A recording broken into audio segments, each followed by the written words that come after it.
When the Board of Selectmen to order. Okay. Second, I we're don't in order. think we have to Is there only two members of the FinCom here right now? Is that right? Three. Three, oh, three. Right. We think you're like invisible, because So you're, Alex is late you're and like Carrie can't- Anthony's. can't make it. Carrie can't make it. spot. Oh, is this So when we Anthony's? look at that chair, we can only see Anthony. Does he wear a sweater like this too? No, No. he's always in a suit. He's got his. Not always in the suit. Good morning, Chris, down there. Good morning. Now you made himself So are come. we live back there? All set. We're all live We're live. and awake. Well, I won't promise that. Well, you gotta fake it then. I could do that. All right. Should we begin? Yeah.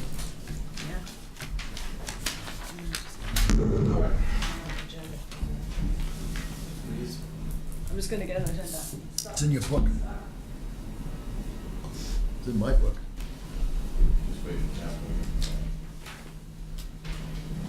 Yeah.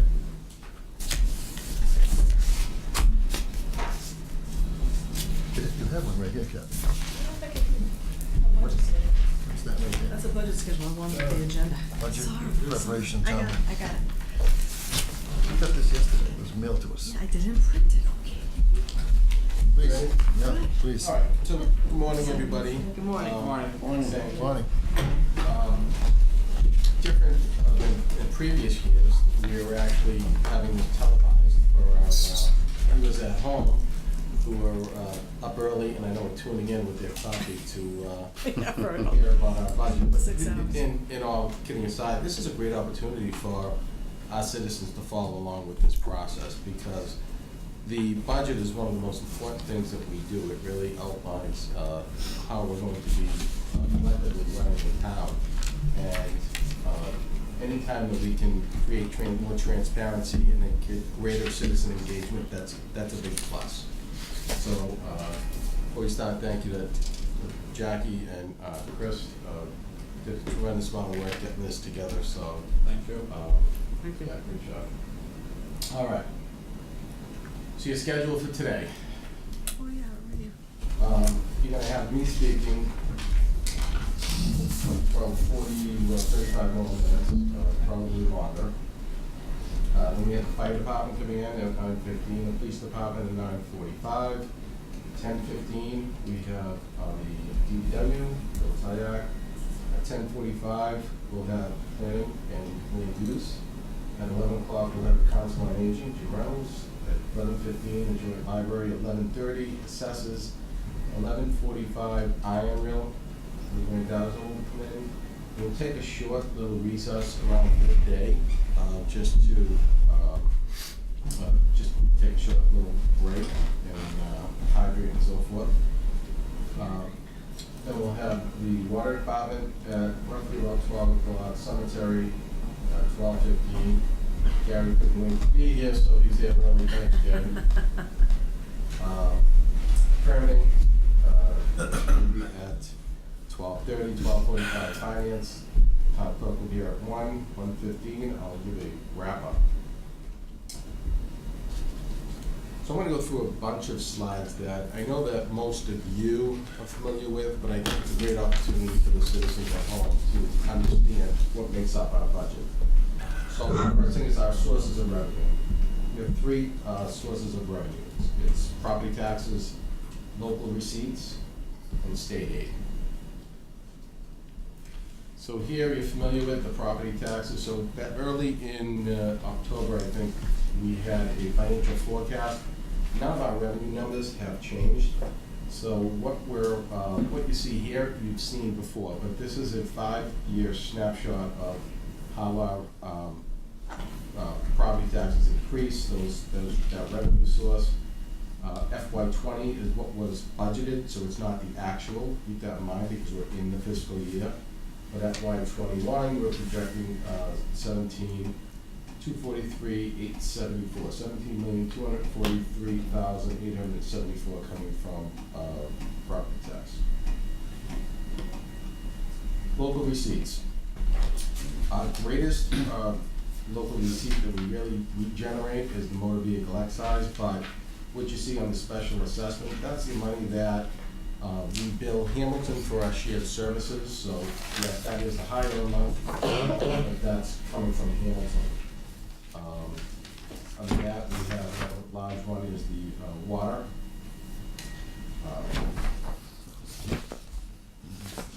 Followed by some license and permitting. So total local receipts for FY '21 is projected to be $2,588,466. Local aid, we're not expecting local aid to increase. It very rarely goes up much. Of course, we'd love to get more local aid, but we're not anticipating it, so we're not going to budget for it. So we're using $255,000 coming from the state. That's the net state aid. And we have reserved for abatements at $195,000. And that's a plus. So this chart right here really shows the total revenues, where it all comes from. And, you know, as we can see, it's 84% is from property taxes. Only 13% is from local receipts. So the bulk of where we get our revenue is coming from the citizens as well. So our FY '21 expenditures are category for general government. Those departments, even though expenses that are in that section, is the moderator's budget, the selectmen's budget, the town administrator's budget, finance and advisory committee's budget, reserve fund, municipal audit, assessors department, finance department, legal, town hall, town clerk, planning and land use, facilities, the town report, and the IRM properties. Public safety is made up of police, fire, building and permitting, and the tree warden is in the category of public safety. Education, we have two, the big one obviously being the Hamilton Regional School District, and then the Essex Agricultural and Technical High School. Public Works, what makes up Public Works is the Highway Department, Snow and Ice, street lighting, refuse collection and disposal, and the cemetery commission. So Gary's budget is grouped with Public Works. Health and Human Services, it's our health department, Council on Aging, and the Veterans Department. Culture and Recreation, Joint Library, Joint Recreation, and the Historic Commission is a small dollar amount. Debt services, that's the principal and interest. Employee benefits, so that's made up of the retirement, group insurance, our health, FICA, and Medicare. Then we have our general insurance, our liability insurance, and then the water fund. So after we ask department heads, and you're going to hear from them shortly, the dollar amounts that they presented are in the FY '21 preliminary column. So without really going through each one of those because you're going to hear it, so the general government budget is $1,471,575. Public safety, police, fire, permanent, tree warden. The total budget proposed right now is $2,574,842. Again, that's collectively for all of those departments. Expenditures for education. Right now, it's really important to know that we did not get the numbers yet for the school department. So what we did is we budgeted a 3% increase over FY '20. So that number, I would expect that to go up. We do know that the enrollment numbers that came out in January, we got increased a little bit again to the tune of a little bit, I think it was a little bit over 50,000. So we know that that number is gonna be north, and then if you remember too, the, school department issued a memo back in July, which said that they had a shortfall this year, which they were able to address within their budget. So I would anticipate that, even though they addressed it, that's going to add into their request. Anthony? Yes. On that, I just wanted to make a clarification. This says that the final budget will be available in January. Their preliminary budget will be voted in January. We won't have the school committee approved budget until the middle of February. Right, yeah. So it's just for people, really more for the audiences Right. who are thinking that in January, we're gonna have the final number. It oftentimes is the same, but this is a new year, new time. Right, and the number that, first number that the school administration is gonna put out there, I know it'll be higher than what eventually gets adopted by the school committee, usually is. So that, an initial number we have might be even more so alarming than Right. we expect. Is it okay to ask questions? at this Sure, point? absolutely. Did you get any updates? If I remember correctly, there was either 9 or 12 special ed students that they had questions about in terms of their future expenditures for those kids. Do we have any updates on that? And that was going, I think that was in the July document. Right. Yeah, so I haven't heard anything.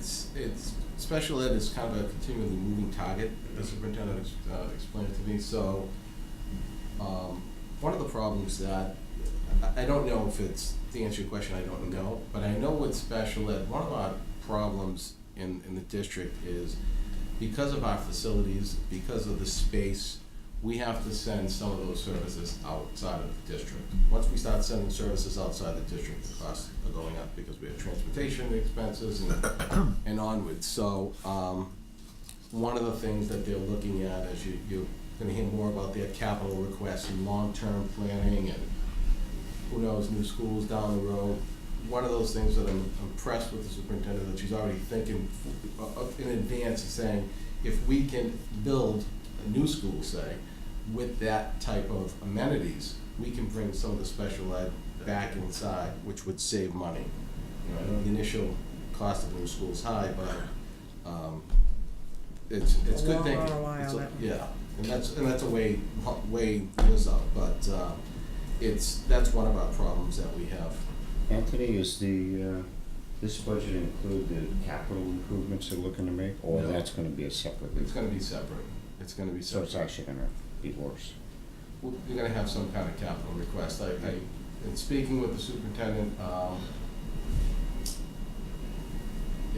she's still working on it. I think that she'd like to see a feasibility study done with the buildings, which I think makes a lot of sense. So before we continuously invest in buildings, is it, how long is really the longevity of those buildings and what we can do? So, although feasibility studies are expensive, they're really necessary because it really lays out a long-term plan for the next 50 years, on our facilities. So, and that includes, they go into enrollment projections, and it really gets deep, and that's why the cost of a study is gonna be really expensive.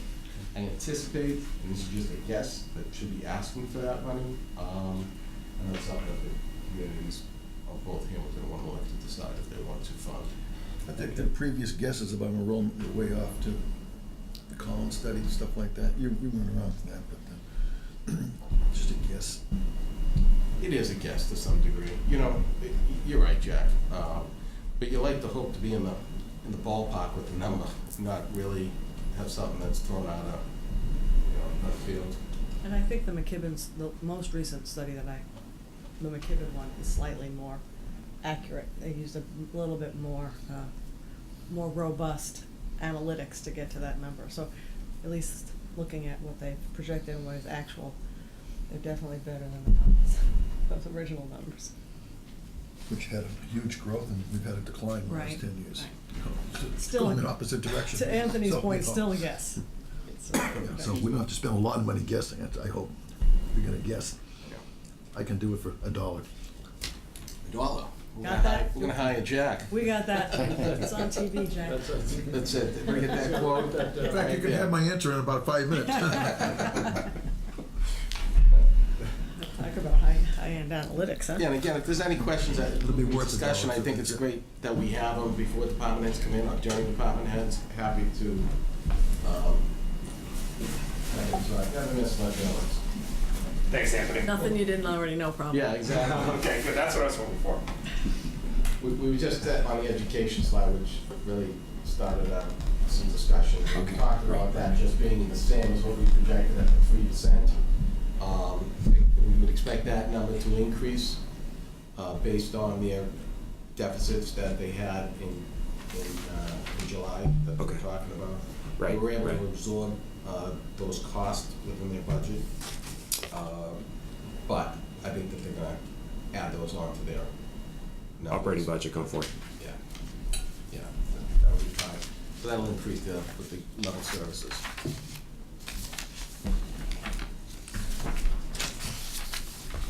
All right, so public works, did I report? You did. Public works budget is $1 million, collectively, again, is $1,661,929.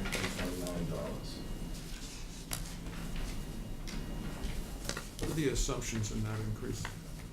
Is that just the 3 points? I didn't do the arithmetic. So this is the actual, this is based on the department's submissions, so. Already? Already, Oh, yeah. okay. So when we see them, we'll Okay.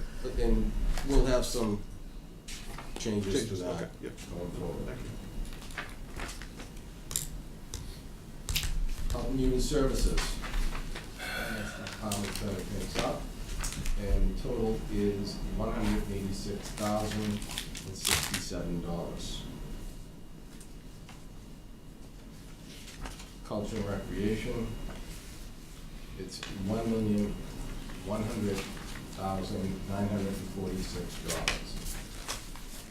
Thought the library was going down. So we'll wait. Yeah, we'll hear from Kim. Yeah. You know, basically, it's some cost, and then I think she needs some IT kind of built into that. Okay. So, the roof. and the roof, Another roof? yeah, a portion of that. And she'll get into that, and I'll tell that story later in the day. And just to go back, just quick, Sure. that's the total, so that's still split, or is that run as part of the Total. total? That's the total. Okay, okay.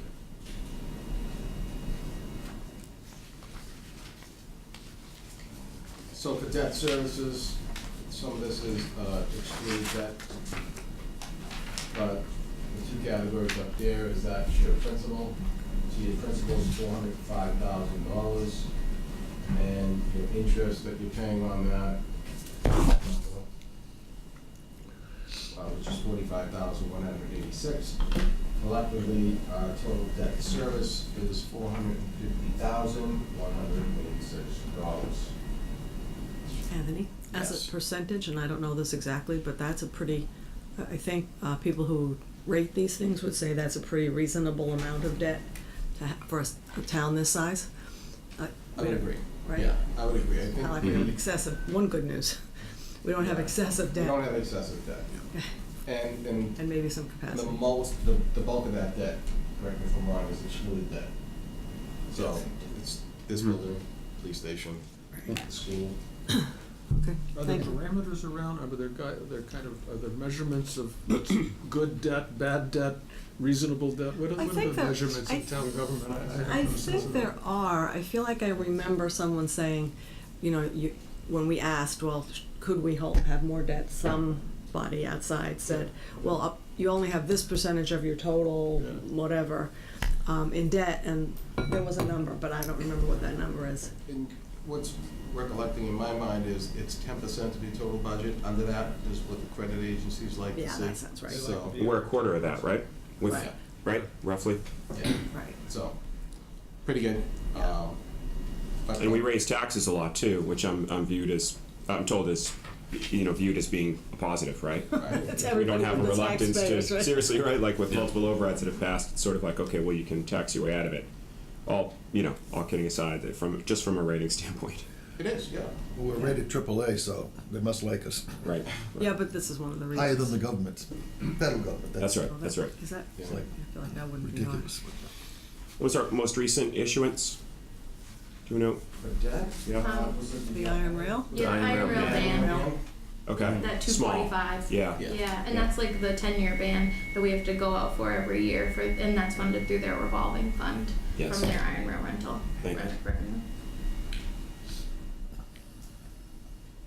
Any other questions with that? We'll just move along. What's the fifth, excuse me? Sure. I just caught my, the fiscal year 15 State House note. What is that? So that is a few projects combined. I believe it was the fire truck, and what was the other debt? I'm just curious as to the, It was- title. Well, The- it was funded through a note from the a State House note. So it's not like the State House, Yeah, so we had a better Anything at the better State House. interest rate. we used a State House note to pay for it. Oh, okay. So it's Okay. not a municipal source of money, but a state No. source of money. Good point for those that say, what's a state house? Mhm. Yeah, good clarification. All right, so our employee benefits, general insurance, and water fund. So the total employee benefits for FY '21, and this is projected because we did not get the what the increase would be on group health.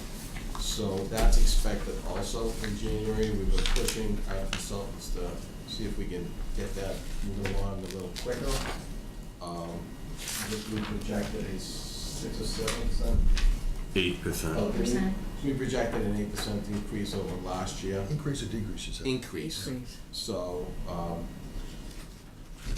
in early discussions, we could be right on target with that, with our consultants, but, we'll see what that comes back with. So the total, employee benefits line item is $1,810,772. And we really have little to zero control over that. We can make some group health adjustments, and certainly I'm looking at that, because as you see, we still do have a structural deficit, so as much as we have to look at our revenue lines, we have to look at our expense lines. And if we can make some plan adjustments, working with the employees and the unions, it certainly, again, it depends on what that number comes back from in January on health insurance increases.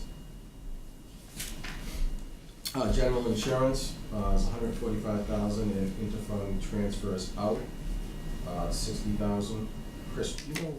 That is OPEB. Oh, okay. That's our OPEB That's funding. the amount they put aside for OPEB. Yes. Yeah, okay. That's right, thank you. So our total general fund revenues are $20,595,448. The water department's total revenues is $434,966.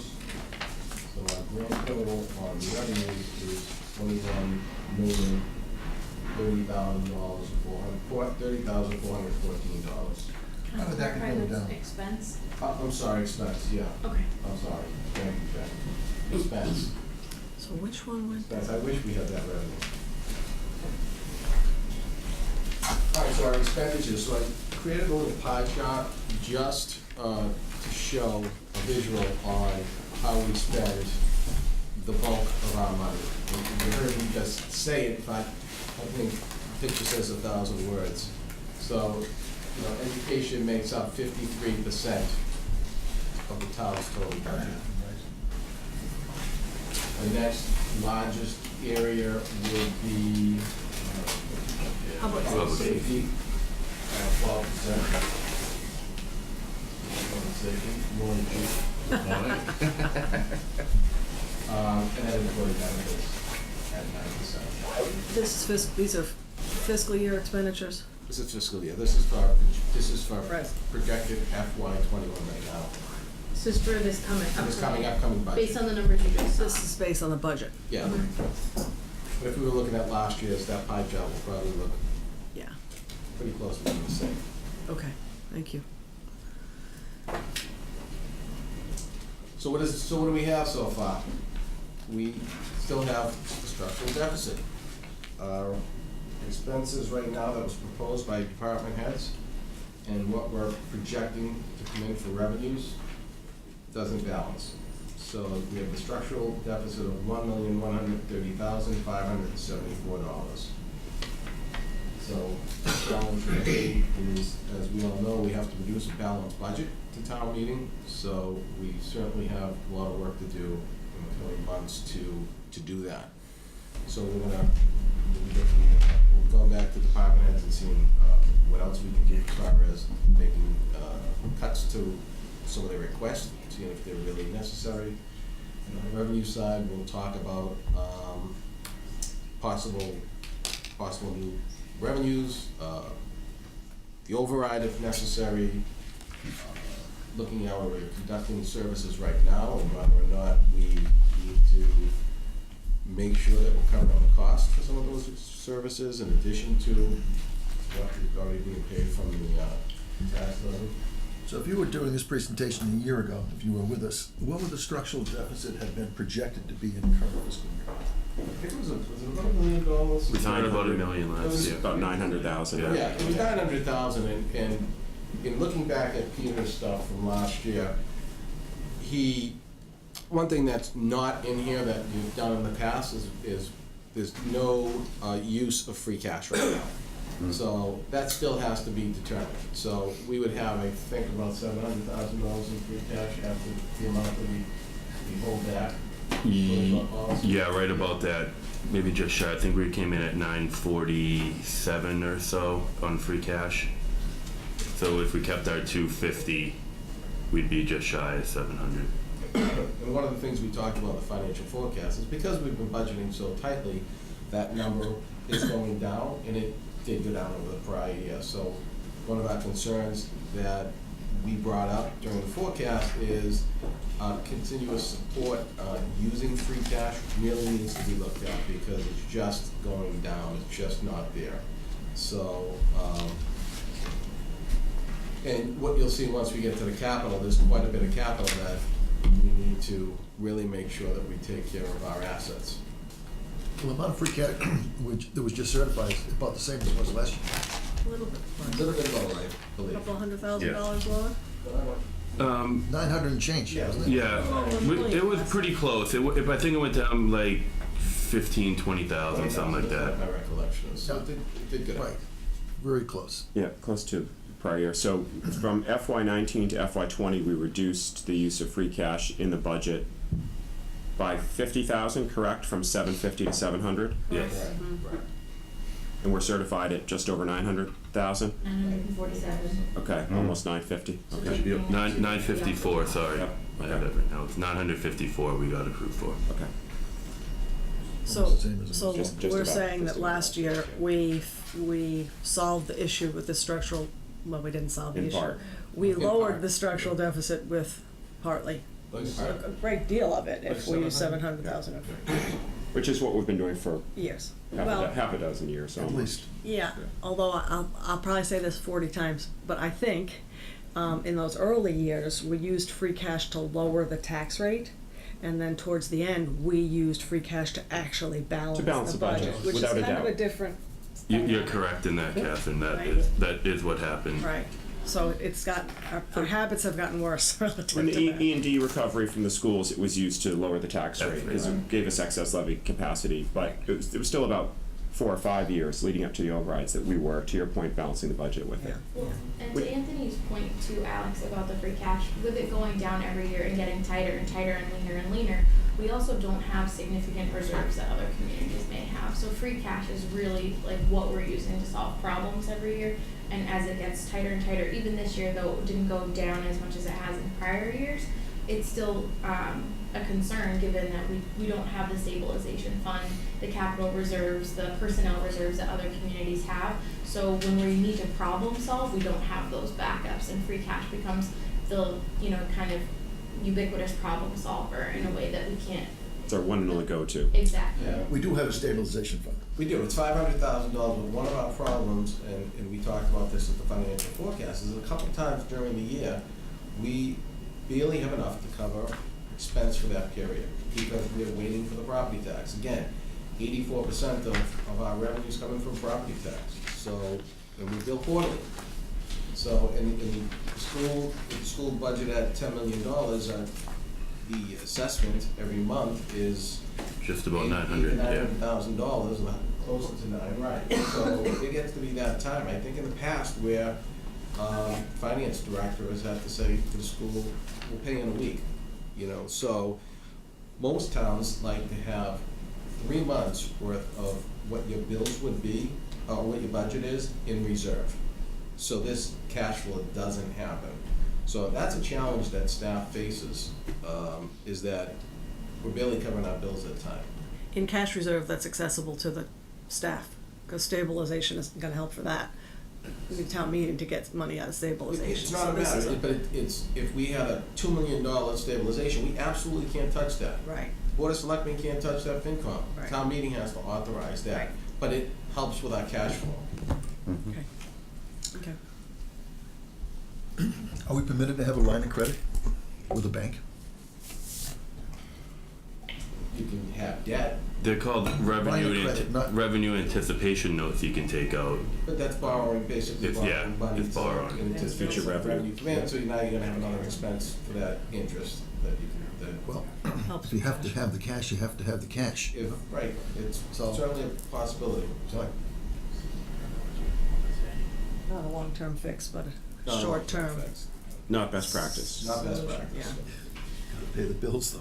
Yeah, Yes. not, and speaking of best practices, is one of the reasons why when I talked about the financial forecast, that we really should try to reduce or really eliminate the use of free cash to operating budget, because again, that is not best practice. That's not me and our staff saying it, that's, the GFOA that's saying it, that's DOR that's saying it.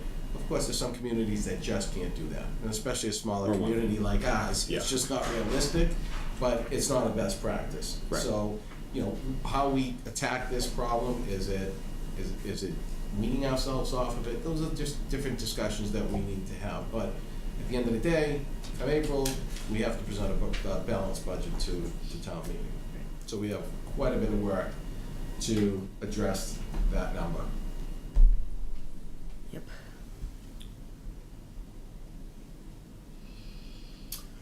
So here's your capital improvement plan. So instructions that we gave to departments is any projects that are over $10,000, they have a useful life greater than 1 year. We ask them to do a 5-year plan and to rank those projects. So this is just a real quick overview of the CIP by departments, and there's only 7 of them, so we'll go relatively quick. But you'll hear more in detail from the department heads, and you'll have an opportunity to ask questions specific to the project. But just to go through this spreadsheet, first column is department project, second priority level, that's the ranking. The source of funding, you'll see some of those are general fund, there's some that's TBD, which means to be determined. So the total cost of the project, and then for each fiscal year, we include current fiscal year that we're in.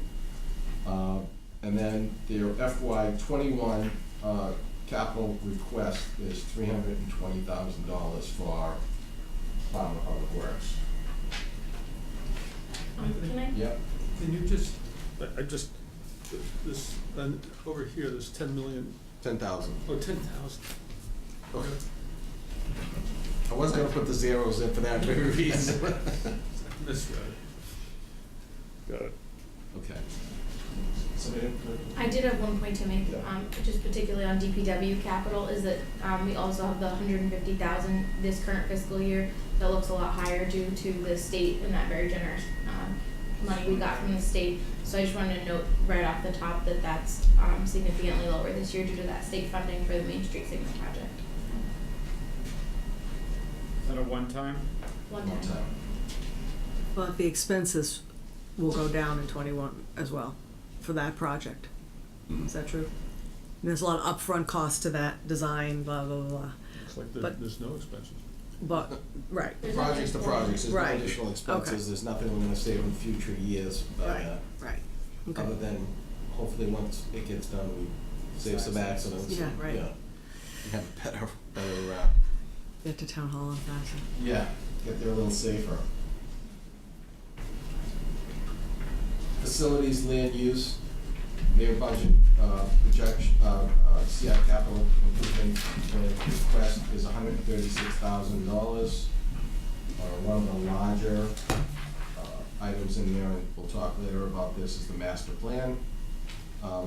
Certainly, just keep in mind with any of these capital projects, we are continuously looking for grants Yeah, it's gonna and be other important. programs that we could hopefully get to fund some of these projects. But at the end of the day, the projects that staff believe is really necessary, and that we should talk about and plan just in case we do not get funded.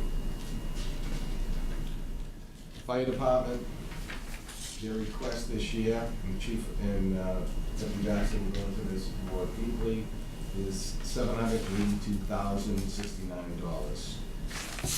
A large bulk of that is made up of Engine 4, which they will explain later, coming up next after me, on what that is for and what happened. Info technology, we requested $50,049. Iron rail, that's $30,000. Is that standard? Is that the? So It's these their are max. projects that we're paying off the ban, one of the years, the ban from their revolving fund. So these are projects that have been completed and we're paying the ban off. Library, looking for $93,000 FY21. Police department is looking for $68,133. The water department is looking for $85,000. Is that self-funded? Yes, those are also funded. So the capital improvement plan, the total for FY21 is $1,564,251. So the question is now, okay, so the funding plan for that right now. So right now, we have $491,000 of that dollar amount is already included in the budget, in past budgets, so those are reoccurring projects that you're gonna be paying. Like backhoes and, fire truck. Yeah, and then you get like leaf payments for the police vehicles and, So that number's all set. We have that. The revolving fund, that comes right from the iron rail. Chapter 90, that's coming from the state, so $150,000 is going to be funded, that we don't have to worry about. Water department's covering their $85,000 request. Right here, these next two columns, so right now we have $958,233 worth of projects that we don't have a funding source for, Capital projects. capital projects. And so, again, part of our budget discussions is we use a portion of free cash for some of that, and some of that can be, we do another, maybe a ban, but some of those projects are not, the useful life may not really make it a wise choice to borrow for those, so some of those you do wanna do as a pay-as-you-go. So those are discussions that we'll have to have over the coming months on what those projects are and how we figure out how to fund them and or defer them.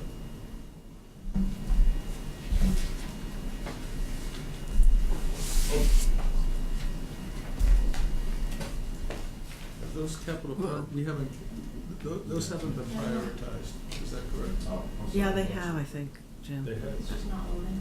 Each, when you looked at the department ones, like water department, if you go back a few pages. Yeah. Oh, they have. Not how. We have to prioritize them between departments though, too, Exactly. across the board. Right.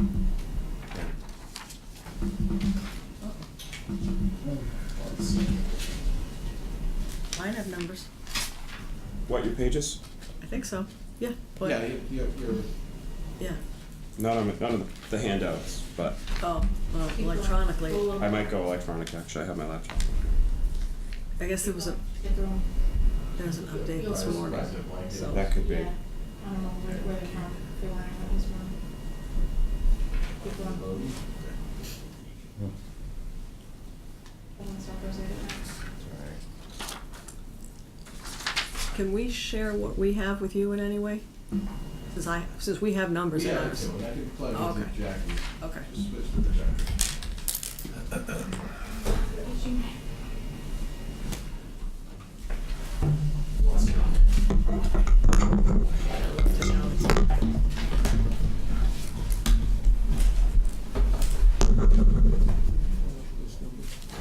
On the next page is a, well, I don't think you have them on your presentation.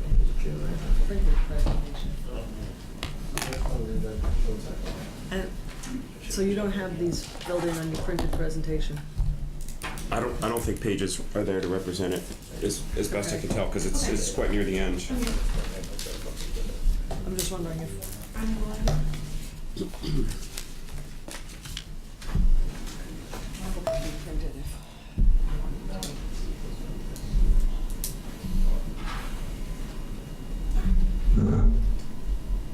So this was the next slide. It was just the full CIP summary. Right, so this is basically the full CIP summary of what I just kind of summarized. It's in your book, and you'll hear from department heads.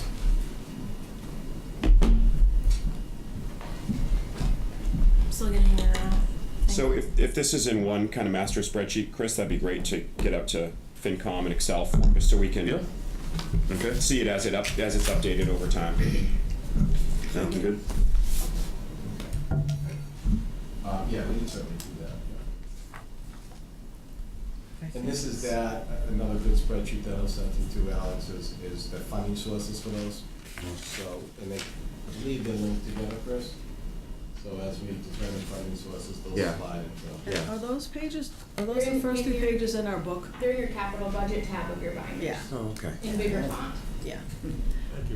Yeah, I like the way you've pivoted that data basically to look at departmental with the requests by year, and then if it's a TBD, you sum those up and they get their own column. That's helpful. Yeah. It's a good approach to showing it. Thank you. And this package will be, everything that we're presenting will be online. We're gonna set up a budget, separate budget tab, so the citizens at home too can just go and see our original financial forecast today, and as we do continuously, work with the budget worksheet coming months on how we get there.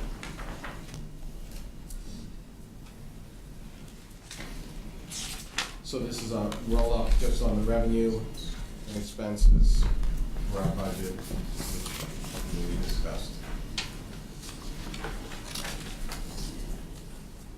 And this is in, the revenue and expense tab of your binders as well, if you want to look at it more closely later. That's the kind of top level primary roll up, right? Right. Correct. Right. That we'll be spending a lot of time with. All right, so we're gonna start, getting right into, the budgets that I'll discuss. Here you are. So the first one, TA. For a second. So these are all gonna be found in the miscellaneous tab of your binders. On the hard copy. My eyes must be getting better, Jackie. I can actually read the tabs this year. Or did you make the font bigger? They're the exact same Yeah, thing for last year. I'm getting younger. Well, congratulations. Thank you. Found the fountain of youth. I'm always complaining. Listen, I have this cheating I glasses can't on. read Did you this. walk faster as well, or walk faster? I know, that I don't. New glasses, man? No, Yeah, no. see? Just had a hole in my retina, maybe that helped. All right. Alright, so, Lighten it up a little. that on the town administrator's code? Yeah. Budget? Oh, these are all miscellaneous things Oh, starting with TA. miscellaneous, okay, great. So, first one, that's me.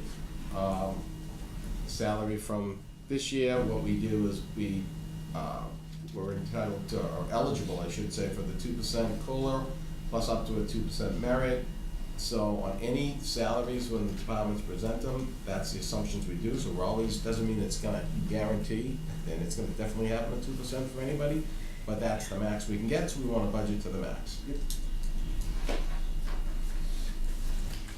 Town administrator expenses, looking at that, there is an overall increase that I'm looking for, and one of the things that is higher is the dues for the MMA, Mass Municipal Association, and the ICMA, which is the International City County Managers Association.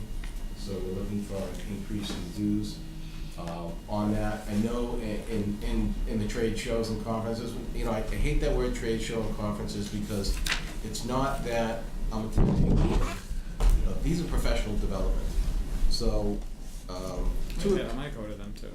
yeah, you know, there's just a tremendous value in that, and in addition to my duties as your town administrator, I also sit on the Mass Municipal Association Executive Committee as well as the Professional Development Committee. It's something that I take very seriously because I think that we continuously need to invest in our employees and make them better, and I include myself in that. And that's when you get the opportunity to hear and talk to our managers, and we get presenters from across the country that come in and talk to us. And it really, you hear some best practices. You know, we're not inventing things up. You know, most communities are Faced with the same borrowing challenges. what other people are using and, you know, taking those best practices and seeing if we can implement them here in Wenham. So, you know, one of the things that's a great example is the Citizen Academy. That's, no offense to Jackie, she didn't make that up. We happened to get that from another community. She just refined it for our purposes here, but that's something that somebody else was doing. So she took it, she built it towards, to suit our needs, and I think that, you know, Catherine can attest, it's a great program that we just wrapped up, this past, week, and we got nothing but rave reviews and, on the evaluations for that program. And hopefully it gets more citizens engaged and involved and volunteering for committees and so forth. So, those are the good things that come out of professional development. So that 3,500 covers conferences, not just for yourself, but other other staff and. That's really just for the TA's office, so it could, there is, and I'm presenting a little bit more for the department heads. We've done 0 for professional development, in the past, or very little. I'd like to, and I'll show you that in another slide for the rest of the department heads. I think what did I put in? So I put in $15,000 for professional development for all department head staffs. A couple of examples that we would need to do, not need to do, but I'd like to see happen is there's the Mass Municipal Association of Suffolk University run a certificate program, which is 5 graduate level courses. I myself had done that in the past. It's a great program. It's $2,500 to do that. So I'd like to see, you know, at least one of our staff department heads to do that program, because it's just a tremendous benefit to the community. So there's that. There's the to get Chris to be to go to the MCPPO program, and Jackie, which is the purchasing with the Inspector General. Those courses cost $590 each.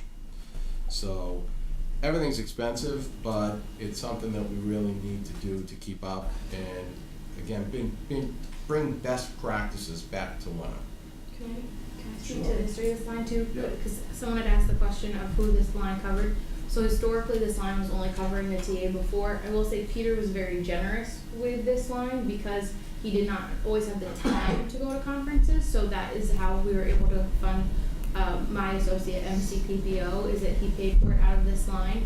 But the challenge is that then you're picking and choosing like who gets to go to what things in a given year. So it's really hard when there's so few of us and then we're only getting to do certain things, and getting certain legal updates, certain procurement updates. So it's really beneficial across the board when more than one of us has, you know, that knowledge that we need to, you know, for something especially complex like procurement or the legal updates. You know, and this is probably not gonna cover all the expenses, just this year alone, you know.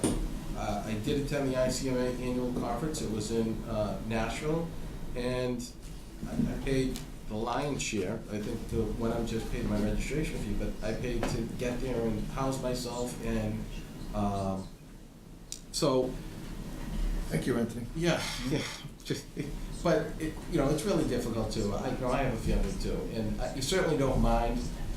You know, I don't put in for mileage when I go places. I just think that's nickel and dime, some of that stuff, but, you know, I can't continue to fund an iPad and data source and everything else. You know, I don't have a problem doing it, but at some point I'd like a little bit of assistance, and that's why I'm asking for that increase.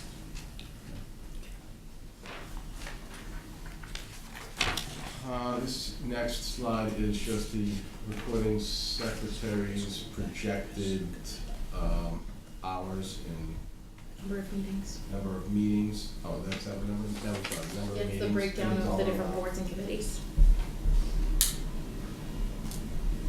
Hours. Does that mean number of people by hours? I mean, how'd you come up with that? No, it's the breakdown of the different boards and committees served by the minutes taker and how many. So, for example, like the appointing and auditing committee only really meet once a year, but over the last few fiscal years, the selectmen have met between 45 and 50 times a year.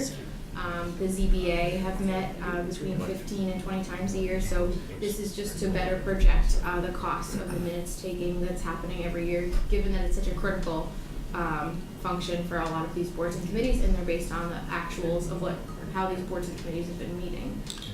We've never fully truly budgeted this before. We've kind of at the end of the year found a little bit here and a little bit there, but Anthony asked us to make sure that this was fully loaded, given like the necessity of the minutes taker. Not to be picky, but the audit committee meets twice a year, not once. Okay. And this, I'm on the audit committee, so I know that. I've only seen one, so I apologize, Jackie. there's a Okay. hole here, but, you know, where it's hole punched, but if I'm correct, the recording secretary is paid by the meeting. So it's $120,000 per meeting, as long as that meeting is 6 hours or less. $120. No, it's- Yeah, $120 per meeting, not per hour. Yeah, that'd be good, huh? 120,000 an hour, is that what? No, I think $120, but yeah, it's just a bad label. You're Okay. right. Oh, is that? it's per It's meeting. a bad label. It's just a bad label. That's per. Yeah. Yeah, that's That should per be per meeting. 6 hour Yeah, meeting. per 6 hours. Oh, I thought it was $20.04 per hour because the No. whole That's punch picked off the. Right, no, that's sorry. what I said, the whole punch was Thank you, thank very you. confusing, that's Okay. why I clarified. And there's a little more to that, but. And you know, coming from 2 other communities, it's fantastic to be able to have a recording secretary that's actually taking the minutes. Because, you know, what I've seen in my last community, when you have to rely upon committee members to take minutes, you talk about some minutes that are just not very good. You know, Catherine does a fantastic job for the town, and it's a great service to have, and it's a lot of time out of her schedule to be here, and I know she loves what she does. I Huge think- benefit. Thank you. I think it also potentially, there's a revenue piece to this, or maybe a reduced expense, because having professional minutes, especially for some of these land use boards, should anything be challenged in court, having professional minutes really helps Pays for us. themselves, Pay- and then some. and pays for itself, yeah. It's money well spent. So, yeah, anyway, just wanted to get that in. Mhm. I noticed that the assessors aren't listed here as having a minute taker. No, the executive secretary to the board of assessors does their minutes, Shirley Cashman. Right. Okay, so town hall expenses, we have a decrease in salary, $14,454 in salary and wages, and an overall increase of $28,580 in expenses. The what I mentioned earlier, the reason for that increase is, really is two line items right here. So it's $15,000 for the continuing education or professional development that probably could be better labeled. And another thing right now is we're also planning on the need for Sprint for cell phones. So one of the things we're looking at is we're gonna be putting out some IT policies, and I'm gonna be sending out an email with acceptable use and really restricting our employees to not use town computers for personal business. That being no personal email, no social medias and stuff. You know, IT vulnerability the risk is really severe out there. So by doing that, right now, some of these employees are utilizing their own cell phones to access their emails and to access their, to use their own cell phones for phone calls.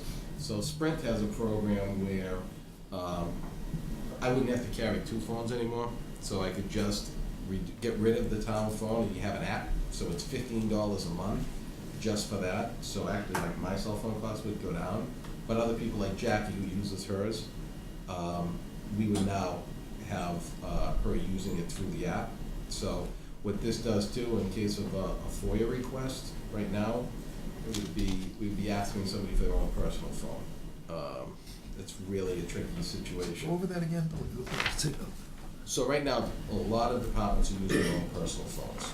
Yeah, So, do what? town business. So we wanna make it so they're using it through the Sprint app, so Okay. basically like giving them their own Okay. way to Right. communicate. And then we have access to the text messages and all that necessary in the event of a FOIA request. Can I just provide one Sure. piece of clarity? On the salaries, you do see a significant decrease on this, and that's because historically, the non-union employee merit pay has also been held in this salary line, and now all of that merit pay for non-union employees, the up to 2% that folks are eligible for, that Anthony mentioned, is in the individual department line. So you'll see those in the salaries. That has been represented in this budget before. So while there is a decrease in this line, there's still gonna be the up to 2% COLA, up to 2% merit for the 2 full-time employees, plus the slight increase of the minutes taker. So I just wanted full disclosure, that decrease is really because of the merit pay being fully loaded into the department individual salary lines versus into one bulk line within the town hall budget. So the last couple of years, as we've introduced the merit pay, we, instead of putting it into each department, have been putting it into one bulk line that was the total cost. And now, the way we've been doing it, we've now had it in each department's salary line, so we're not having to do transfers after the merit pay evaluations at the end of the fiscal year. So it's in what, didn't we see it though, with the You would have seen it. prior slide, a couple slides ago? Yeah, so you saw it in TA, Yeah. and now you'll see it in town hall for the actual 2 employees in the town hall line. Yep. But we used to have one big payment for it, and then it would go to all the different departments. Oh, so it's gone from one common To to the separate. individual. Yeah, to individual departments. I was hearing the reverse, my bad. Yep, got it. The only thing I do wanna point out, and I skipped over and I should have, so, right now, I adjusted, or I'm requesting to adjust the number of hours that we pay for, my executive assistant as well as, our special projects manager, to my right. Right now, they're only being paid for when town hall's open, which is 36.5 hours.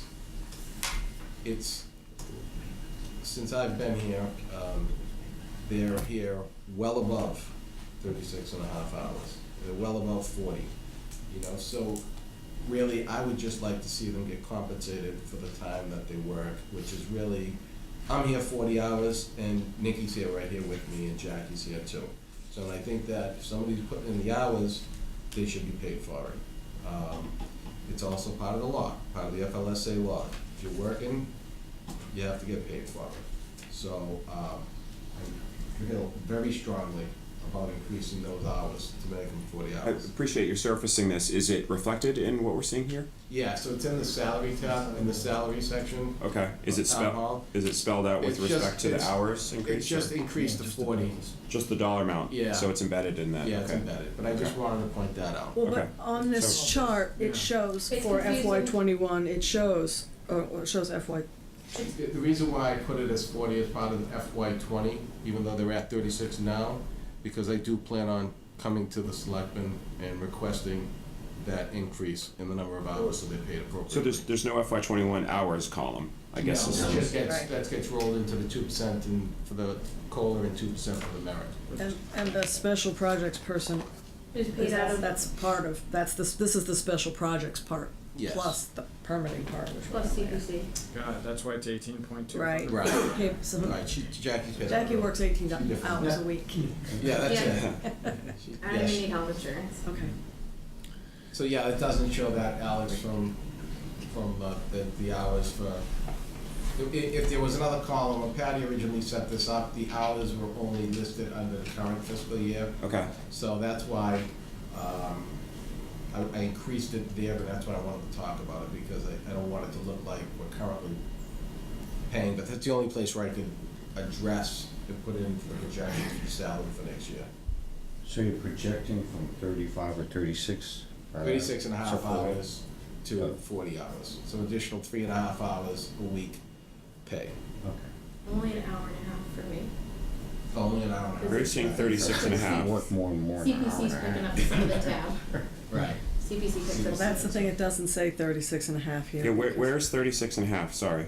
Because 18.25 is in town hall, 18.25 is in permitting, and then the last remaining is in CPC. Okay, That's so all. no issue with it, but let's spell all that out a Yeah. little bit more clearly on a Yeah. revised I version, think- that's all, yeah. just so you can piece it together Yeah. without the commentary. Otherwise, makes sense. Mhm. Okay, so we talked about town hall.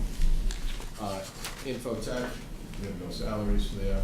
What we do, I'm requesting, a large increase, which is $50,000 for Infotech. I know that's a lot of money and money that we're struggling and we really don't have, but really, as I mentioned, our cybersecurity risks, it needs some work.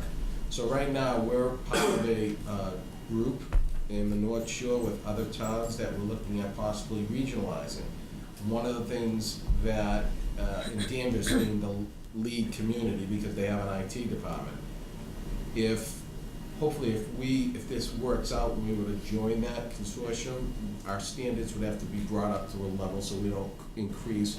Eventually, we try to loop the communities and be able to have, take advantage of things like, Munis is the financial software that many communities have. It's expensive. Can we afford it? It's $200,000 just to implement that. But if we go into this consortium, we could take advantage of using that at a much reduced rate. But we have to bring our infrastructure up. I don't know what that means. That dollar amount, I gotta be honest, is a guess. It could be less, or I may need more. We just haven't dug into it enough. My meeting's Tuesday, coming up this week, so I don't know enough, but I know that we definitely have work to do on our IT. So if some towns back out of that agreement, that cost could go up because of the distribution. Well, not necessarily, because it would be an à la carte, the way that they explained it to me. So if we only wanted help desk services, you pay this. So if you wanted, I'm not an IT. So it's not predicated, you have to have 5 towns to be. No, or it's 2 not, towns. right. It can just be us and Danvers, and we Okay. just pay for our portion of what we were going to And when utilize. will you have a sense of that? Before town meeting? I'm hoping so, yeah. I'm going to the meeting. We just had the study that was paid for from state grant. Governor Baker gave the region a large chunk of money to study this, something that is really high on his list. So I'm hoping that we even maybe can get some more funding from the state on this project. So more remains to be seen on that, but we should have something to, if we're gonna take advantage of that program, to have the money to Bring your numbers up. So I think on this page, the IT support at $28.90 a month is Micro support. So I feel like I remember, maybe it's, I don't know now, at one point that we were going to have a periodic review of whether or not, because we went from having a visual, which of course you probably may or may not know, to having micro support. But I think we committed at some point to reviewing that and making sure that was the right fit. Am I Absolutely. making that up? Mhm. So, it might be more or less money, but I don't think we necessarily need to be tied to that particular firm, because I think we're committed to review. No, we don't. In this study, you know, if we join this consortium, if this all works out, that money is money that we would use Right. to be part of our share of whatever that expense might be. But if And it- that could possibly go away. And if it doesn't work out, this consortium, then you could look at other providers that might give us Certainly more could. service for less money, or. You certainly could. We have some IT issues, but since it's being televised and put on YouTube, I don't think we should articulate in too much No. detail what they are. No, but it's fair to say that IT and cybersecurity and all Yeah. other things are really important, and we should be sure that we're state-of-the-art as a municipality. Yeah, I mean, to the absolutely. extent- Every community Right. is in the same boat, you know, there's Yes. no community out there that's foolproof system. You Right. know, the federal government doesn't have a foolproof Clearly. IT, so, Clearly. you know, we wanna just do the best that we can with dollar amounts that we can So is allocate to Fidelity, this, by the way. to try to stay on par at least with those threats that exist out there. Right. Yeah.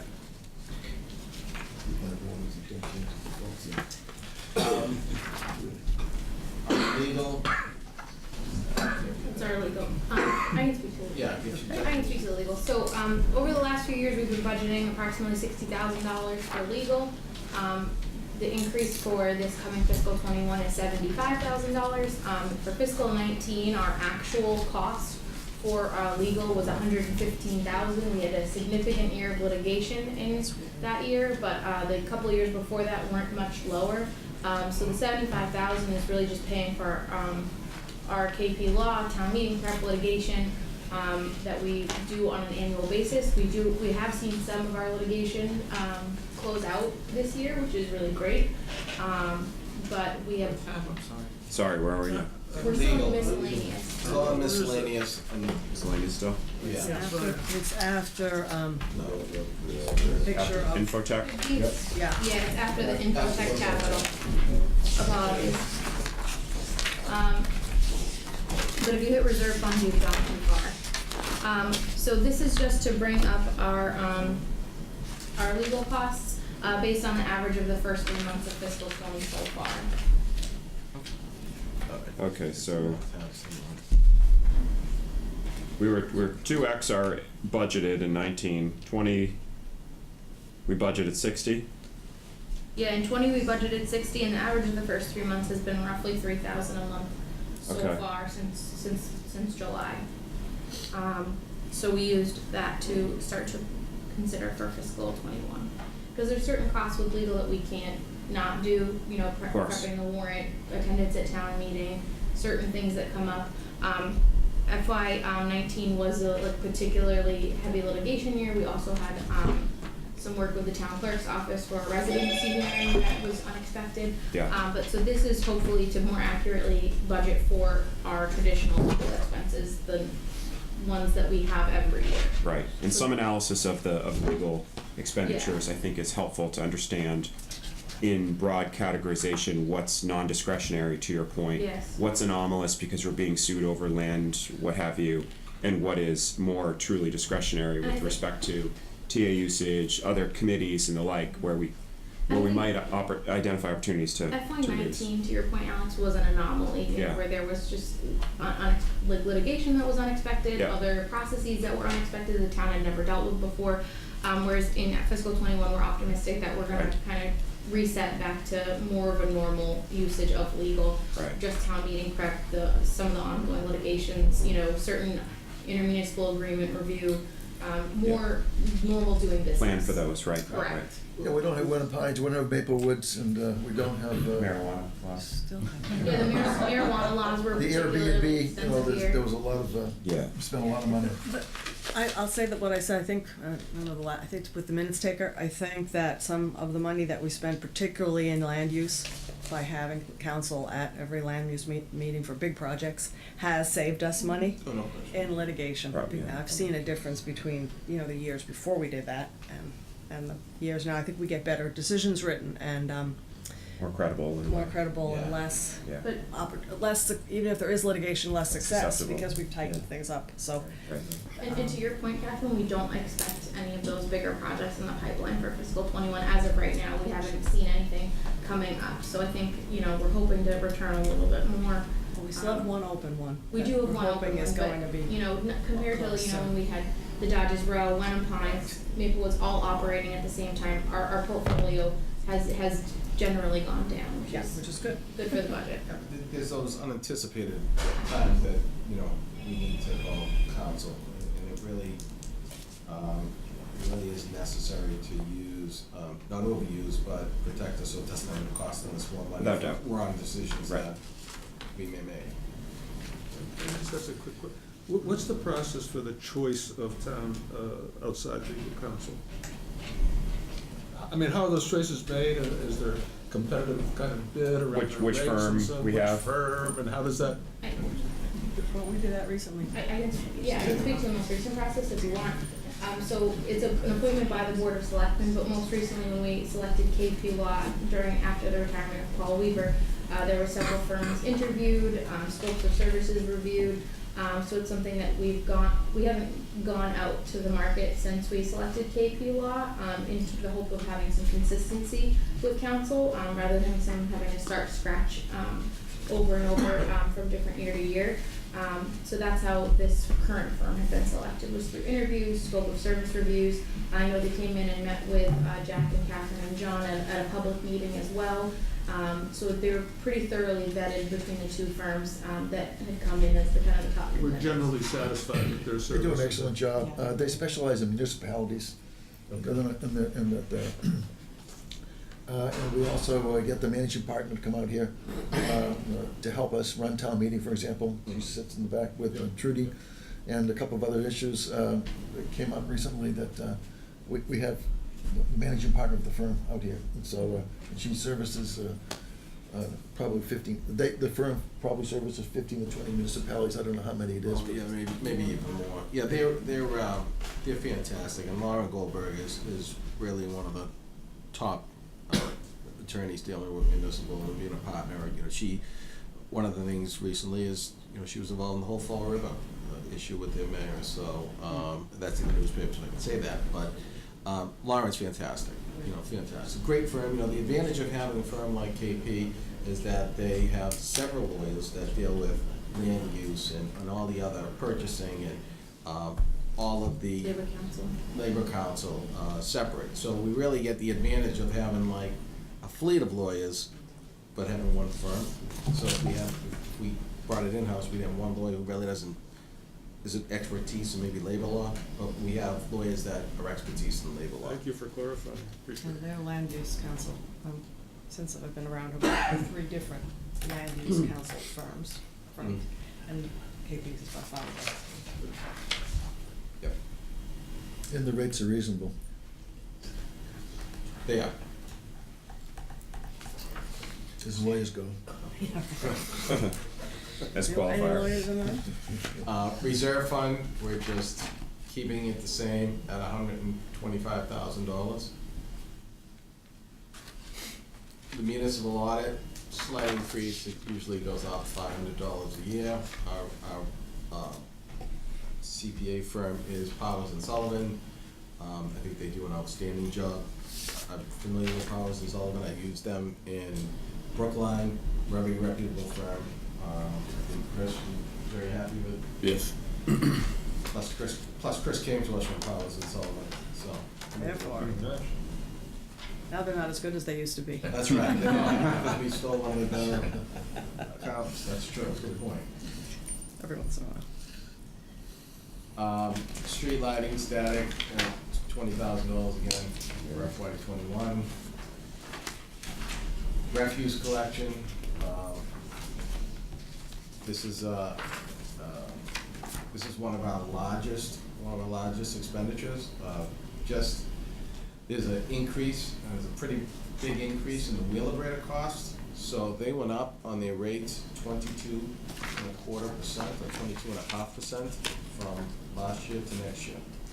So, what Wheelabrator does is they're the firm that Casella brings our trash to, and they burn it, and then they have to put it in a landfill.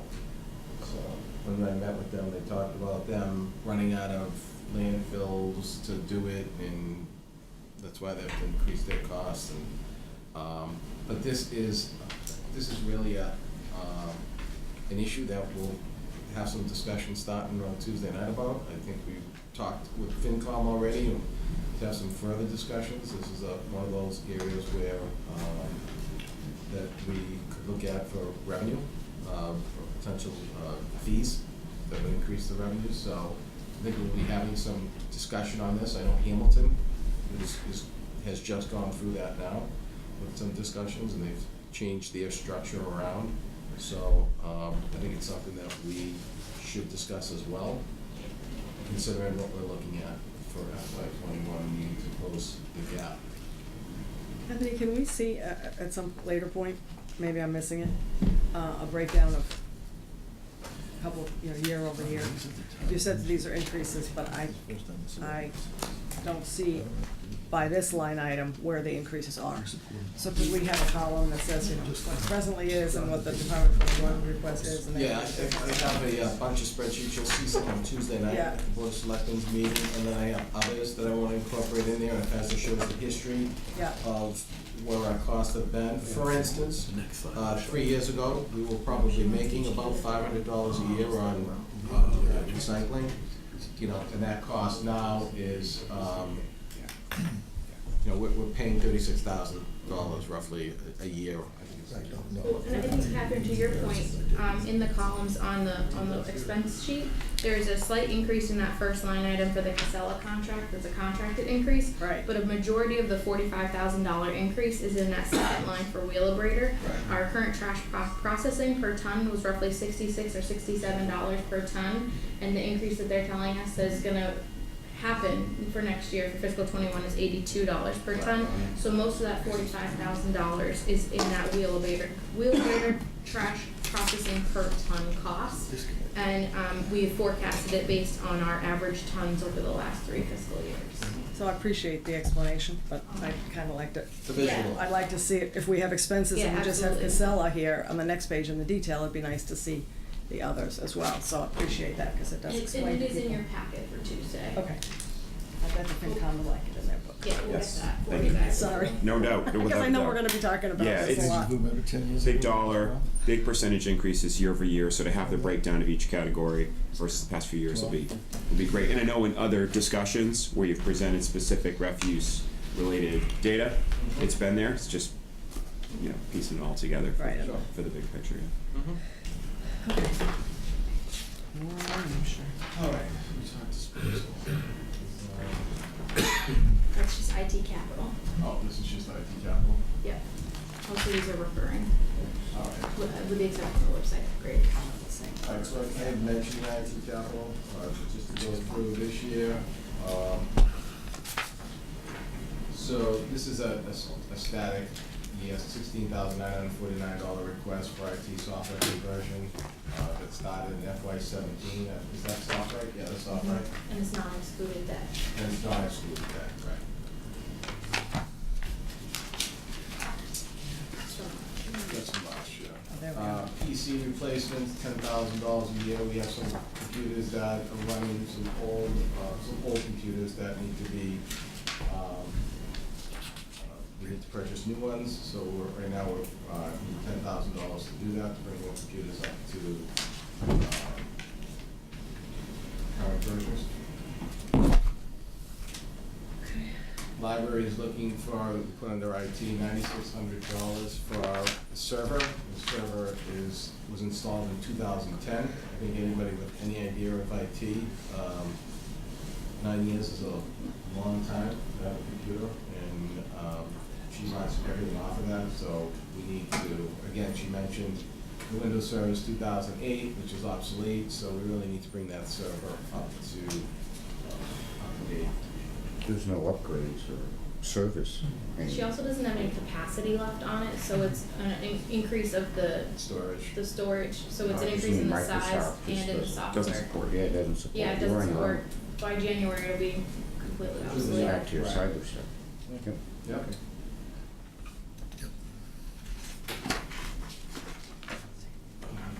Website. Alright, so one thing that I'd like, our website now is,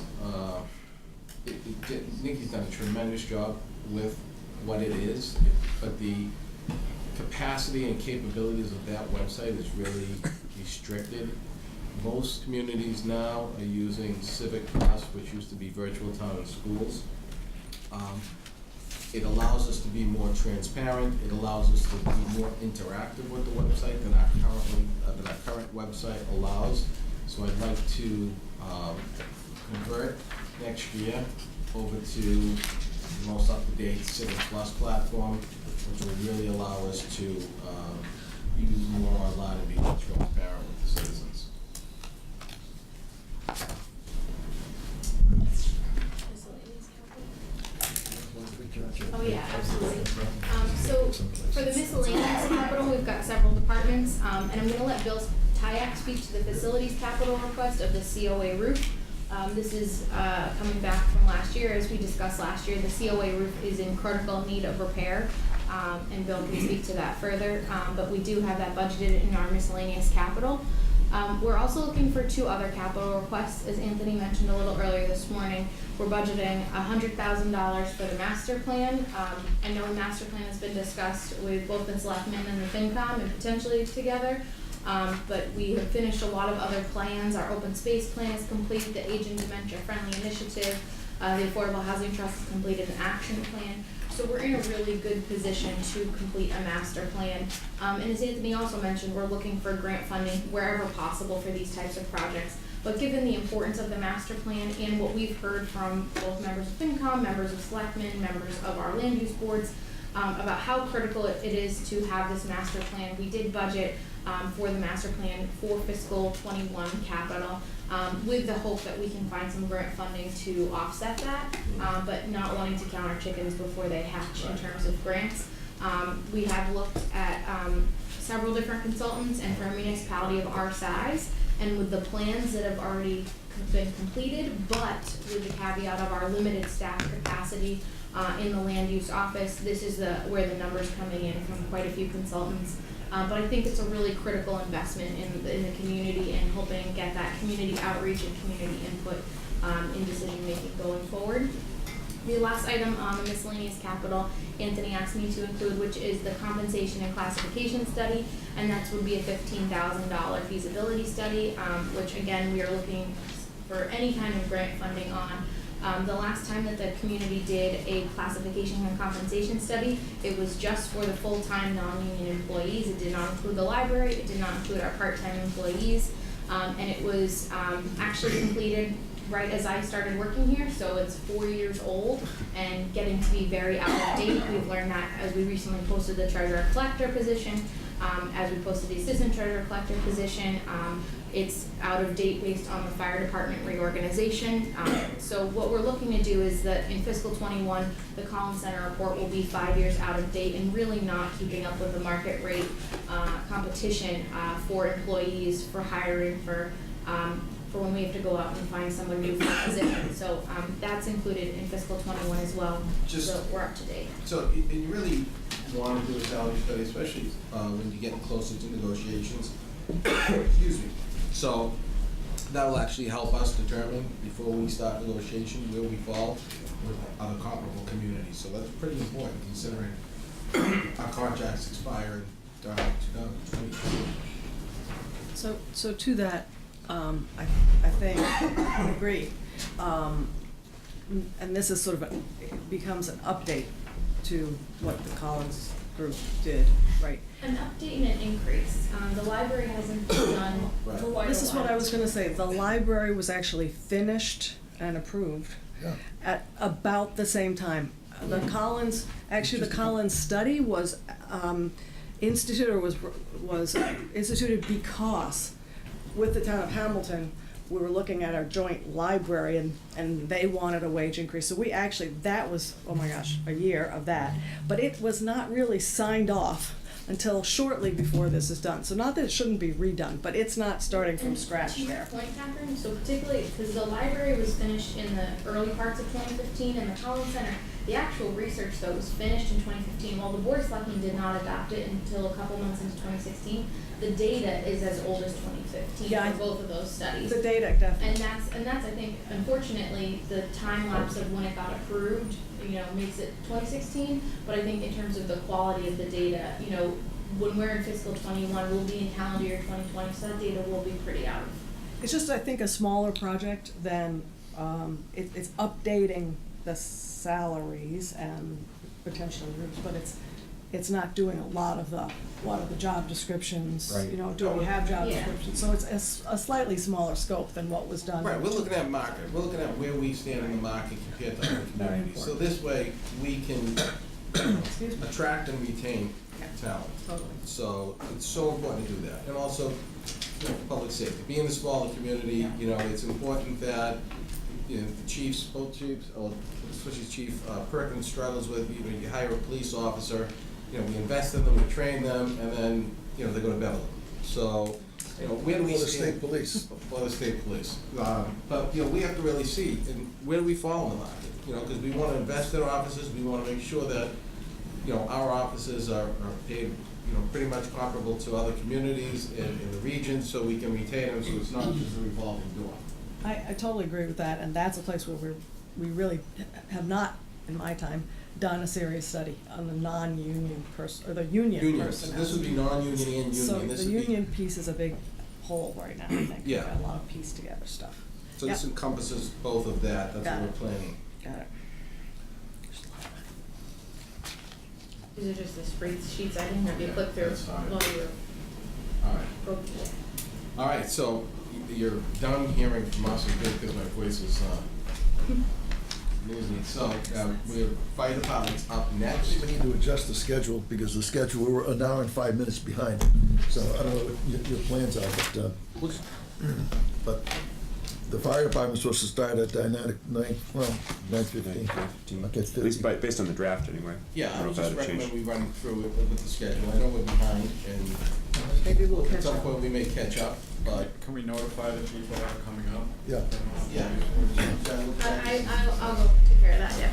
I want to be courteous to the people who are, I know the chief's down there just fascinated by all of this information the other departments can tell.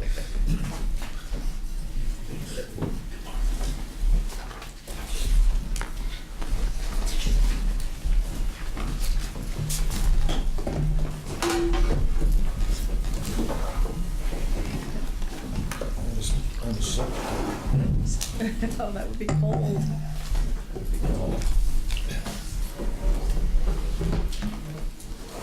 I guess we can call them 3 So- white shirts. So one thing before the chiefs start, one thing that I asked department heads to do differently this year than they've done in the past is do performance and workload indicators. So to help tell that story, what to the public and what they do besides the obvious of what they do. So when they go through their departments, they'll also talk through some of those, so as indicators, and, that's something that I hope to improve on year to year, so, we can, so everybody can really understand truly what they do on a daily basis, other than what you do when you see driving down the street. Chief, how are you? Oh, well, thank you for coming. Thank you. Good morning. Bright and sunny day. As you can see, the organizational chart, we recently reorganized the fire department. Fire chief, deputy fire chief, call deputy fire chief, call captain, call lieutenants, call firefighters.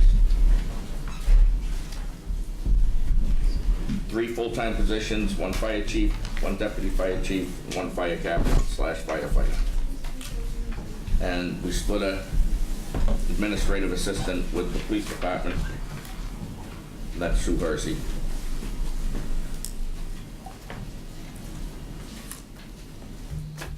Got the department overview. Want me to read everything here, or? You wanna get into your budget, chief? Yeah. Let's go right ahead. Yeah. and we, The less you talk, the more money you're gonna get out of this. Except the more you explain what you do, the more people may say, oh, they deserve that money. you want your workload indicators or your salary operating page? What would you like? You wanna start here? Do the Because I workload. thought it was a Okay. pill. It's okay. So Anthony just stepped out, but all the department heads this year were asked to include workload indicators. So if you're looking for some light holiday reading, I would recommend, going through the tabs. All of our department heads did a great job. It's the first year we've done this, so it's a lot of hard work, but, we would really appreciate the department heads putting these together. Go ahead. No, go ahead. That what's the 2350, just a curiosity, the Gordon? Yes, we do inspections 4 times a year there, and fire alarms. Each building we go through. Oh, I thought you went there go there 2,300 times. Out of the 49 buildings, we can only spot check the rooms, so between each building, we're roughly between 10 and 12 rooms or areas in each building that we do as a spot check. That's very interesting. So, It'd be impossible to do all of them. Yeah, Right. yeah, yeah. So just so that I understand I'll read it later, but on that page where it says percentage of apparatus on the right-hand side, repairs initiated within, oh, okay. So 100% of the things that need to be repaired begin their repair within 24 hours of Yes. the problem? Okay, Or less. I just didn't Yeah, understand. or less. Right, thank you. Any other questions on that?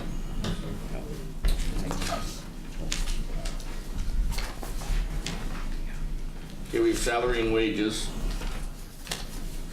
Can we go back to that page, excuse me? Yep. Steve? Yep.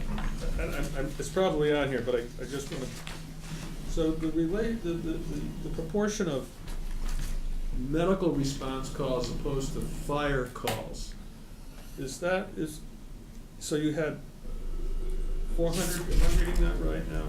the Four actual, hundred and 23 actual medical emergencies? Are those automobile accidents as well as, Yeah, they can be medical? heart attacks, they can be anything. Okay. And so, even a carbon monoxide incident that Yeah. starts as a fire call could transfer over to being a medical call at that point, something like that also. and how many actual, I'm probably missing it here, how many actual fires have we had in the community that we've responded to in terms of? We had one large loss for the 19 FY year, and we had 3 small losses. We had 4 multiple alarm fires. So the bulk of our work in the fire department is medical and Yes. automobile and. Yeah, it's and more than 50%, yes. 50%, Medical, yeah. right. And that's pretty common to most fire departments. Most Yeah. communities, You see the changeover with every department. yeah. Thank you. Welcome. I just wanted to clarify that. Under salaries and wages, my line will be changing. The signing of the contract Tuesday night. Yeah, we need to make adjustments, Yeah. that was, this was done prior to that. So it'll be hot. Well, adjustment to the number and also to the contract, right? Yes. This reflects all 3 positions being in one contract? Right, Right. yeah, that's what it is. So just for everyone else, the FinCom, the contract originally included all the jobs that Yes. Stephen is, which is the animal control officer and clockwinder. And we've decided to split those into 3 contracts. So he'll have a contract for fire chief as well as a separate contract for the other Right, things. so all that will be reflected in That'd the be fire good. department, the fire chiefs. That's like late breaking Yeah, information. when Steve retires in 30 years, the next person might not want to chase raccoons around at midnight. Right, exactly. Steve loves doing it, so. Then you get Jeff Baxter, John Joyce. Any questions on this page? Yep. Pretty self-explanatory. Oh, this is it. Expenses, energy services, gonna be an increase of 437. Non-energy services, water, it's gonna be an increase of 50. Office supplies, staying constant at 3,000. Maintenance and repairs, cleaning supplies. We actually boxed those two together to make it one line item. And it's a 602 increase for that line.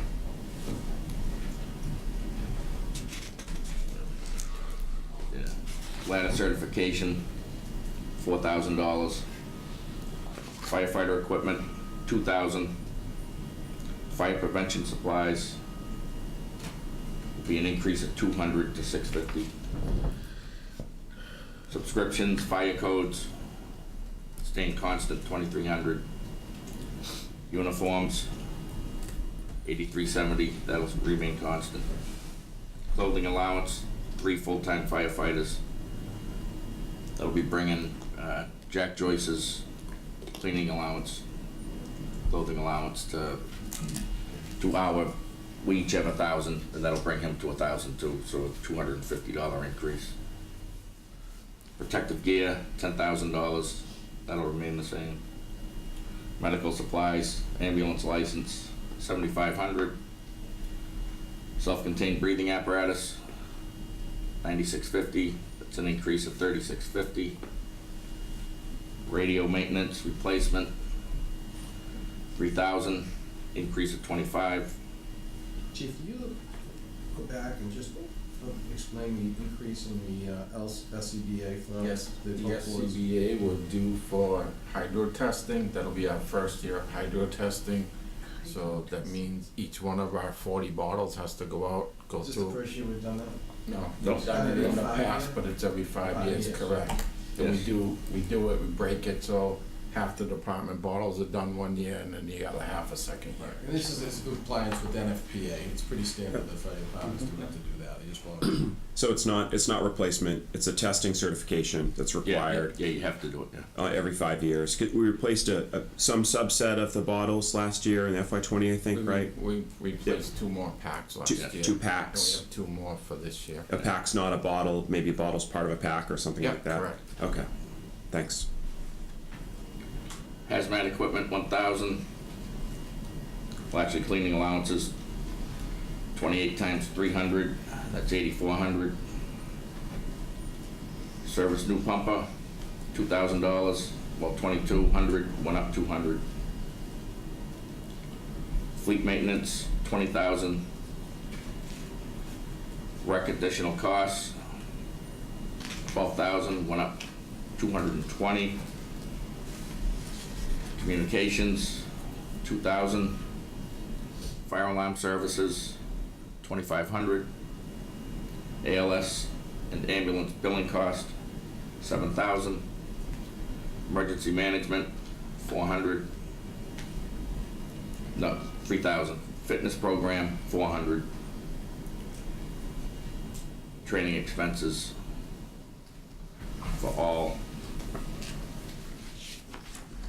increase of 5,634 to 143,797. Can I ask the beginning that I would ask everybody question? So these are expense increases versus our FY20 budget. And and this is not just the fire department, but in our overall desire to make sure we're doing everything as well and as inexpensively as we can, have we looked at actuals and said that the actuals are reasonable and therefore these increases are reasonable? In other words, it's not just adding money to something that might have been too budgeted incorrectly. Yeah, great point. Does that make sense? Yes, it does. So we did do that when the departments met with me and our team, Patty and Jackie, Chris. We did. We went through the actuals. One thing that I struggled with this year, and we're going to make changes effective July 1st, is right now everything's lumped into 2 categories. You either have salaries or expenses. So we're gonna break down that expense item a little bit more detailed. So we're gonna have categories, instead of just paying any bill goes into expense, we're actually gonna increase that chart of accounts to say what's office supplies, what's public safety supplies, what's maintenance contracts. This way we can drill into those a little bit more. So you're confident in the total, say, expenses, but the line item actuals you might not have, actually, at this point, and that's what you're looking for. For FY20. For We FY, do right. have them, but it's very rough by hand, like having to go through every invoice for every department. So the strategy is that instead of having to go through that item by item, invoice by invoice, we'll be having it so that way you guys won't be able to, it'll be in soft right in a more higher level. So that way you can see it as well, instead of just us.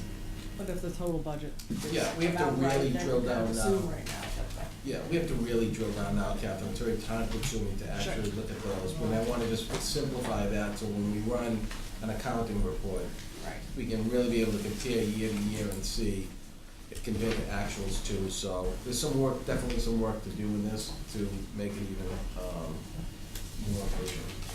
So to Catherine's point, obviously BVAs are always definitely helpful. So I just did a 19 actual to 20 budget, because 19 actual, we don't have the line items, but that's too granular, presumably, to be Right. thinking about on the order of a 4 or 5 digit, like a $5,000 or $10,000 item to know actual over many years is probably too detailed. But so if you go 533, 611 to 569, 359, then you have a 6.7% increase if that quick thing that I just did was right, which it may not be, versus the 14%, 20 to 21 budget to budget.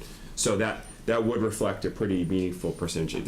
And that, to your point, I think supports the need to go pretty carefully to know, if there aren't net new expenses and we're increasing the percentage, 2x. Right, Then and we're some being years, careful. this is a year that the fire department, you'll see a big increase because of the testing on the FCBA's, that's done. every Yep, 5 that's not years, cheap. so That's a specialized testing, yeah. Yeah, so this is just one of Yep. those years that you're gonna see a bump because of the required NFPA. You're right, and then we strip that out and redo the calc and see, yeah. And see how Yep. that affects it. Yep. Yeah.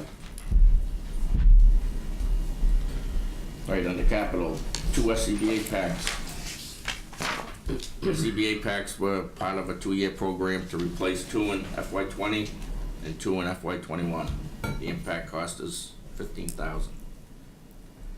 Firefighter gear. Protective gear was part of a 2-year replacement plan for FY20 and FY21. The manufacturer has changed the material, which has caused an increase of $200 per set. Again? Well, it's actually, For no, NFPA it's- standard. it's also in favor of the gear will no longer wear out as much, because it's almost like a corduroy now, so the top layer will wear off first before it hits the next layer. That's great, but always keep in mind too, that bunker gear is only warranted for 10 years, and NFPA requires that every Yes. 10 years the bunker gear gets replaced, regardless of the condition it gets in. So, Pump truck. The big item. During our annual state vehicle inspection, the state inspector found the right side frame rail is separating. The inspector stated he would no longer inspect the truck and give it to a safety rejection sticker, which puts the truck out of service. Even if the truck was fixed at a starting cost of $100,000, this cost will increase as the truck is disassembled and items are removed from the frame and found to be bad. At this point, the truck has less than 4 years of reserve life left and would not be worth putting that kind of money into. And that cost that you have, Are you on Sorry. pumper truck or are you on engine 4, chief? He said pumper truck. I'm on, engine 4. 140. You're on engine 4, you said pumper truck, so Pumper truck is the first picture. there's a pumper truck Well, that new we've pump been truck. paying for the past few years, so you're Yes, going right The to that. last payment of engine 3. Yeah, that's the last page. But now you're discussing engine 4 now. I'm confused. Me too. Me too. Yeah, so we didn't. We have pictures in here, they start. Yeah. All right, Yeah. I'll go back to the summary sheet. Yep. So, the first thing on this pump up truck, that's the last year of the payments on that. Yes. So going through is protective gear, that's the second year, chief, correct me if I'm wrong, is that the second year? Yes. So that's something that, we basically committed to in another previous Yes. year, that this is year 2 of that. Yeah, So you said it's the which year? So it's the 560,000 is the one that the chief's talking about. Right. That's the engine 4. What are we doing? We're jumping engine 4? We're not going in order here? Well, he just did quick. Going back to the order. The first Yeah. two, the fire truck and the protective gear are just continuation of payments, that's, Yeah, okay. Is that right? SCBA is the same thing. Okay. Why don't you start with that next line item, chief, let's do the ambulance first, and then we'll. Next one is the ambulance, isn't it? Yeah, ambulance, yeah. Did you get in? So which one? So we're gonna talk about ambulance? Let's talk ambulance first, let's stay in order. Okay. Stay in order, please. Okay. Well, there's all different options we can do for the ambulance. You can, full out replace it with a new one. Rehab the one we have, that's either, put a new chassis on it, dropping a new engine in it. We also have this option to actually Thank purchase a new ambulance through a lease. I don't, Chief, we just got a new ambulance. I mean, you know. No, it's for a backup ambulance. It's for a second ambulance. So what the fire department is wanted to propose is, okay, we have a new ambulance now. In the event something happens to that ambulance, we no longer can supply, do BLS service, and we'd have to completely contract that out. And you can do that for a period of time, is it 30 days? Is it over 30 days, and then you have to reapply for your license, is that right? Yeah. So, we're good for a 30-day, so if we had some minor repairs or something that needed to be looked at in 30 days, but if we have to go extend it beyond 30 days, now they'd have to start their licenses would lapse, they'd have to reapply, and how long is that process to go through? Well, if you lose your Medicare, Medicaid status, it took me almost a year to get through that process. So what they want to do is to say, okay, let's have a backup ambulance. And I think we had some previous conversations in prior selectmen's meetings, and I think it was discussed at a Fin-Com meeting, I may be wrong. But with that other ambulance, is it worth it to, replace the motor in that? Is there some other options here? So the fire department now is exploring all these options, and I think that Jeff can speak now to, number one, do we want to have a reserve truck? And that's something that both boards would have to discuss, and then here are the options if we wanted to do that. Do other FinCom member, is the idea of a backup is net new to me. Was I asleep at a meeting at one point? I just want to make sure. It's new to me. Okay, all right. Maybe that wasn't discussed. Just as a starting point, that's Okay. fine. I mean, I welcome all information now. I just want to make sure I wasn't, so we do still own the old, Yes. the old ambulance? Yes. Okay, with the fuel issues, it's somewhere off to the side, right? Yeah. In a non-functioning state, obviously. Yeah. Yeah. So also with the second ambulance, now that we're relying so much on the ambulance revenue is in our local receipts, we're expecting a certain level of that to offset our expenses. If the truck goes down, we lose, that revenue is gonna start dropping dramatically once, if we don't have that backup. So that's another reason For the for. 3.5 weeks that it was out of service, we lost well over $39,000 just from that short period of time. That's total billings, right? Yes. Yeah. Which we probably we'd get a fraction of that in real time coming back. Except hopefully quite an aberration that we wouldn't normally expect. I mean, there might be a mechanical failure that Yes. could put us out of service, but what happened last year with this ambulance, I'm imagining is not a common occurrence, right? No, Something you that never- But you could have a mechanical, something. He Yes, responded yeah. to a call and it get in an accident. Yeah, so the bigger concern is it's winter and it's parked on the side of the road at the driveway and somebody comes along and slides and hits it, which happened to our brush truck years ago. Sure. And that was out of service for over a year We to see, get repaired. yeah, we see that on the news all the time. Yes. State police cruisers that are parked on the highway, they're wiped out and they're pulling over somebody or responding to a motorist. It was almost the same day we put our new ambulance in service that Atlantic got totaled. Yes. Same truck. The numbers for the truck, is this just servicing Wenham, or is this Hamilton and Wenham? Just one. Just one of them. Okay, so when Hamilton spoke at a meeting, joint meeting, they asked us questions about having their own ambulance. So if they had their own ambulance, that would not, just to confirm, would not take revenue away from us? No. No, unrelated. And they talked about that, I talked to Joe Yeah. Domalowitz in Hamilton. In order for them to even be ready to do something like that, it's 3 to 5 years, closer to 5 years that they would have to do that. They just started 6 months into a 3-year contract with Beauport, so they're talking about it, but I don't see that happening. Okay, I was just curious if they decide to do it, does our revenue go down and how does that affect us? It wouldn't go down, and we have met with them too. Yeah, and I continuously meet with surrounding managers about the possibility of maybe doing something with other communities. So is there I might be here, or won't be missing it, is there offset somewhere in here showing our revenue against what that $100,000 is? No, No. it wouldn't generate additional revenue. I mean, it's a contingency planning effort, Okay, in let fact. me back up then. Do we have my revenue knowledge, I could figures be wrong. year-to-date going forward, what we're projecting to offset those ambulance costs? The new one, what was this, We 100,000? projected for local receipts from ambulance at $100,000, correct? 133. Paying for itself. The one we had now. What we have Right. now. Yeah. And I should defer to Deputy Captain Baxter, because maybe it would generate additional revenue Yes. as a secondary Oh, yeah, vehicle anytime- on its own. It could be out, you could have two out generating revenue simultaneously, theoretically. Just as an example, anytime there's a motor vehicle accident, there's always a minimum of 2 patients, which you can't transport in the same truck. So anytime that's Right. happening, that's just one example. If you have two patients that need to go We be have staff. transported. Take care of somebody else. Yeah, getting makes there. sense, that makes sense, Okay. yeah. So there's, Okay.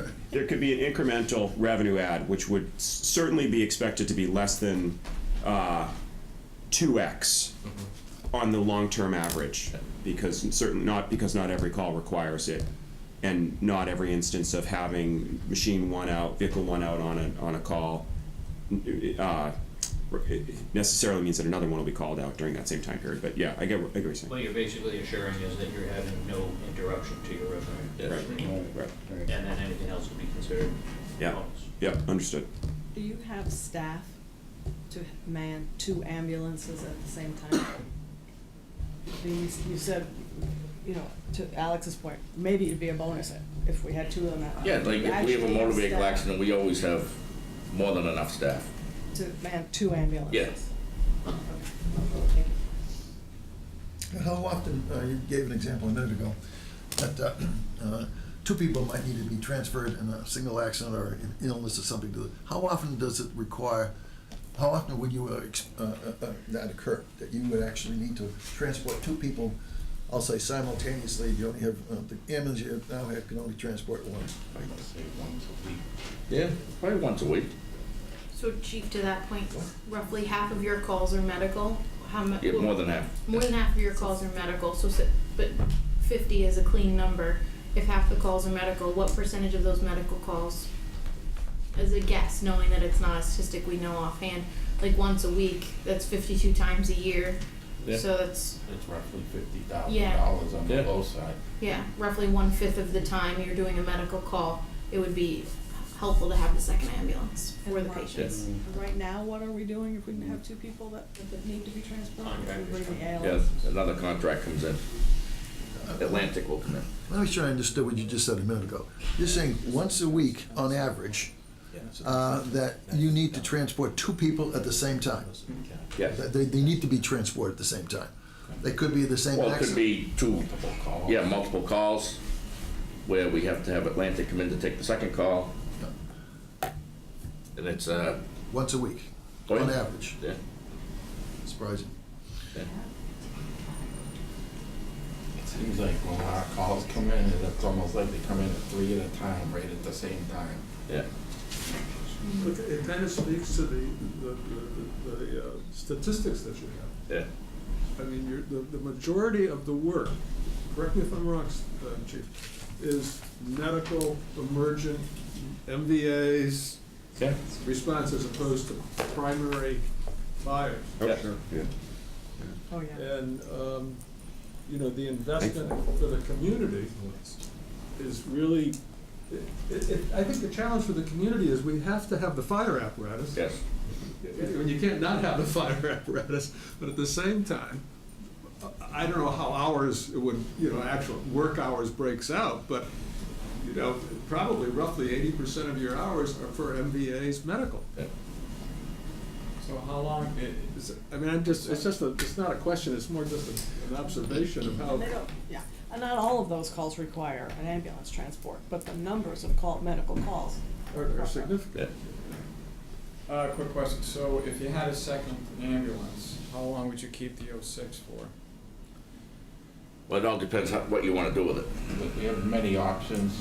You know, we didn't If actually we get Butch to use, go through if this. we used the box off of that truck and it went onto a 20 frame, the quality of the truck that would be put under that and the box being rehabbed, that would be a 15-year rehab. Discussion. Okay. Yeah, easily. We're unconvinced. Did we, Chief, if you got a new ambulance, hypothetically, wouldn't you need more staff, more certification for your staff? No, all of our staff, except for 3 people at this point, are all EMTs.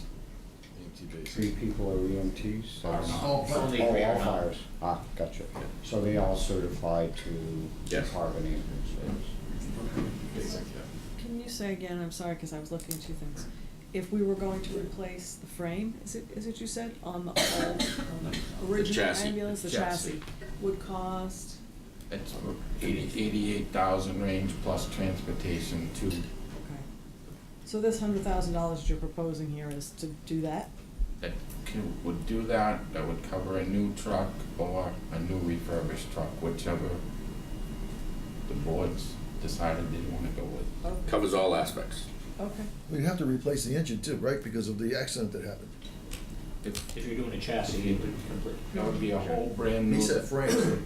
That would be a brand new frame, that would be a brand new Ford Cab. 2020 front end. Yeah, cab, engine. The cab and chassis. It's basically everything but the box. And they rehab the box and put that on too. Okay. Have we always had a backup? No, Yeah. no, never We just did. started So, this past year. I mean, I think clearly this is like a bigger part of the fire department budget request, and it will involve more discussion. So I think if we have the high level numbers now, not to move us forward too quickly, but I mean, the only thing I'll say is that all of the rationale presented for having a backup is totally valid insofar as it has nothing to do with, it's unfortunate that we had to replace the machine last year. Yeah. It was unexpected.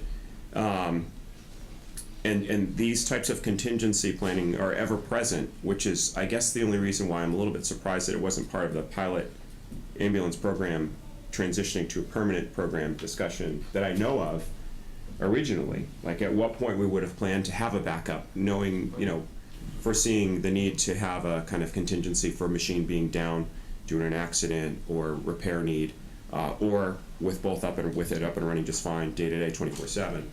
And a second machine to assist, injured and generate revenue. So I don't know if it was part of the original pilot plan discussion or. Good idea. I don't think it To was have a part of the backup. original Okay. plan. Just to I have think an we ambulance. kind of, Well, I think we all agree it's a good idea to have an Now we ambulance. do, but we At didn't. this very stage. Yes, right. Right. We didn't back a year and a half ago, whenever it was. Okay. and it's not my recollection that we thought about it A in the backup at that original, time. when we were proposing when the pilot was proposed. So it's certainly logical to address the question of a backup being needed. When if you have a successful ambulance program running, which we do now, we don't have 20 years of history, but we've had it for a good amount of time. We know it's viable, Right. it's adding value, it's generating revenue, it's adding value in different ways. Right. It's reasonable to expect that you would address the question of a backup. Right. And there's it's not like they're crazy ideas that lend itself to that. That's all valid. It's just a question of what's the right time to do it and what approach to take via rehab old machine, buy new, etc. Right. And so on. And to your point, this is the high level talk. So this 100,000 is probably the worst case scenario on a high end of what they had to do to have a backup. But further discussions need to be had on what's the best way to do it and Yep. what that number will really get to. Yep. Without doing that here, because we could take the next 3 hours. Exactly, and exactly. testify about it. Okay. Yeah, dirty listen. I don't think so, he's got the best poker face of anyone I know. We also need to have a pro Second forma only on the to- revenue and expenses. Absolutely. Yeah, So there's a yeah, lot more work without getting too, Yes. stick with a high level and Yeah. even with, next we'll go to engine 4. Yeah. Softening this up. So as the chief was saying, he had some mechanical issues. Row. Yeah. You're on engine 4. Do we still have 1, 2, and 3? Just Engine engine 4. 3. Do you have an engine 1, engine 2, and engine Oh. 3? Ladder 1, engine 3. Ladder 1, yeah. Squad 6. So right now, What's the status of this, of engine 4? Which you started to say a while ago. Well, I don't know if I should go for replacing engine 1, 2, and 4. Just stick with engine 4, please start again, because it's just we're confused now, or I'm confused. Well, during the annual state vehicle inspection, the state inspector found the right side frame rail is separating. The inspector stated he could no longer inspect the truck and give it a safety rejection sticker, which puts the truck out of service. Even if the truck was fixed at a starting cost of $100,000, this cost will increase as the truck is disassembled and items are removed from the frame, found to be bad. At this point, the truck has less than 4 years of reserve life left and would not be worth putting that kind of money into. Impact cost, $560,000. Chief, can I stop you for Yeah. 1 second? So I want to say that in your books, in the fire department narrative, you have a $400,000 placeholder in that spot, and it's 560 that we have on the board is a little bit of late breaking news based on the more recent projections that we had gotten from the fire department, so that you could see a full build-in of the cost of that engine based on the leasing options. And I jacked that up based on my 15-year experience of buying fire trucks. I didn't want to be on the low side. You know, let's stick to the high side till we truly understand this problem. Then we can bring it down. So I'd rather go on that high side. So I bumped it up to 560. I don't think I've ever bought a pumper in my time, and I bought a lot. That's less than $500,000. So I'd rather stay on the side of the number that I'm comfortable with, which is $560,000. And that would cover interest if we were to do a leasing option. I only have one question. How often, when engine 4 was certified and running around, how often was it used? Goes out on every fire call. Why- We usually always send 2 engines and a ladder to the calls. Why is So it's that? basically about 400 times a year. That's just the protocol? Is that the idea? Yeah, it's a The NFPA. standard. To what? NFPA standard. F what? NFPA. National Firefighter Protection National Agency? Fire Protection Agency. National Fire Protection. It's the only pumper, Yeah, is yeah. that right? It's our second pump. We bought a new one, what, about half dozen years ago? 8 years ago? 2016. Yeah. 16. Oh, even more recently. Oh yeah, budgeted previously, that's right, yeah. So, you know, I asked the chief the same questions that you're asking them too, you know, how often we use it. And one thing that he explained then is that being part of mutual aid, we commit to a certain number of pieces. So although that truck may not be used, thank God, for a lot of fires here in Wenham, it's part of what our commitment to mutual aid.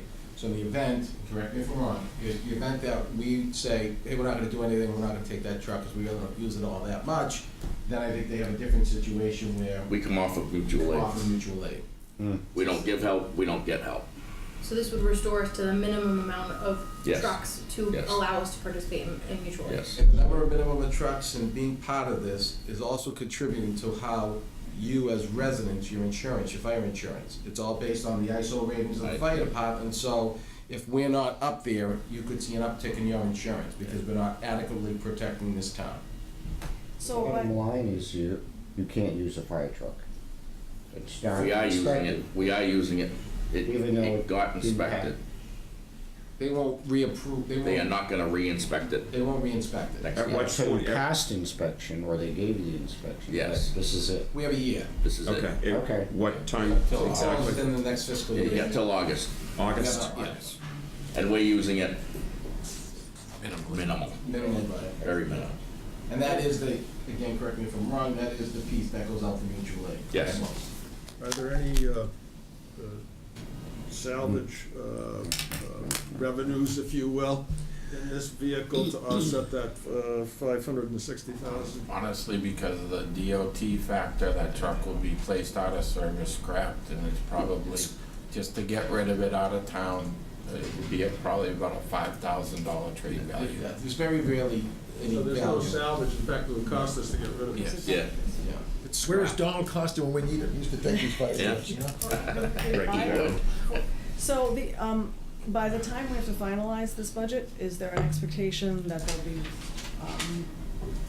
more, I don't wanna say accurate, cause I wanna say this, less of an assumption and more of a real number relative to the cost of a new pumper. We have to drill down. One of the questions was I asked the chief is, just, can we get a used fire truck?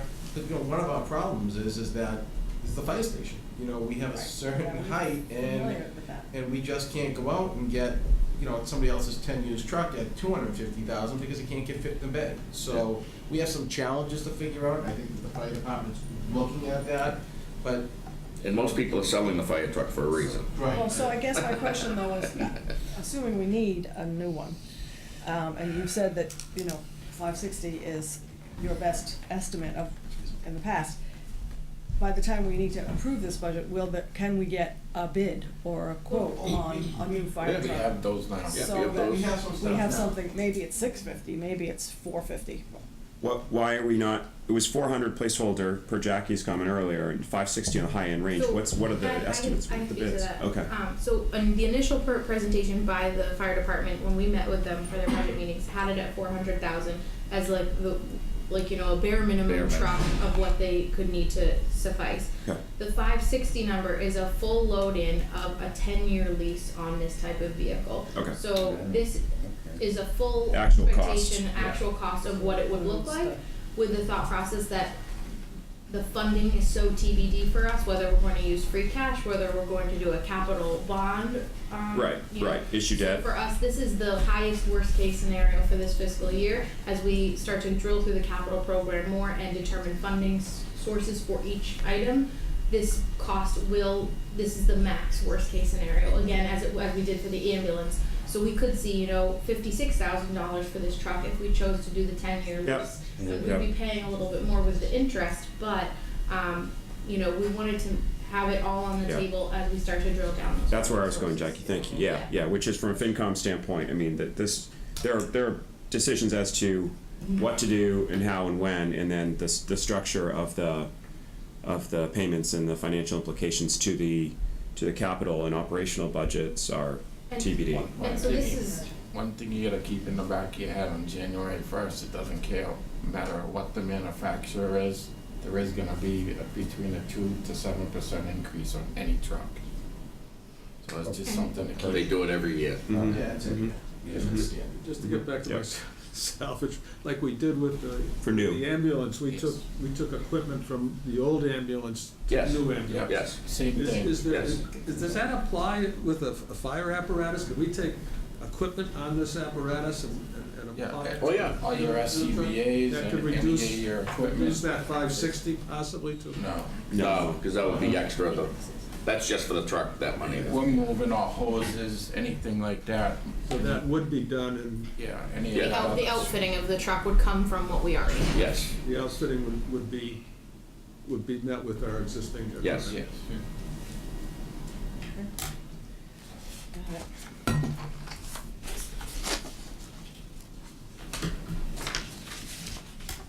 So I think this is also on our to be discussed list along with the ambulance in the Yes. next 2 months, 3 months. That's 2022. Yeah, it's 22. Joseph, like, No, I'm saying the engine 4.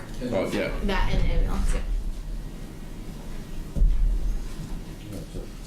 So I don't know if there's any more questions Yeah. for the fire department, because I think there's still lots of discussions that we had. Yeah.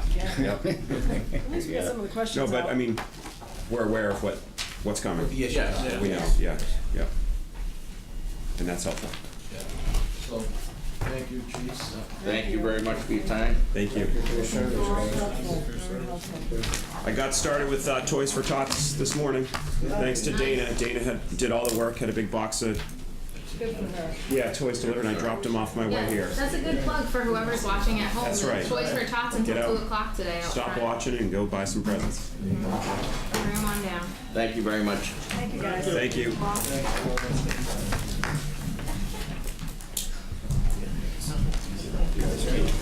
Yeah.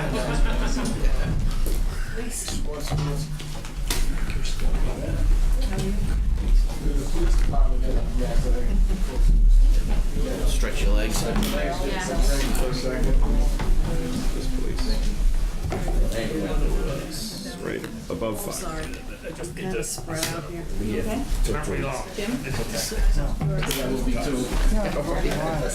Hey, so, excuse me, text you the other night.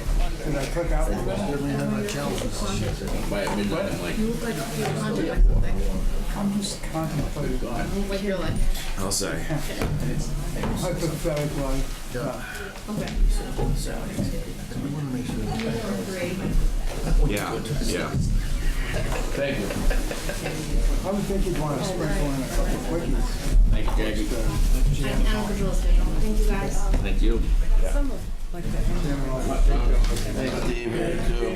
an agenda item, but we did it over. That's him. This is the first time.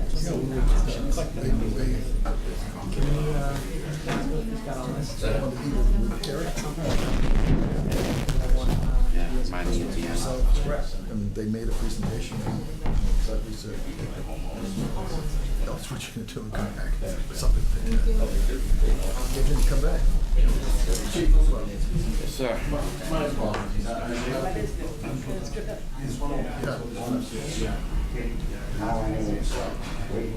Yeah, there's one upstairs.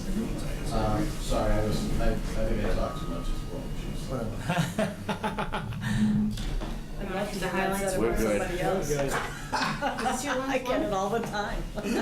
Pretty much, I'll be here for the next one, but he's doing it. You'll be here. Yeah, I'll be in that chair for the next year. Yeah. Giggling. Not too long though. Couple minutes just to Alex. Yeah. Couple minutes. Well, there's only one member of the Yeah, FinCom I'll left here, let so.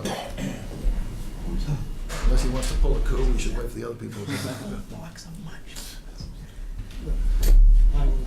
Oh. And I go, he goes, I think you Yeah. I'll probably be 5 years. Oh, yes, the heat goes off at 4, guys. Well, that's good, because if I am not out of here at 4, I have a big problem with my next engagement. stop moving. Yeah, right. Yeah, when we get to some slightly, we've kind of front-loaded the larger departments today, so after police, we'll have DPW, and then we'll start to get to some slightly smaller scale departments. Like the library, for instance. So I have to, And land use. I have to coach a game, so I have to leave around 12:30, 12:45. Okay. You won't have form, that's the FinCom. FinCom will remain as invited guests. Then. Not Yeah, exactly. no, we will, because Alex is here now, so there's 3. Jim, Alex, and Mike. Oh. Alex, do you have to leave at some point this No, week? I should be good. I should be good. Okay. Yeah. I think we should all try to make an effort to get us back, to Yes. regain some We've time. got a couple larger departments, and then we'll start to get into the smaller ones, and I think what we can focus on, if we can ask the department heads, instead of going through every line, just to go through the lines that are making I usually changes. start out by any question. You've been at this rodeo. It's the same budget since 2012, so. No, Mike. Unfortunately. Just there's so much stuff here. I don't know top of yours, Jeff. Police is kind of boring. Okay. Well, thank you for having us as always. We usually do start off by saying our budget hasn't changed that much since 2012. We've managed to stabilize the department with the existing funds we have. Last year was a little bit of an exception. We included an 11th officer in the budget. This budget this year has no additional increases in staff. It's back to what it was. Which on that front page represents that exactly. We do have some minor areas that we ask for increases in, and those are based on actuals, particularly with expenses. We've provided our own actuals, which I know isn't ideal, but we at least did provide them for you to review and just sort of see where some of those increases are. We did ask for an increase in uniform replacement.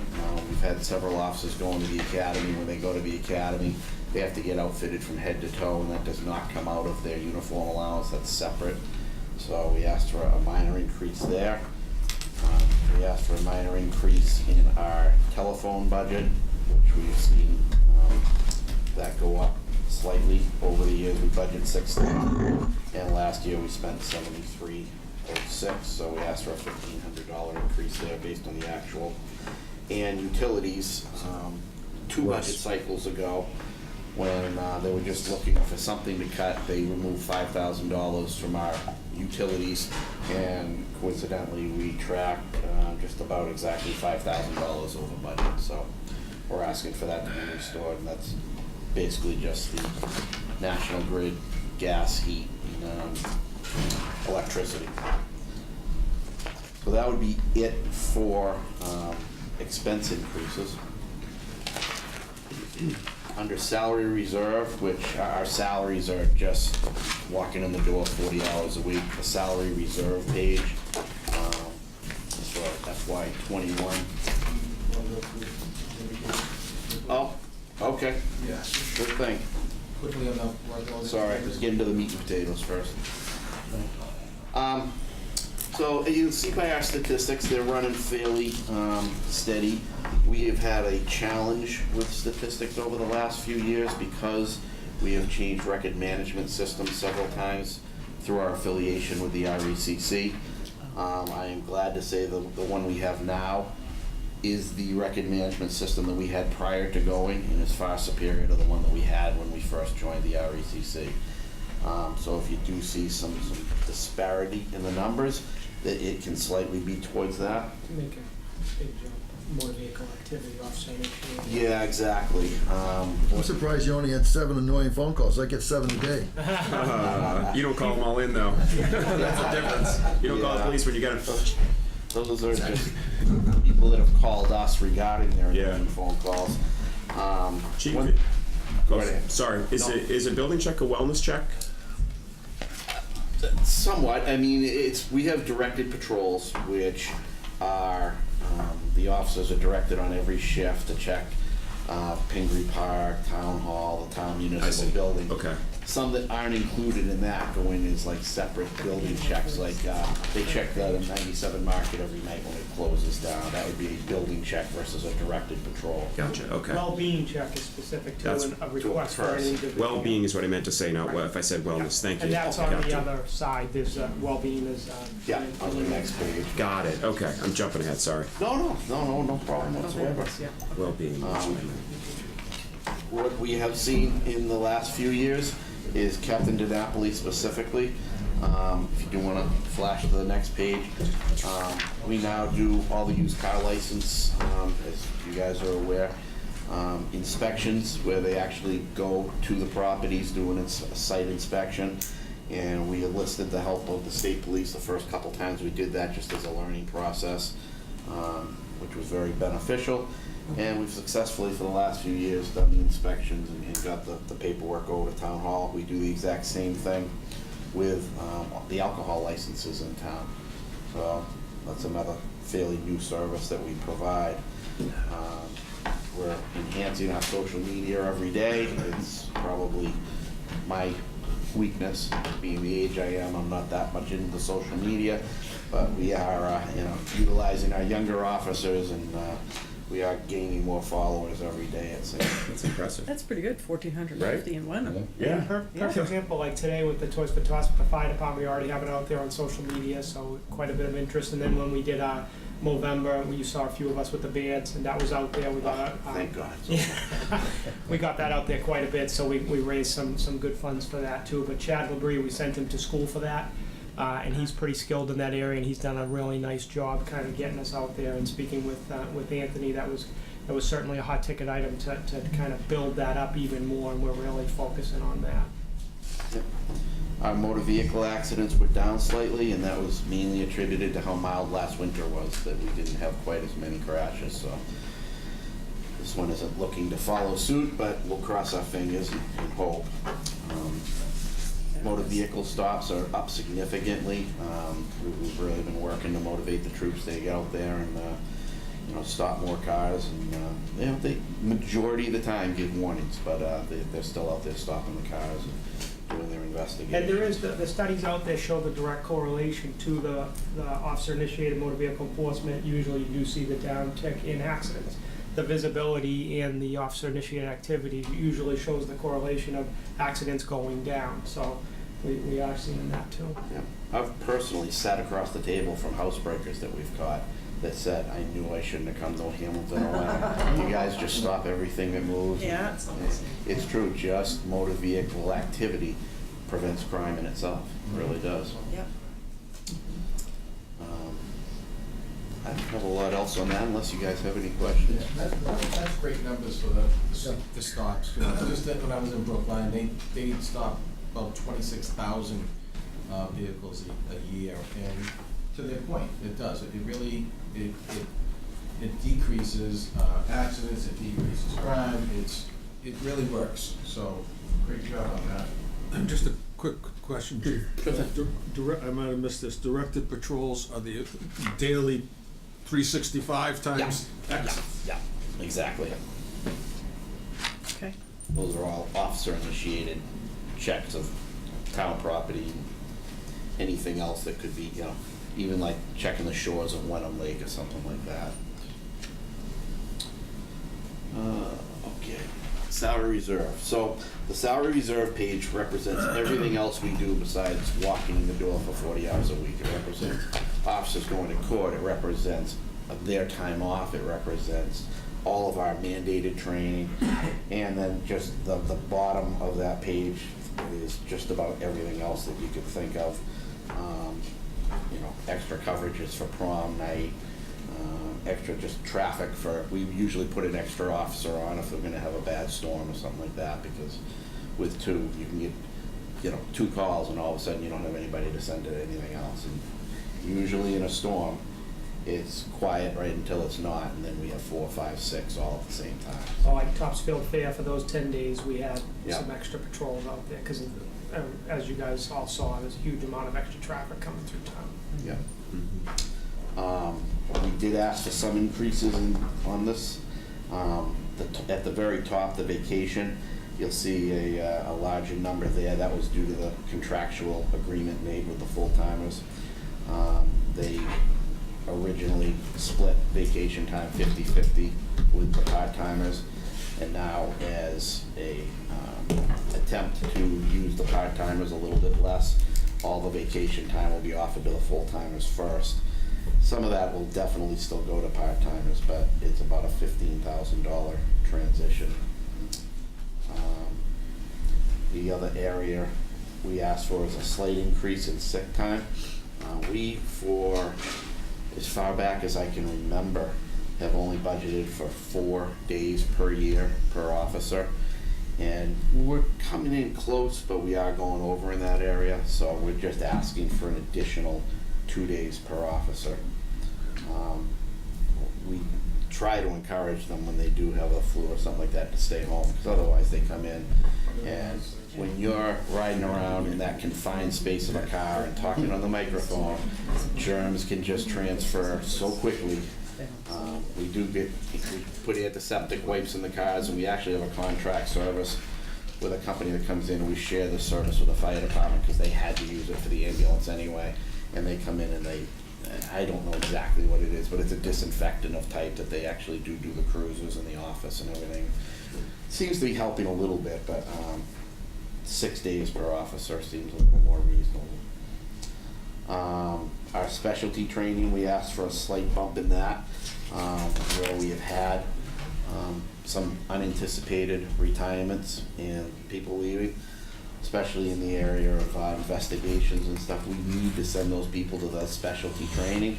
We budget for that anyway, but what we do, we only budget 40 hours for the entire department, so we're just asking for 20 hours more for that, which is a total of only $3,120.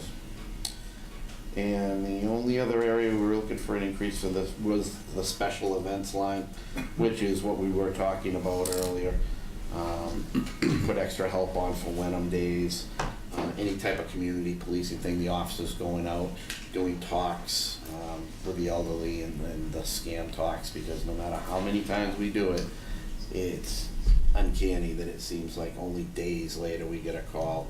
Most recent one that the detective's working on was a woman sent in $10,000, and not looking like we're going to get that one back because there was a delay in the reporting, but it happens far more than you would think, and it's beyond frustrating to us because we try to get the message out there through social media, doing the public talks. And just, there's always someone that unfortunately doesn't get the message. Detective Upantoni went to the senior center, did a nice talk there about scams, and then he's also gonna be going to our Rotary as well. You scheduled him for, it looks like March. They're gonna pencil him in to do a talk there. So definitely getting it out there, the visibility of making people aware does make a difference.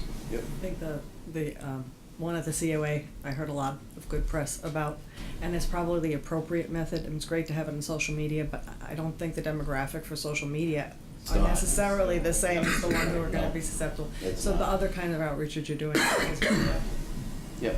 Yeah, actually, the Citizens Academy was a great source for that as well, because you got a real diverse group of people, and we were able to kind of touch on that night as well. So the total increases in salary reserve we're asking for is just $8,500 there. Any questions on any of that? Nope. Go on to expenses. He's looking at you for direction. Oh, yes, Just, there you go. Yeah. Thank you. Almost the same deal here. Not a lot of increases. This is gonna total 8,500 as well. As I mentioned earlier, we did look for a minor increase in the uniform replacement because we do have an officer going to the police academy now, and we will likely be filling one more next year as it looks right now. The phones, which we touched on earlier, we provided actuals there where we're tracking about $1,500 over. And then the utilities, which I spoke to earlier as well, not to repeat, but that total comes to about $8,500 in expenses. Any questions there? We try to break it down as best we can from all the way down to what we spend on batteries and postage, so. Definitely appreciate the detail. And we have, when FinCom looks at all this, we'll take a slightly different lens in terms of pivoting from the way you break it down, FY20 budget, 21 level services, and then above level services asks, Yeah. whereas we might put both of those in together and call that an FY21 versus 20 budgeting, you know what I'm saying? Like, Yep. just those two columns, Right. you know, merge them together to get a sense of the actual change. Yep. But you've provided the adequate detail. It just requires that we might transform it a bit when we think through Sure. what the year-to-year, budget change is. Yep.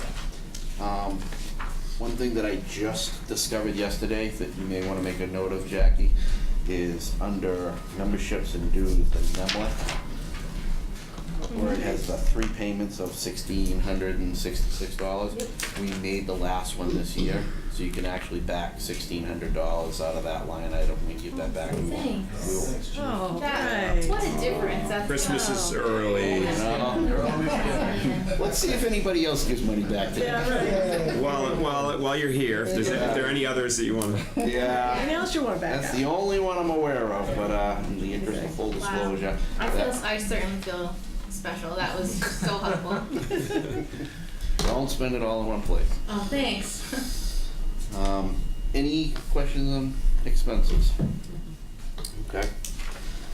Capital is, let's see. I have so many capital pages, I'm not sure which one you want to go on. But I know, it's just a little bit later. Yeah. A lot to remind it. Here you are, Chief. that page. Okay. So the 3 capital items we have to bring forward is there's one more lease payment to be made on the administrative car that we did 2 budget cycles ago. And that will complete that. We'll own the vehicle outright. That's the $1,200. Well, 12,000. well, yeah, sorry, 12,000. I can find that page here in a minute. It would be, You have it. if you don't mind. Thank you. It's, My apologies. right before this. Yeah, that's it. So it's- Yep, that's it.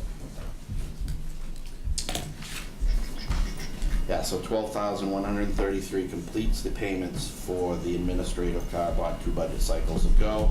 We'll own that one outright. The 42,000 is for the replacement of a frontline vehicle, which, if you want me to go, I'd be glad to go over the schedule that we use, that we've been using for the better part of a decade. We run three frontline vehicles, and they average about 35,000 miles a year. So we replace them once every year. We get a 3-year life cycle out of them. We trade them in with somewhere between 90 and 100,000 miles on the vehicles. If you go over the 100,000 miles, there's a significant hit to the trade-in value. We've been getting somewhere in the area between $5,000 and $6,000 for trade-in value by keeping it under that $100,000 a month.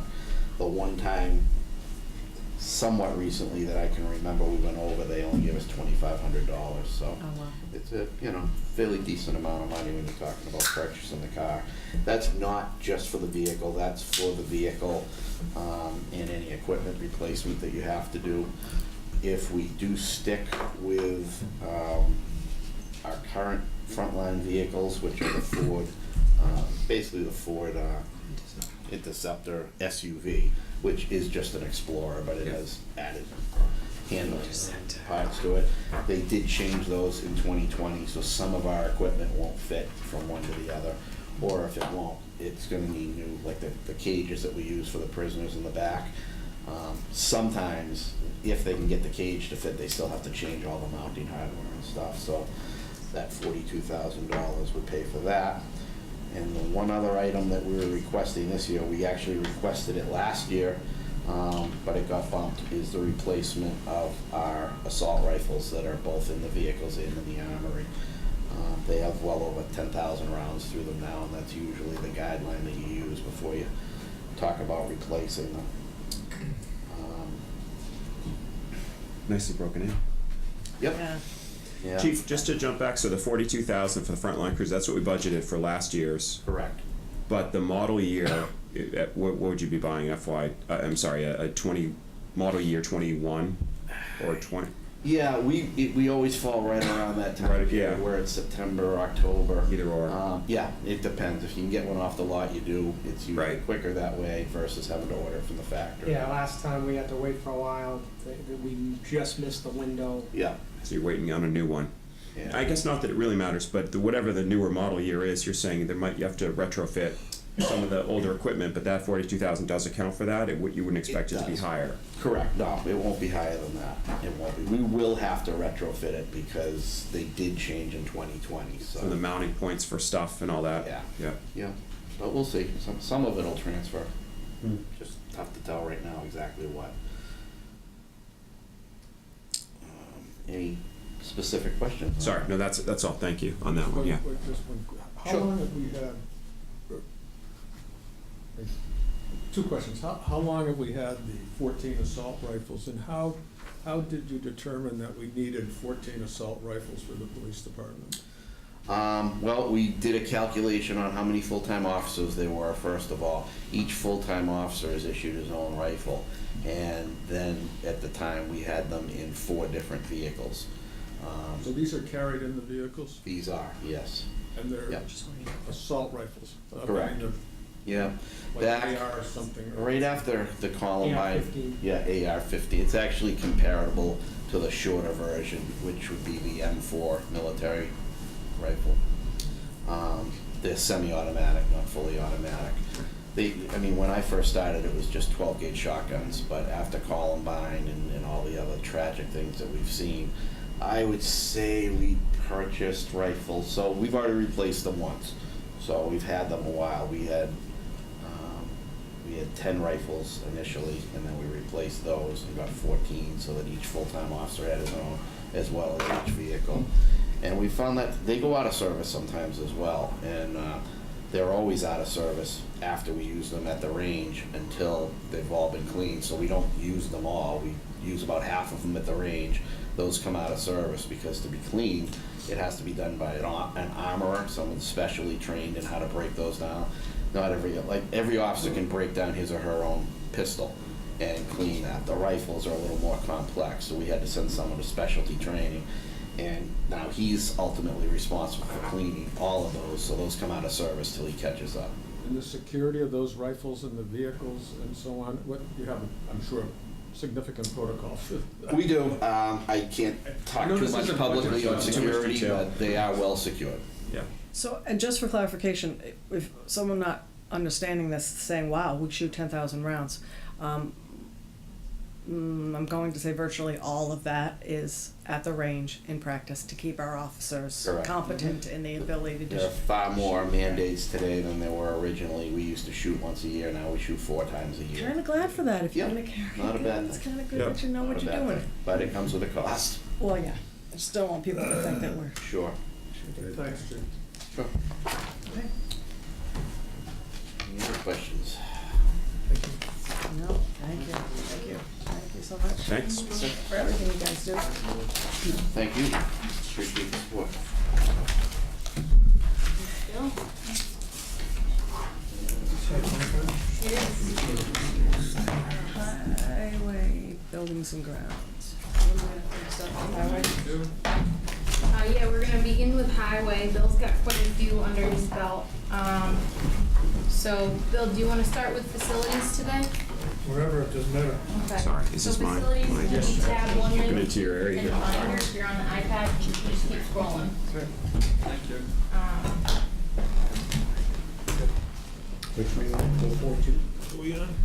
Which one two? Yes, sir. No, 192. Bill's gonna start with building and grounds. Oh, So 192.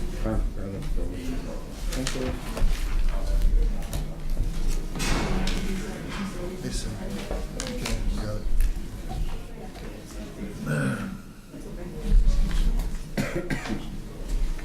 Bill, welcome back. Thanks. Do we want to start with expense? Well, facilities doesn't have any, it just says, Start with revenue. yeah.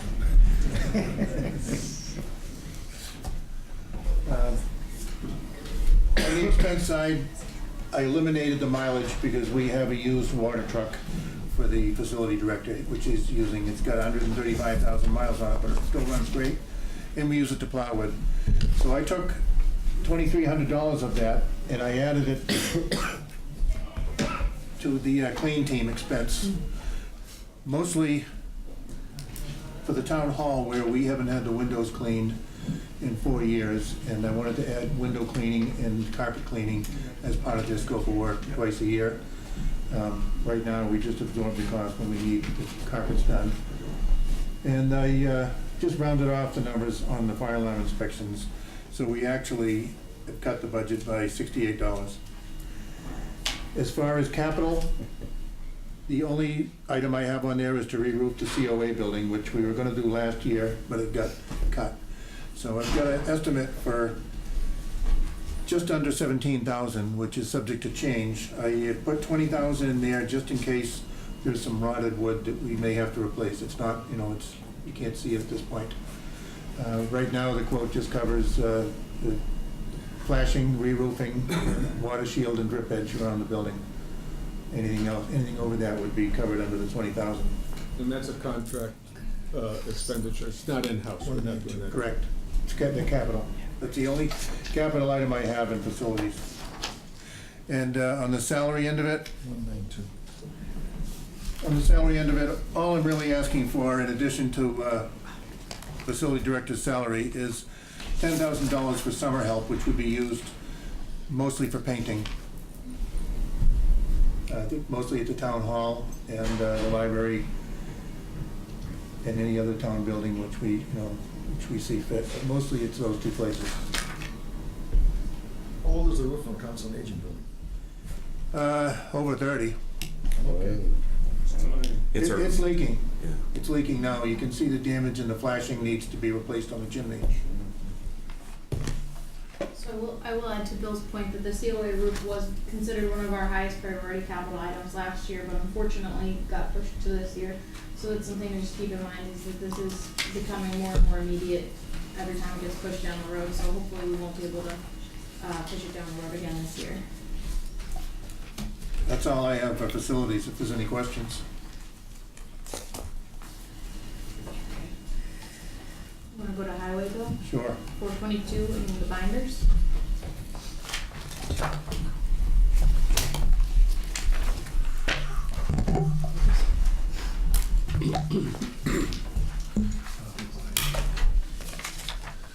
Okay, Bill, can you start with your performance workload indicators for us?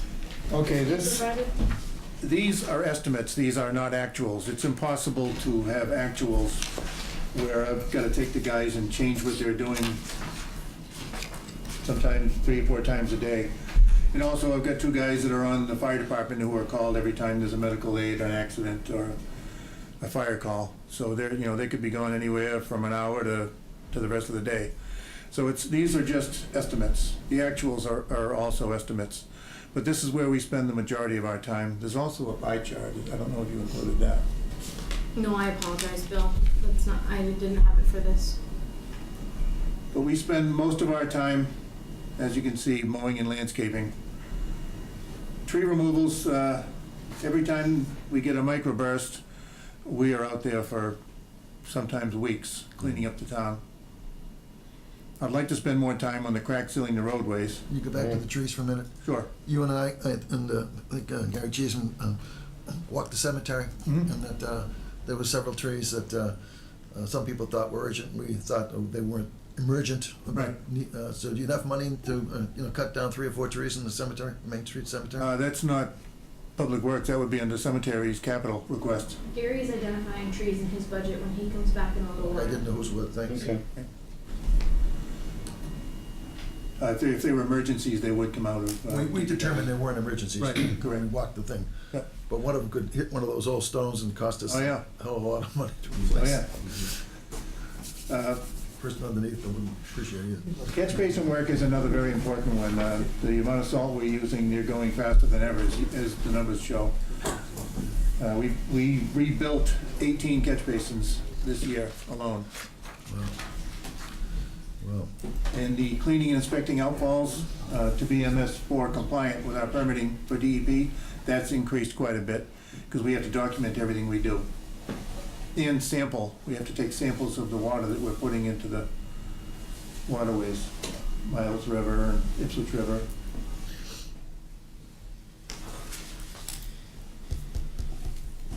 Everything else is pretty self-explanatory. The plowing and sanding overtime hours, that could change any year. The asphalt tons, that's 75 tons we're estimating next year. That's a lot. That's mostly aprons, sidewalks, and storm damage. The cemetery burials, that's how many burials we had. A cremation can take 2 hours as opposed to a full burial, which could take a half a day. So, Bill, can we just speak to, one of the things that Bill had mentioned is crack sealing, he'd like to do more catch basin and protecting our roads. And as he's indicated to me, loose leaf pickup takes a considerable amount of time in the fall when generally that's the opportune time to deal with road work. So there is a trade-off. You know, we're doing loose leaf collection at the expense of not taking care of our roads. So, which means if he doesn't crack seal or fog seal or any other process to extend the life of the road, it means it's gonna have to be replaced that much sooner, which is very expensive. So I think Bill has expressed to me that he'd like to do away with loose leaf collection next year so we can concentrate more on our roads. Because we just only have $150,000 in Chapter 90, and March Road alone was how much this year, Bill? And then some of the road work we did, It was just one road. around 100. Yeah, that's one road. And how many miles of roads do we have here? 34. So, there's a trade-off, and Bill brought it to my attention. I think it's worth having that discussion, whether we continue this and not take care of our roads and extend the life, or have them do 2 months worth of loose leaf collection. Yeah, we brought that up last time. In the MS4 permitting requirements, that's the time of year when you can do most of the sampling and do the outfall cleanings, which we must document. Another time-consuming thing we do is mowing for the schools. Hamilton, as you know, backed out, and so we have the 3 elementary schools and the backfields at the high school, which take a lot of our time, but it's a double-edged sword because we get some good revenue from them. And with that revenue, I have purchased all our mowers, and everything has come from there. I haven't had to ask for any money for that. But it takes us away from road work, which, the sidewalks, we're so far behind on sidewalk work and crack sealing. As you look on the crack sealing here, FY19, we didn't do any. That machine that we bought 7 years ago sat for 2 years. I'd like to get back on that, but we just don't have the time. So, Going back to the loose leaf pickup, we've had extensive discussions on that. I'm just assuming that we're gonna go forward with those discussions.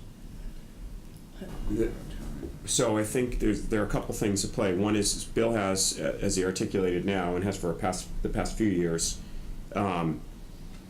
made everyone, keenly aware of the opportunity cost of his whole crew doing the loose leaf for 6+ weeks, and what it means for the road repair and maintenance outsourcing and an additional cost. So you've got the service component and you've got the cost component. Right. And I don't think they're mutually exclusive. I mean, I think there's always the potential to continue with loose leaf, but then of course Bill's crew would potentially need more, or the cost is greater. I think what we're doing is trying to isolate the cost of loose leaf and factor it in with other opportunity costs. So there's the direct cost, and then there's what we can't do what Bill can't do because he's working on loose leaf. By the way, anecdotally, it seemed like if I had to guess, this was the biggest pile on the sidewalk strip I've ever seen. And maybe it's because we've been talking about loose leaf so much for the past year, but that I'm looking for it.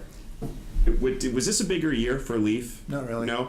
It's just in my head. Damn it. And I'm not surprised. I'm going leaf crazy. But Jim, to your point, I mean, I think, yeah, we have to, as a FinCom, think about what are the appropriate financial considerations for the town, for the taxpayer, with an eye on the service as well, which obviously there's a long-standing tradition for and expectation for, and meet with BOS on the same, to share what we feel is the best approach.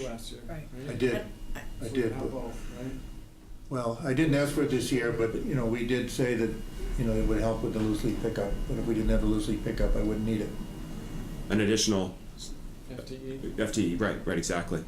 And then just to jump back to town meeting this past April, we considered basically having the loose leaf cost stripped out, but it was impossible to, mechanically, basically find a replacement otherwise at runtime during the meeting, and so it ultimately stayed in there, given all the other variables at play with the overrides. Yeah, and I think that's maybe what Jim was referring to. Yeah. We came a long way in Right. this discussion last year that I think wise, to your point, wise to continue, and to Bill's point. And there was some pretty good backup information that probably still exists. So maybe it's not starting fresh, but just sort of continuing along the plan and executing it. This was a big year for acorns, though. Oh, yeah, it was. It's going to be bad for Lyme Well, last year, disease. there's a little different. So last year, I think we were talking about saving $40,000 and not hiring somebody else to do the catch Kristen basins. Sampson. Yeah. So now what you're saying is that basically we're not going to save any money, but you're going to be able to Do other stuff. do other stuff, which you've just Right, but described. we still need to do the sampling, which I put off a year. I can't put it off another year because then the fines will start. Yeah, I'm just, okay. Okay. So if we don't do the loose leaf pickup, more repair works are going to get done, sidewalks and Yes. so forth. Okay. That's a little different than last year. Right. And I think, to the execution point someone just brought up too, at this point, at some point during the budget discussion, we're gonna be looking for policy direction from both the Finance and Advisory Committee and especially the Board of Selectmen as to what the funding solutions are overall for the budget. And we may be at a year where we have, an operating override passes budget and an operating override doesn't pass budget, depending on the direction of the board. So this may be where we have a better sense of the execution of something like the removal of loose leaf pickup in that operating override passes versus does not pass budget. Because I think something the board has expressed is wanting specifics about what services would have, be at risk. Mm-hmm. Yeah, if we were So- going to that have an might be override, we have something done this. to discuss going forward, how you'd like that to be, reflected in the budget. Yep. I think we're gonna have to choose that when we're all done. Yeah. Absolutely. We're not done here, but we're all done with this. Yeah. Overall process, yeah. Over the coming We months. have to figure out Yeah. how we're gonna fund it, what we're gonna present, how the warrant's gonna be, including those. Obviously, we're gonna have to consider something from the schools too, but what could we do what we got last year too? Put the whole thing out there. Right. Say good luck. Right. Well, there's a lot of things we could discuss, Yeah. and alternatives if we do decide to keep the leaf pickup, because I've got some other ideas, but, we can talk. Bill, do you wanna get into your salary line? The salary line is strictly a 2% merit increase, and that's the only change.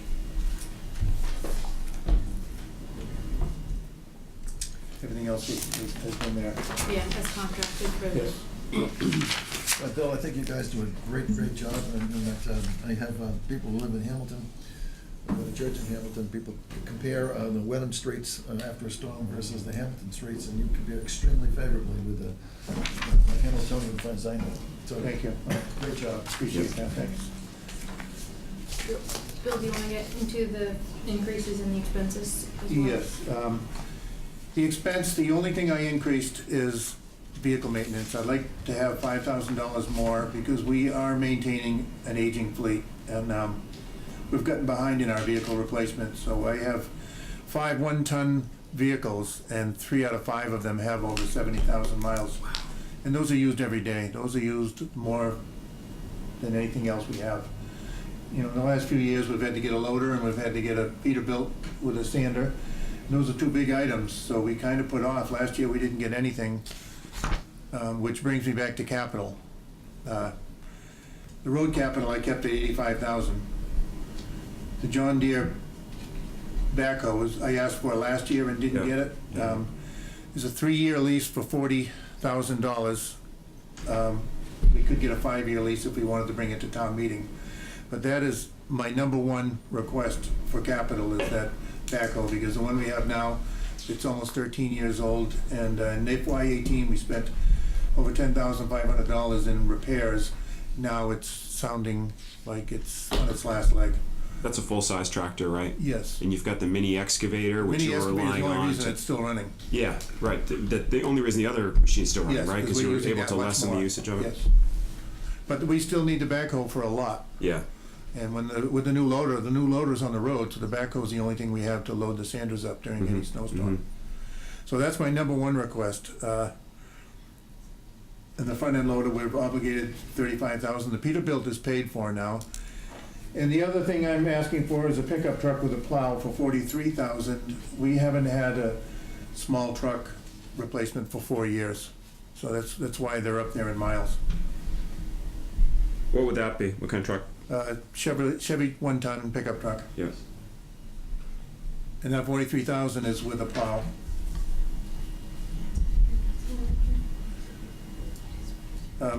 We were supposed to be matching, over 10 years ago, we were gonna try to match our Chapter 90 money with highway road capital. We haven't got there, but this money is needed.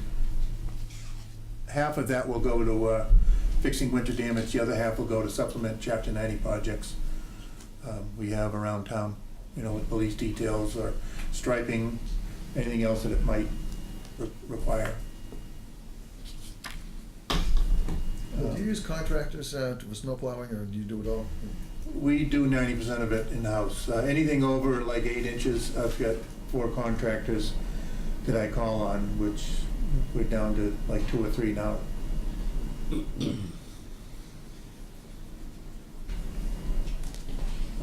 That's where I stand for capital. And then Bill, there's no changes for snow and ice. Snow and ice Wait to say. never changes. But I do want to bring That was a leading question. I do want to bring to light the contract in the AFSCME, this new contract we have. Their standby pay went up from $175 to $200 for the standard standby pay. And there's something else in there, that when town hall is closed, the guys that are out plowing get time and a half when they used to get regular time, because That was negotiated in their new contract. So those are increases that I'm paying now that haven't been funded. That haven't been funded. They can be significant if we get a lot of snow. So they're in the contract, but not in this We did not current budget fiscal for it. year's budget. No.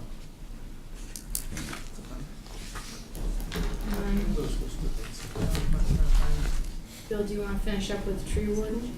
Sure. The tree warden expenses, I only added $200 for police details because we're using more details. Iron Tree does a lot of our work now, and sometimes they require 2 details if they have a crane and a bucket truck and tipper. They feel it's much safer, so that's my only increase. And for capital, I added $2,000 for tree planting. I would like to keep going with the tree planting we've done the last 2 years. We've done quite a bit. We didn't do, as you remember, we didn't do any tree planting for 12 years. Right. And we've probably planted 16 trees last year alone. How many do you think you can plant this year? It depends on what the tree warden does with that $2,000. It would be, we've got 4 more to plant with what money we have left over, and then I would guess we could get 10 trees with $2,000. Well, I have a former selectman that constantly asks me, how many trees we have the budget to plant, so I need an answer. Hopefully he's listening in so he can hear the answer himself. I just gave it away to him, I suppose. I'd say around 10, depending, unless he changes his mind on what he wants to plant. What do you think we need in new tree plants? I mean, no, it's a yes, but we've been cutting them down for years, but not replanting them. And is there any areas in town that are priority over other areas for new trees? Well, the parks were pretty bad, but we did 6, 7 in Pingree alone this year. A lot of old trees in the cemetery. I'm hesitant to do them along the streets with the salt. It just kills them. Mm-hmm. We need to send them back a little ways, and there's not a lot of town property where we can continue that. How about the main cemetery? There's a lot of old trees there. Yes. Cutting them down. Oh yeah, we'll be cutting them down, but I mean, unless we budget it for capital for cemetery, it wouldn't come out of tree warden unless we Okay. moved it in there. Okay. Something, Jack, to your point that we did discuss, maybe for, when we get later in the budget discussions, is working with the cemetery commission, Bill, and the tree warden to do a separate tree budget that includes all of the tree needs throughout the town. So we could go and do maybe a larger scale tree cutting procurement and then some larger scale tree purchases as well. If that's something the board would be interested in, is widening the tree budget, out of these separate areas and into one tree. Well, Bill said a minute ago, we've been cutting them down for years, but we haven't been replacing them. Yeah. So that, at some point. Several residents have asked for trees as well, which, we try to take care of that. And ask for the town to plant trees on the town's dime? Yes, where there was a tree, they'd like to have one back. On town. Well, On so town there was Yeah, some new because planting of new trees along with the scenic, some of those takedowns that you outsourced, they ground, and then some new trees went in along there. Like I'm thinking along Cedar and Cherry. There were Yeah, cherry a couple especially. in there. Cherry especially, but Yeah. I think right on the bend there on Cedar there was one where I agree, and those are good Think so. places to plant them because the salt should not as affect heavy. them where they Yeah, are. right. I only made that comment because I've heard a couple of people say that residents, that even though the tree might be planted on town property, if it's in front of their house, they might be willing to help contribute to the cost of the tree. I'm not sure how legal it is. I don't know it's either. happened in the That's why- past. but- They can always make a donation. Right. Right, to the tree Exactly, fund. yeah. We do have a tree gift fund they can donate Yeah, to. they can donation, yeah. Done. Under the tree removal, Bill, that's a continuation of the plan that went into effect Yes, 2 years ago? 2 years ago, yeah. Yeah. So how many trees, are all those trees identified now? The ones that are coming down? For 21, for example. No. Okay, they aren't identified yet as Trees that being- we're going to plant? No, Trees to take take down. down. Oh, no. Some are. Yeah. Some were tagged from the hearing we had. But we wait till after the winter, we evaluate the whole town because a lot can change over the course of a winter. Makes sense.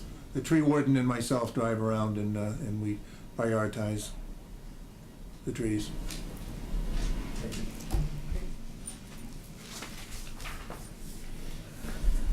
Okay. Thank Thanks a lot, Bill. Do we, anything else? You're all set. Okay. Pretty painless. I didn't know if you were doing iron rail. No Lou's here to do iron in a little while. Okay. Thank you though. Thanks, Bill. Margaret, you ready? Do you need a copy of it? Yeah, this binder you can use. It's tab 170. So land use is 170 if you're following along in your binder. Thank you, Jackie.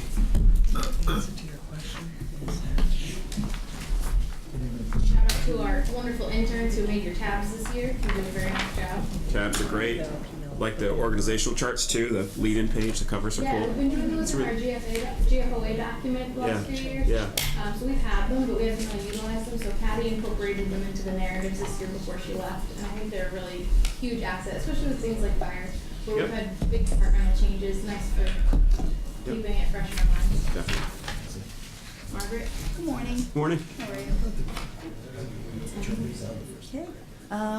So the land use department budget is probably one of the smaller ones in town, I imagine. We're doing a level funding. We're not asking for any more money this year for expenses. I don't know what Do you want to talk about your workload indicators really quickly? Sure. That would be good. That'd be helpful. So we, in our office, we process applications for planning board and zoning board of appeals, special permits, variances, and appeals, as well as in the conservation side, they issue permits for notice of intent, request for determination of applicability, and certificate of compliance. That's part of what we do in the office, and so what I did was, over the past couple of years, was able to count up what we do. The other part, well, this is, of course, just the numbers of permits that we've processed. And I anticipate similar numbers over the next few years. I mean, the numbers don't change. A lot of what we do depends on the economy, actually, whether people are putting on additions or, doing work on their property. A lot of the ZBA special permits are for accessory dwelling units. We get several of those every year. In-law apartments kind of stuff? Yes, in-law, yeah, we call them accessory dwelling. We don't have a provision that requires them to be family, so. Yeah, and Conservation Commission gets applications whenever anyone wants to do anything that's within the jurisdiction, within the 100-foot buffer of wetlands, so. Yeah, those are our numbers. So our salaries are split. There's 2 people in our office, Missy Berry and myself, and we're each 19 hours a week. Our increases are simply the COLA, the 2% COLA and 2% merit for next year. So I have a question, I think it's really for Jackie, I mean, you may not know this, but Anthony, when he comes back, might be able to answer it. In the preparation of this budget, particularly in the revenue section for tax receipts, how much are we counting on Wenham Pines to sell houses up there? Because the original proposals, the town was going, once it's all built out, the town would receive approximately $350,000 a year in additional tax revenues. So I'm wondering what the guess is in the budget for next year. So we don't particularly guess that in the budget, so when it comes to the forecasting of the property tax, we can't include Wenham Pines until it's real. I understand that. So we still have a very conservative new growth number, most of that new growth number coming from other ongoing projects in town in Dodges Road.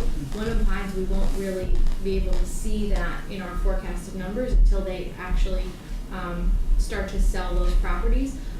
Reflected in new growth last year and this year, we had, the creation of those lots and the planning of those lots, and Steve can count each unit at a certain percentage of the total anticipated value. Yeah. But Do you know that's a low percentage, right? it's a low percentage, On typically the order of 10 or so? under 25, depending Okay. on, the utilities going in is a huge cost, and that can bring it up to more of that 25% range, and Steve can obviously speak to that better.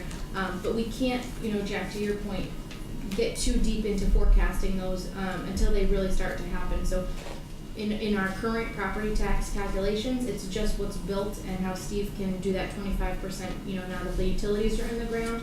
But we have, We we've could not- choose to if we wanted to, No. in the budget. We could choose to forecast it for our purposes, but we couldn't use it as a mechanism for balancing the budget. We could just be more optimistic on the revenue assumption side. Yes. But it wouldn't, there's no reason to though. Until it manifests itself more. You're either gonna sell or go under. Well, no, I'm just saying with respect to FY21 revenue assumptions, they're not, I mean, when they sell, they become part of the full market value, so they're up to 100%. The total assessed value. Total assessed value, the market value, assessed value, whatever, and then we're taxing that base. Yeah, I understand. So we want them to move along. Yeah, so Well, they're building them, but they're not selling. they're Oh, yeah, part of well, that total that's assessed another value. issue. You know, each one that's currently built is part of the total assessed value, and then each one that's permitted and has the utilities put in is part of that total assessed value at a smaller percentage. But until they're fully built out, we have a hard time, you know, to Steve's ability to tax them. I at their full understand capacity. Steve's ability, I got that, I was on the Yeah. board for 6 years in there, but Yeah. but this is the budget, this is our revenue, and then we could, And we have to remain conservative, unfortunately, until they start to sell. I think is the answer. I'm not sure I'm we not want to just- count on tax revenue from, too much tax revenue from them, no, that's right. right?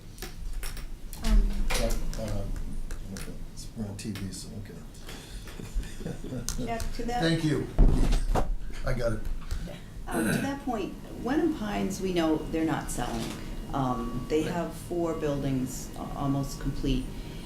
We do have an appointment for them to come into the planning board next week to discuss possible changes to that project. Interesting. Three are built, 3 are already built in the. Yeah, 3 are built. construction. Yeah, and Mostly built there. How many units is that? Are they a couple units per? there are 2 units Or- per building. per building, yeah. Yeah, and in the end, they'll have 24 units. Right. So, I know that you would do this, but to the extent that there are any requested changes to that project, we always have to remember there's a host community agreement in Absolutely. addition to the planning board. They're coming in informally on next Thursday, so put that in your calendar. I got it. I still have it. Thank you. So, Anything on expenses, Margaret? on our expenses, we've kept them level from last year. We made a slight change between travel and the purchase power mail machine is one that sometimes catches us in the end of the year. But we've heard that the DEP may be requiring that all certificates of, orders of conditions be mailed by certified mail to DEP. So, and, you know, for each permit, that's, you know, another $20 maybe, so we added $100 to that, but took it away from travel. So, pretty much the same as last year. This year too, we do have a couple of new initiatives that we're starting in our office. We've applied for some grant money to do an update to all of our rules and regulations and our bylaws. We're also hoping that a master plan process gets started. We I don't know if already you talked did about talk it. about it, great. I do have to give kudos to Jackie. She manages the intern program in our, you know, in our departments. And really without them, we couldn't do the work that we do. They offer so much for virtually no cost. And Jackie does a great job with that. And we're hoping that this year with the master plan and the regulation overhaul, we'll utilize those interns a lot. And that will take down the cost of what we have to pay for those projects, so. Yeah. It's great. Questions? Thanks, Margaret. That's it? Thank you, Margaret. Thank you. So next up, we've got Jim from the COA, and that's gonna be 541 in your binders. 941. Well, I think we had lunch. Yeah, Jim, that's the topics you have in their binders if you wanted to. I know you have your notes too. That's what they said, the signs are big. 11:30.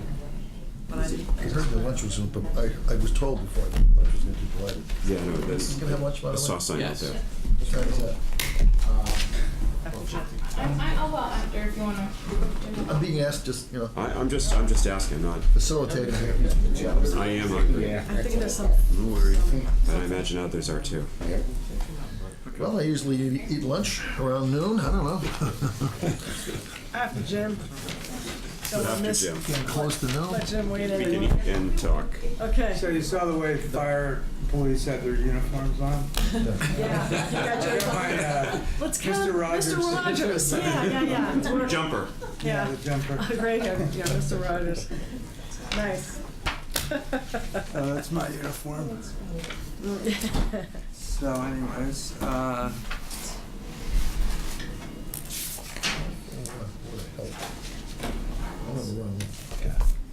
haven't heard anybody go through Yeah, so full-time equivalents. So the workload indicators that we added this year, it's up on the screen. It's also- Let's see the workload in Yeah, I might have to see that. Oh, there. Yeah, that's Call the the pitch. program review. I think so. Yeah, so, essentially, as far as the band contributions, that's been going up at a nice clip, and that's, largely due to the fact we just ask more. We Change the name, right? pester people more, change the name, try to make it not the COA band, but the Wenham Transit.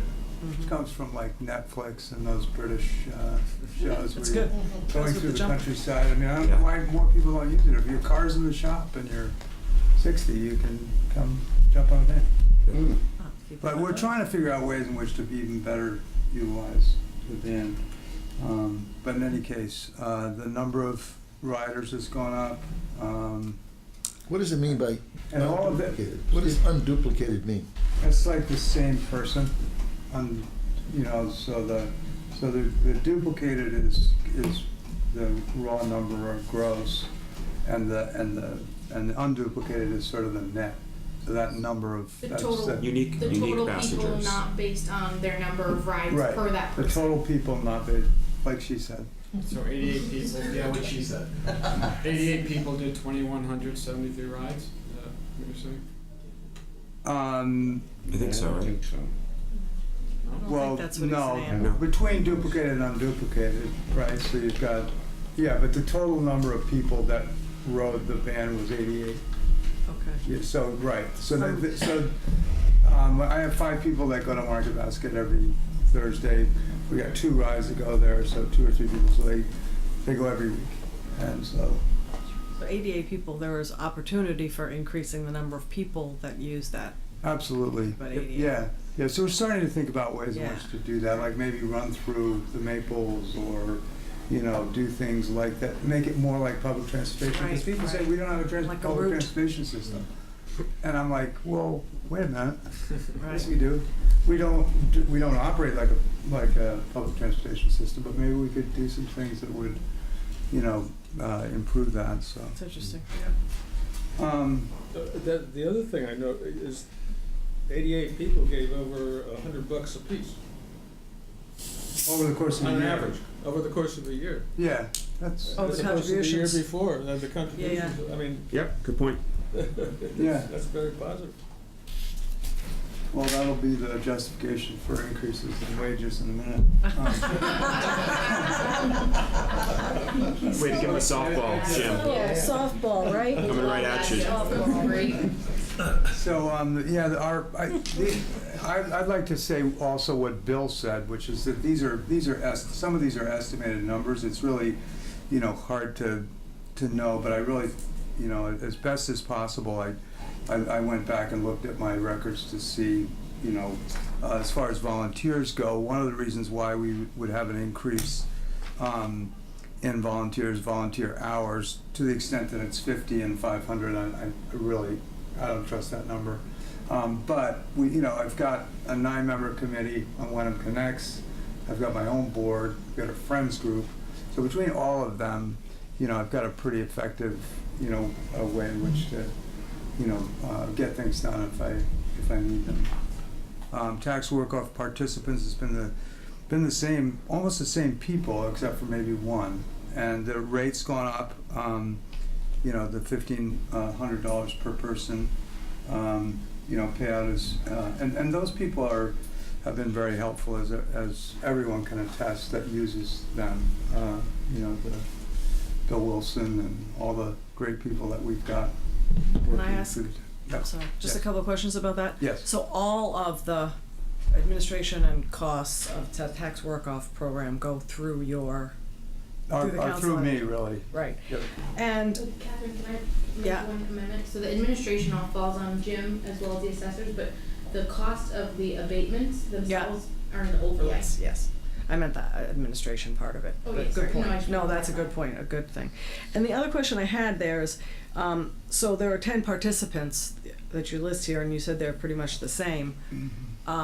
Are there more than 10 people that would like to, but I think so, yes. because and the reason I say that is I've had someone say to me that they've been applying for a number of years, but it's full.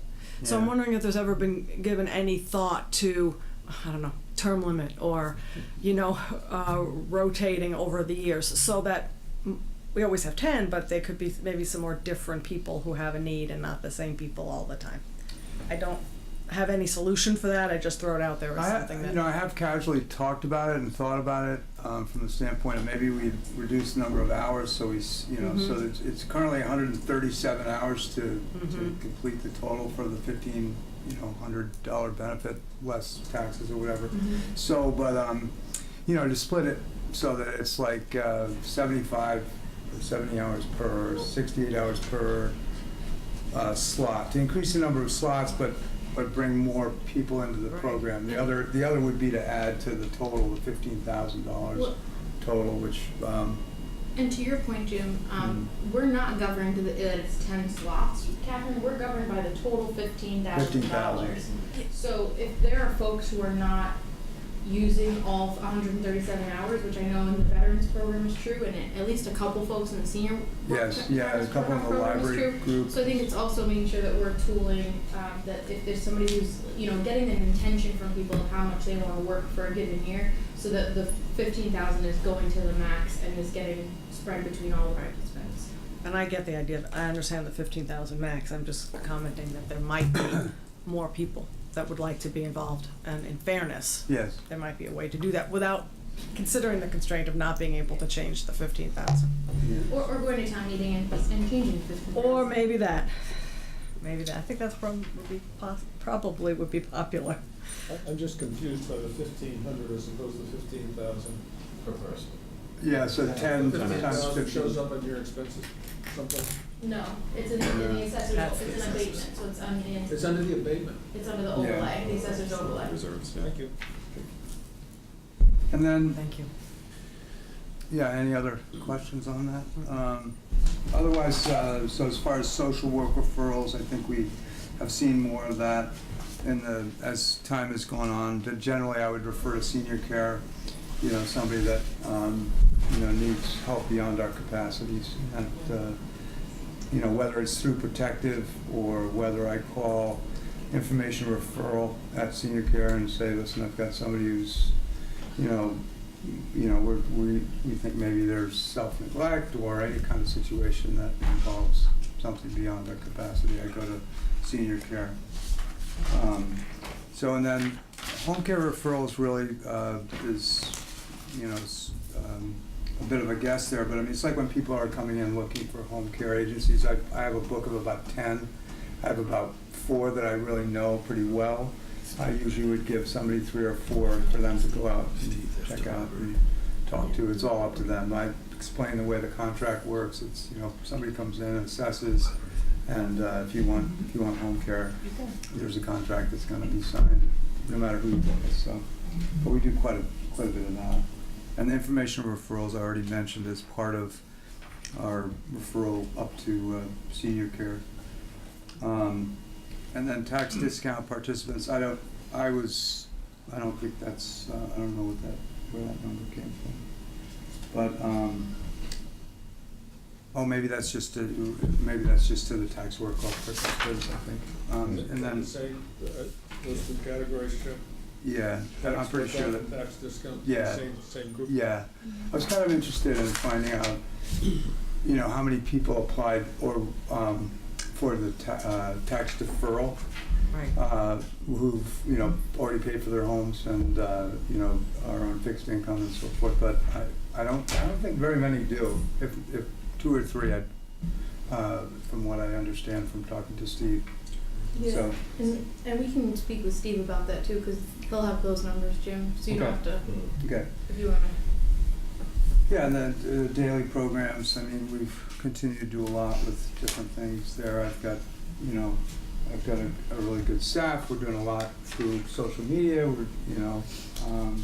I don't know if we're doing 4 daily programs. That might be a bit of a stretch, but we're doing a lot of programming. I love your newsletter.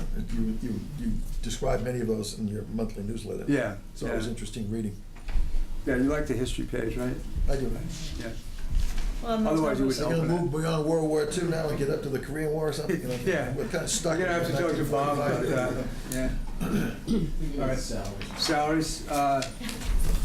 So on the salary side, this is where I wanted to increase the market rates, because we've been under paying people for quite a long time. We've raised them to minimum wage last year, and my budget proposal would suggest an increase from today's wage to more of a market rate, which I think at the point in time when we have any kind of transition or change, luckily I've been working for I think 6 years now, and my staff is all pretty much the same. I haven't really lost anybody but my outreach person, and I've had different people enter into that role. But so I just have the market rate for my outreach marketing. I put at $20. She's being paid $18.36 after 2% last year. She does a fantastic job too, by the way. Yeah, she does. I mean, she puts a lot of energy into and gets a lot out into the kind of social media and email, through social media and email. And then Bob Gray's been driving for me for a long time. He's wonderful, and as well as Barry. And Kathy coordinates everything inside. She's done a great job, and so that's really my proposal would be for this increase, which is a total of 4.9% change, above what would be just a 2% for everyone. And I've in order to. Does somebody have a question? Jim, can you stop for 1 second? Yes. Just so we tried something new in terms of showing the changes in this. So if you're looking at Jim's salary line, across the top is Jim, and that's remaining, the normal way you've looked at this. Right. But then the second section of the categories is what would happen to these 4 part-time positions if we only did the 2% COLA for next year. And then the bottom section shows Jim's proposed new hourly rates, the same weekly hours, and then further down you can see the column FY21 proposed market rate, and those would be the base salaries for those positions. So if you go all the way over to the final 2 columns, the total FY21 52.43 weeks is what Jim's salary line would be with just a 2% increase from those part-time employees, whereas the last column, the total FY21 with market rate increase, shows Jim's budget if all of these part-time proposals were to be approved by these boards and by town meeting. So really the distinction between Jim's normal fiscal 21 budget versus his proposed market rate increase is that 104 to that 109. Just we formatted this a little bit differently so you could kind of see both perspectives. So basically, the market rate assess the impact is shown the 13,663, for example, at 14,942. So you just go from within the orange there, Correct. from Yeah. column 1 to 2. Okay, Right. that's helpful to walk us through that. Yep. So, Yeah, about $5,000. so anytime we do market rate, what we're calling market rate increases, I guess this is the FinCom's purview, but I would be interested to see some market rate comparisons. I mean, that's part of what Anthony was talking about. We need. And I have overall. done, I That data, provided that. Is it here? Did I I don't miss it? see it. No, it's not included there, but we certainly can. That would be good. Yeah. I think in last year's budget We had- discussions, some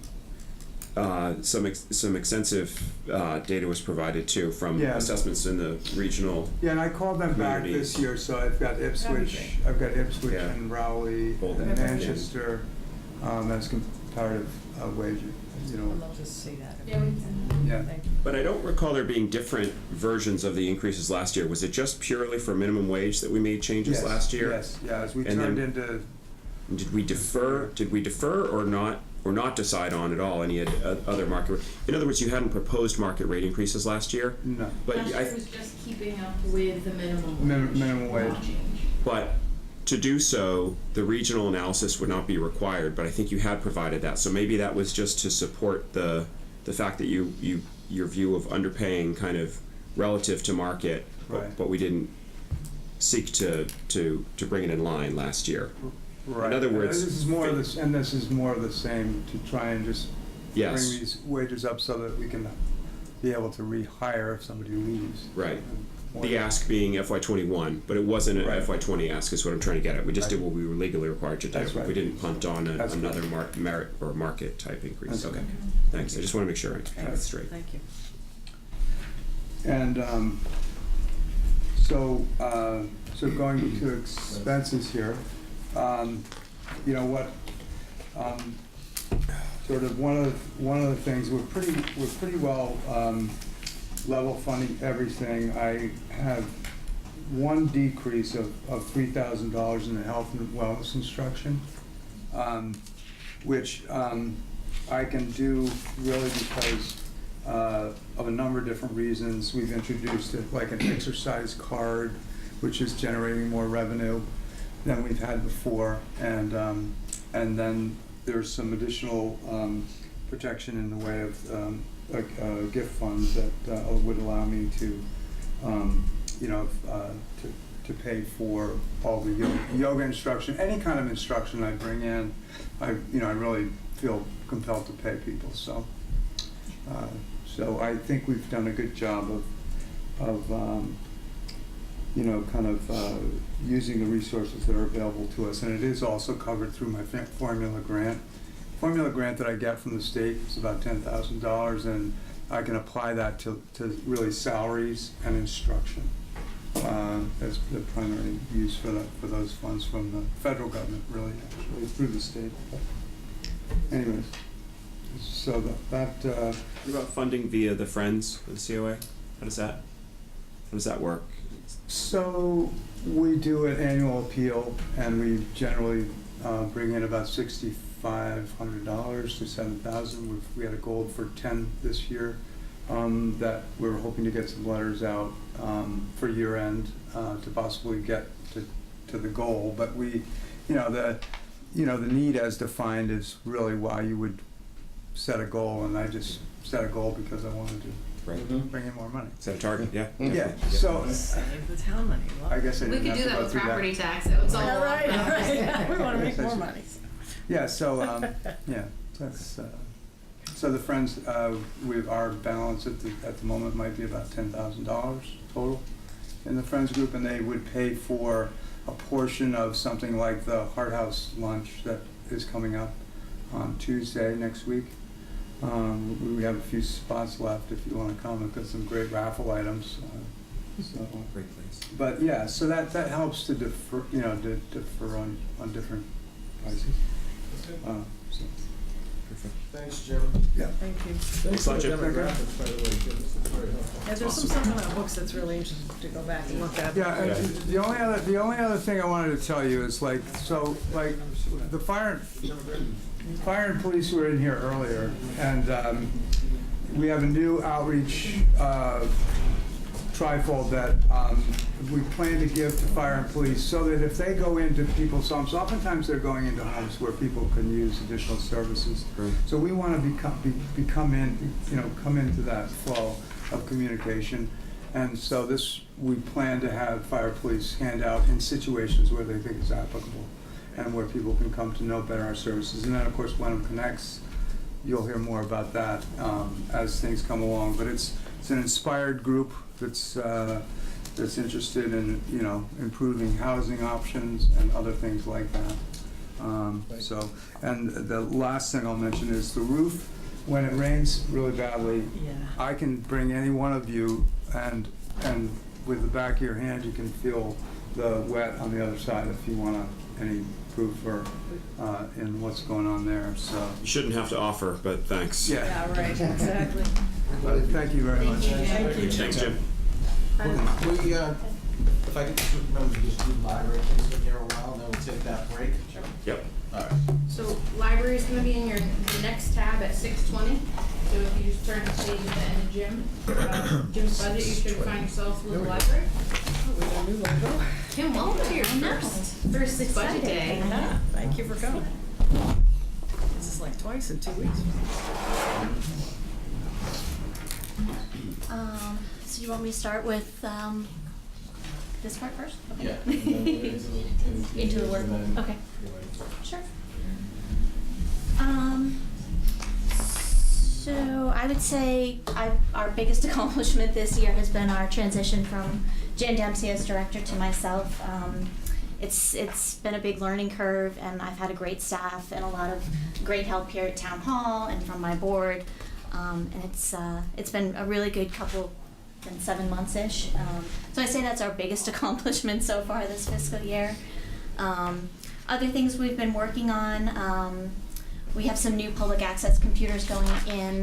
The Friends of the Library purchased these for us. We have 6 public computers that are running Windows 7, and if you know anything about computers, Windows 7 is no longer being supported as of January 1, so these are all going to be Windows 10 compatible computers, so those should be going in shortly. We have also upgraded our entire phone system in the building, which we were able to pay for out of our state grant account program. Our phone system was original to the building, which is coming up on 20 years old, so that's been a really big improvement for us and a help to the staff. We've been doing some collection development. We have some new staff members buying different parts of the collection. We updated our logo. I'm sure you've seen it on various documents come through. So that was a really good thing. We've been really pushing that on social media, all our marketing. We had some great input from staff on that as well to try to bring us forward into our next chapter for the library. Some of the things we've been working on moving forward, we're working on our social media presence. A lot of department heads have said the same thing. We're working on our marketing and our outreach to make sure that we are meeting demographics that don't traditionally come into the library. One of our goals in our long-range plan that was just finished last fiscal year is working with staff to make sure that they're doing as much as they can in their learning process. Some of our staff have been there a long time and have actively shown interest in wanting to go to different trainings and staff development, so we really want to start encouraging them to be able to do that. We are working on updating our audiovisual equipment in our large meeting room. The Friends of the Library are paying for that, which is a huge project. It's costing us probably about $16,000 or $17,000, and they're giving us the entire bill to do that. That's happening at the end of this month, actually. And we are also working on updating our calendar and our Museum Pass software, which we're hoping to launch by the first of the year, maybe the middle of January-ish. What's this? Sorry, Kim. What's the go scope ahead. of the AV equipment? Just curious. Yeah, Is it sure. a- We're getting a ceiling-mounted projector, which ours isn't currently. They are upgrading all of our connectors because they aren't really up to the code or standard. They are upgrading our sound system and our sound panel, and we are also getting hearing assist equipment. We're getting 4 listening devices for our patrons with hearing issues. Great. Yeah, Thank you. It's going to be good. So if I take you through our performance indicators, most of these they come straight from our state report that I have to give to the state of Massachusetts every year in order for us to be certified and qualified for our state grant money. You can see we are pretty consistent across the board. These are really, based on my experience at other libraries, they're great numbers. They're very respectable. Everything seems to increase slightly every year. Some things I'd pull out, you'll notice our non-print holdings have increased dramatically from FY18 into what I'm estimating FY20. That's largely due to Catherine. ebooks, e-audio. My favorite part. I'm the person who's least in the library but probably uses it the most. I see, and All I actually electronic. like to hear that. That's That great. our digital resources are getting Great out stuff. there. Great stuff. Thank you. So yeah, our ebooks, our e-audios, what we call, we have streaming music now, downloadable video, our non-traditional items, I guess that's kind of what they're going by, our games, our telescope, all those kind of out of the ordinary items. That has been a big trend in libraries, so that's why those numbers have gone up significantly. I don't know.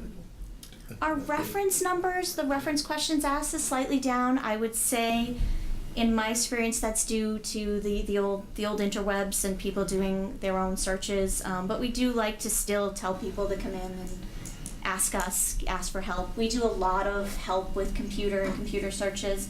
It'll be interesting to see what we get with the 2020 census. We're already planning for that because the census is going to be all electronic this year. We anticipate we're going to be helping a lot of people with that. We are planning a training in February with a representative from the Census Committee to come in and train staff, and we're also going to be holding 2 census days where representatives will be in the library to help people fill out their census form. So hopefully helping people out on that end, because I think it will be a struggle for some people to do the online. I would say it's hard to count our wireless sessions. We do see a ton of wireless use in our building. We don't have right now a landing page where people get to before they get on our wireless that would count every single session. It's on in our goals to try to get to that point. But it just walked through the building, and anecdotally everybody is on a device and using our Wi-Fi. And as always, our meeting and our study room use is pretty consistent, and people love our space, so that's always a great thing. Very true. So going through the budget, our salary request is largely indicative of our the salary wage matrix and the comparison sheet. That's based on the 2% increase and the step increase that staff receive. You'll see with books and materials, we do have to meet our state expenditure requirement, which for FY21, and that number's not official, that's based on my math. I don't have it officially from the state. It should be in the $160,000 range, but that can come from multiple sources. If you're looking at the budget under materials, it's not just books. It can come from technology, it can come from those strange objects that I was talking about earlier, and we pull those from different resources in our budget line, so we're usually well within our ask to make that requirement. Our subscriptions and periodicals number is the same. We've changed some of our magazine subscriptions just based on demand, and we've added some newspapers as well. Our technology encompasses our membership to the consortium in Merrimack Valley. That number for the 4th year in a row is not going up, which is wonderful. Our membership fee is the same because the state has increased funding to the consortium, so they're able to absorb that cost and not pass it along to libraries, which is a great thing. Also included in that is what they call our e-content assessment. That is for our ebook overdrive collection, if you use that at all.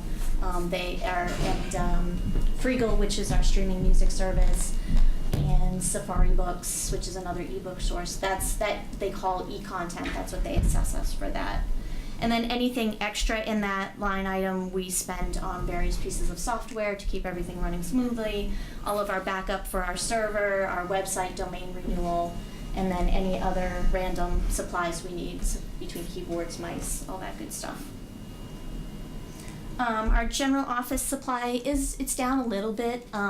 We've streamlined a lot of our pre-processing that we do on materials, so we're not spending as much money on that as we used to. We have a new head of tech services who has come in with a lot of great ideas on streamlining some of those processes. And we are Also saving a huge amount of money thanks to Nikki and her wonderful find of switching water companies, our water supply company. It was costing us a high amount of money, and Nikki has found us a great resource, and we're saving a ton of money in that. So that's been a big change for next year. So we're saving a little bit in that line item. As I said, I really want to encourage staff to be able to go to trainings and conferences and be able to have their travel reimbursed.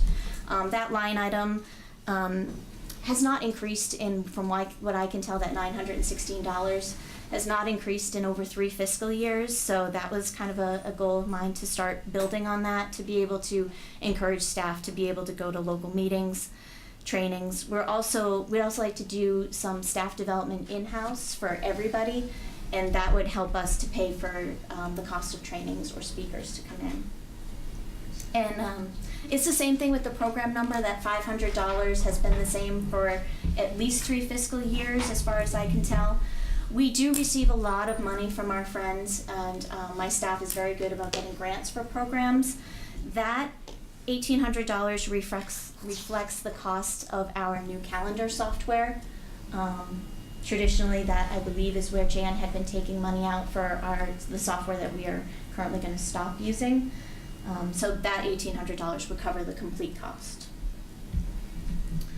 That's for keeping track of the programs and kind of it is, yeah, it's scheduling and making people aware of when they are. Right. Because it almost seems like that could be under technology in a way, but it's not a traditional programmatic expense. You're right. But it's closely tied to the kind of scheduling them all. So right. I get it. And I think I kind of kept with the breakout of what had been happening before, and I think it's something that could be looked at and moved around to other places moving forward. Just with my first budget, I kind of kept it traditionally where it's always been.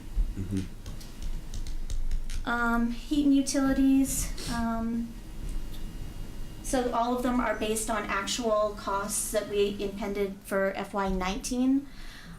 Historically, we have had to pay our heat and our electric bills out of our state grant money as early as May, which is tough. I believe we spent, I can't remember the exact number.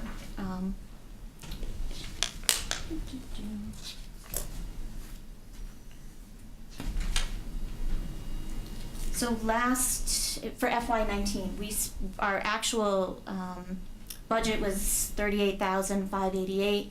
We spent $43,584 on electricity. So almost $5,000 came out of our state grant account just to pay for electricity. Same with heat, not as bad, but we spent about $1,400 out of our state grant account on heat alone at the end of the last fiscal year, because we didn't budget enough money. So that's why my ask for that has gone up slightly. And then the building and grounds is definitely where we've seen the most increases in our costs. To break it down, our IT support contract, last year that number was based on a 9-month contract. What I've asked here is for the full year contract with our IT company. Who is your IT company? It's Equitas out of Georgetown. They work with a lot of libraries around us. It's been a big help to me. Jan's husband used to volunteer and do all of our in-house IT, and since he's obviously moved on as Jan, it's been a bit of a struggle to recreate all of that and make sure that we're keeping up with things. We had an issue during the big power outage with our Wi-Fi, and she came in and she restored Wi-Fi, so everybody in town had Wi-Fi during the storm, so at least in our building. But it's definitely been a big help to us to have somebody with that expertise, because it's not me. We do the best we can, but those big network issues require that kind of help. I got it. Can I just ask a quick question on that? Because that was the biggie line item, the 13.5 change. So how much of that is the support? Well, I guess the total amount really is the 61. So how much of that is the IT support, that 9-month contract? Roughly, I don't know. Yeah. 15,000 was the break of that. Okay, thanks. And that was for 9 months of IT? Is that roughly right? That would be a whole year. Oh, okay, so the that previous budget reflects, was for 9 months. Okay, gotcha, 12K or something like that. Is that, does that make up the bulk of the 13,000 variance from year to year? No. Probably not. No. So what else Yeah. is in the 13? That's kind of where I'm going, thank you. Yep. Yeah. The next one is our HVAC. That's a $7,000 increase. What is it? Excuse me? HVAC. The HVAC. Oh, HVAC. The budget right now for FY19 and FY20, we're at $1,743. I have spent this year alone on HVAC probably about $6,000, and that is coming out of our state grant accounts. Said we budgeted 1,700. I've already spent it all Okay, and this year, FY20. So you're budgeting for 7,000, and for what exact? For maintenance of the HVAC? Yes. Yep. It's turning the AC on in June. It's turning the heat on in October, which are the minor things that happen. This year when we turned the heat on, we had a leak, so they had to come back twice to fix that. Mm-hmm. We had to have Johnson Controls come in and re-regulate everything because it was way too hot in that building when they turned the heat on. We had windows open because it was so hot. So they had to come in and re-regulate the entire computer system, which cost us out of our HVAC line. So that $1,700 is burned through probably with the turning on of the AC at the beginning of the summer, and then it's gone. And I have to spend money out of our state grant to make it work. So that's just an attempt to come up to what it should be. Well, Kim, to that point, can you speak to like what the state grants should be used for? You know, Sure. not operating costs, not Right. utility costs. Something we've spent, so things we've spent state grant money on. I mean, ideally, it's things that don't make the capital requirement, that $10,000 that we would still like to improve. We paid for our phone system this year. That was about $8,000 out of the state grant account money, which was something that was needed, but something that probably wouldn't fall into capital. And probably really doesn't fall into operating either, Right. but needed to be changed and updated. Most of our new equipment, computer equipment, is coming out of our state grant account money. I have probably 6 staff computers from 2010 that need to be upgraded, that need to come out of that account. We've talked about things, we would like to go to a key fob system for the library with automatic entry doors. But we can't afford to do that right now. It's going to cost about $5,000 or $6,000. I've left that, the trustees and I have spoken, and we've kind of left that alone because we're afraid of things like the elevator, the HVAC, and making sure we have the money to cover that. So those are the types of things we like to spend state aid money on. And it's nice that it's there as a backup, and we don't have to go into reserve funds and ask the town to fund those kinds of things. It just gets a little scary when How much state grant do you get? we just got our payment between the two towns. It's about $11,000, and that comes. It's $11,000, but it's 2 payments, so $22,000 a year you get. So just in trying to reflect what we're actually spending in a budget, and the same thing with the elevator. Knock on wood. The elevator has been not a disaster. It's been much better than it has been in past fiscal years. But the elevator inspection alone costs us, between $900 and $1,000. And, between repairs and fixes and just looking at it and making sure it's working correctly, we do spend, I believe we spent about $3,600, not including the giant $30,000 bill to actually fix it that Right. came up. We're hoping to avoid that ever again. But That seems reasonable, though, given the cost of an elevator, the infrastructure itself, right, that's allocated to that at one point in time for the install, and then the totally unforeseen massive repair. The $7,000 on HVAC just feels like that's where operational efficiencies with like the facilities manager type thing come into play, because I get it's critical, turn on, turn off, it's a big deal. Someone has to know what they're doing so that people can be comfortable in the building and stuff doesn't fall apart, but that, I don't know if that's like the facilities manager type role, but you think it would be common or shared across, I would think because so. it's handled here, I don't know, just a Does thought. does the town facilities manager do any of that HVAC work in the library? I'm sensing no. Some of it has been done in-house historically, Oh. and some of it is able to be done by our facilities director, but some of it is so specific and like requires specific training and tools that we have to do it out of we can't do it in-house. So in the past, we've had facilities managers with an HVAC background. This time around, our new facilities director is an electrician. So, you know, different trade, different cost savings for us in terms of what's getting done in-house. But the HVAC, specifically at the library, it is technically two systems. It is. That are both relatively complex and old. the age of the building, which is 2001. Which So goes into, Kim wants to talk about the two cabinet items. Sure. Thanks for the segue. So the capital, we have, it's in the binder if you keep turning. Trying to make it easy. no, I appreciate that. I knew I had it. So in speaking to our facilities manager, we, back in the fall, when budget season first started, we tried to identify some building things that were going to need some attention. And we felt the priority at first would be the roof. It's not the rubber roof that goes over the rec center, it is the shingle roof. We've made a lot of repairs to that shingle roof over the years, from what I can see in the billing history. The warranty on the roof ran out in 2016, so anything moving forward, so they guaranteed it for 15 years. Anything moving forward has been out of pocket. So that was something that we felt should be pretty high priority in terms of getting repaired and fixed. That quote was taken from, we had an independent person, the Garland Company came out and looked at the roof and made their recommendation, and then the facilities manager went out and got that quote for the $75,000. It was probably just about $70,000, and then taking into account this potentially could happen a year from now, the cost of materials goes up, the cost of labor goes up, so that's what that's. And that's a shared cost with Hamilton, right? Yes. Mm-hmm. So what would our cost be out of the 75?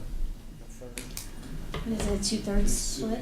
Is it 1/3, 2/3? Yeah, I think that's everything. So we go to If you should. about $30,000 of that. Is that for, that 75,000 would do what again for the roof? It's just the shingle part of the roof. It would the be a fronts. full replacement Yes. of the shingle Yep. portion? Yep. Okay, thanks. And then the second ask was for our server. Our server was 2012, thank you. And we've asked for it, Jan had asked for it previously in other fiscal years, and it hadn't been funded. Everything that we have in that library that's on a computer system runs through that server. The life of a server is 5 to 10 years-ish, so we're coming up on it. We have been unable to make some of the changes that we would like to make in terms of software systems because of the age of the server.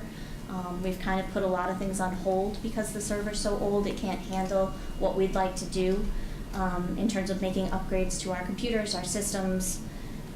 So we were hoping to include that as part of this year as well. We talked about that earlier with that on the IT, so that's actually gonna come out of the IT. This was late information, so that, it goes into her budget, so that 10,000 will be reduced by the IT that we had previously Because this is the discussed. correct This quote. is the correct quote. So presumably you're talking about a physical server, how about virtual servers? Physical server. I assume there are, Yeah, assume there are none. I assume there are none. Right. And then moving down the road is what you were asking about with the HVAC. We did receive 2 quotes from they're 2 separate quotes because there's 2 separate systems. Only one of them is included here because the other one was a late addition. But to replace the system that's on the roof that powers the majority of the library, that's that $130,000. That's a complete replacement. They also would have to come in, there's a separate unit that does the large meeting room, and that if you go up to the 2nd floor, that back hallway where the administration offices are and the 2 other conference rooms. They run off of a completely separate system, which would be another $130,000 on top of that. They're each $130,000 to replace entirely, which is. So is there any view to that sounds inefficient, just in my simple brain. Mm-hmm. So has anyone looked at any options of heating and HVAC for the entire building that might be more efficient than having a unit that does the front and a unit that does the back? Yeah, it's a good question. I really don't know. It was Poirier and Springer is the company that's been maintaining our system for quite a while, and they were the ones that came in and gave the two quotes. Maybe it is. Yeah, I would bet on it. to my knowledge of HVAC. It's just not, it doesn't feel like half and half, Yeah, right? I don't know why that decision I was just made wondered. when they built the building. It's a good I don't question. know. I'm sure there was a good reason. Yeah, there might have been. Because the rec gym was already in place when the library was built, Mhm. so it's the area where the library connects to the rec Mhm. is that older system, and then there's like what was put in when the library structure itself was built, in like this is 20 years ago. So this retrofit includes a unit HVAC unit for the gym? No, it's Okay, for so the it's part just of the the building, so there's yes, the library okay. that was constructed, and I then there's the part understand. that connects to the gym. Right, got Good thing is we have over a year Yeah. to figure this Yeah. one out. Get into Yeah. the design Yeah. details later. So, yeah, that's Yep. why we kind of, it was so much money, it was like, yeah, let's put Yep. that off a little and do a Okay. little more It's homework working. on that. Oh, I see, You yes. got it dialed in a little better so it's not freezing or a Right. blast furnace or whatever. And I think, Alex, that speaks to your point about the HVA costs under expenses. I mean, that is gonna, keep us going for another year until we can figure out a long-term solution for the HVAC in the building. Got it. Okay. Just a general the rec department has its own capital budget for Yes. for the gym and so on, they have their own, Mhm. right? Yeah, good So point, yeah. we're not eating it into your budget for the Right. roof on the gym. And Or the Hamilton whatever. Capital Committee has seen my requests, and I have talked to them a little bit about this, so they're aware of what we're talking about and what we've been asking for. So.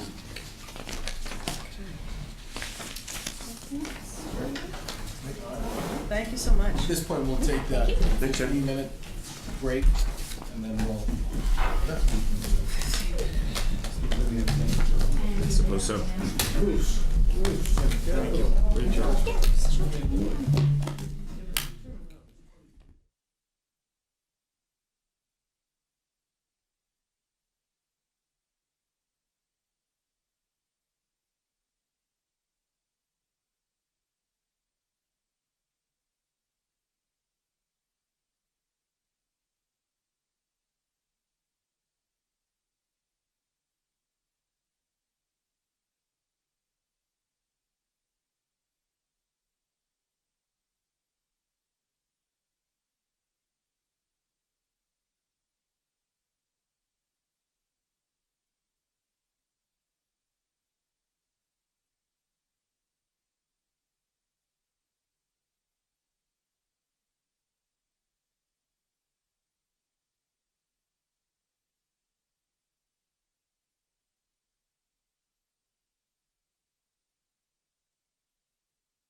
Thanks, Steve.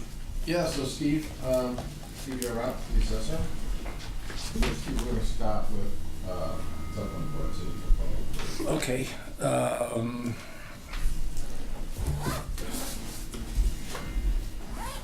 it's all pretty self-explanatory. Just read this. Just like the tax bills, yeah, sure. Does anyone have any questions? Yeah, I have a couple. And Sure. Every now and then I'm in town hall, once or twice a week, and I don't actually go down you see you very often, but recently I saw Steve Gasparoni was there frequently. Yes. And that, is he being paid by the Board of Assessors, or is he just in because he's lonely, or, what? What's he doing in there? Primarily, he was helping me with getting the info for setting the tax rate. He and I had a verbal agreement when I took the position that he would be a consultant. We paid him last year when we were doing the reval. We used some of the money that we had from other things, and he did get some money last year. This year, it's solely voluntary. I think I made it clear when I was hired that mass appraisal is not my forte, and he has been beneficial in his assistance. And he hasn't asked for anything, I'll probably get him a gift certificate or something. But he's incredibly helpful, very helpful. Okay.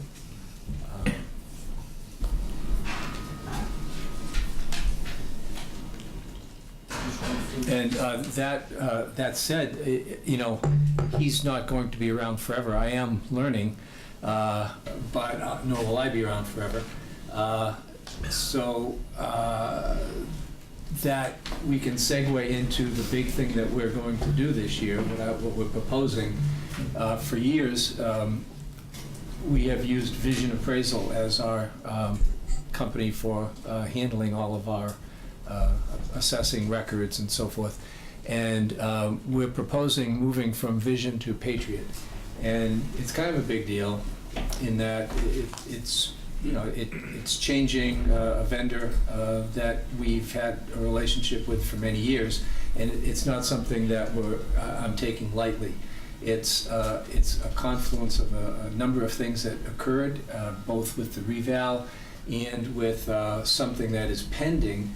And if I go into too much detail, just tell me to shut up, please. That's Catherine's job. No.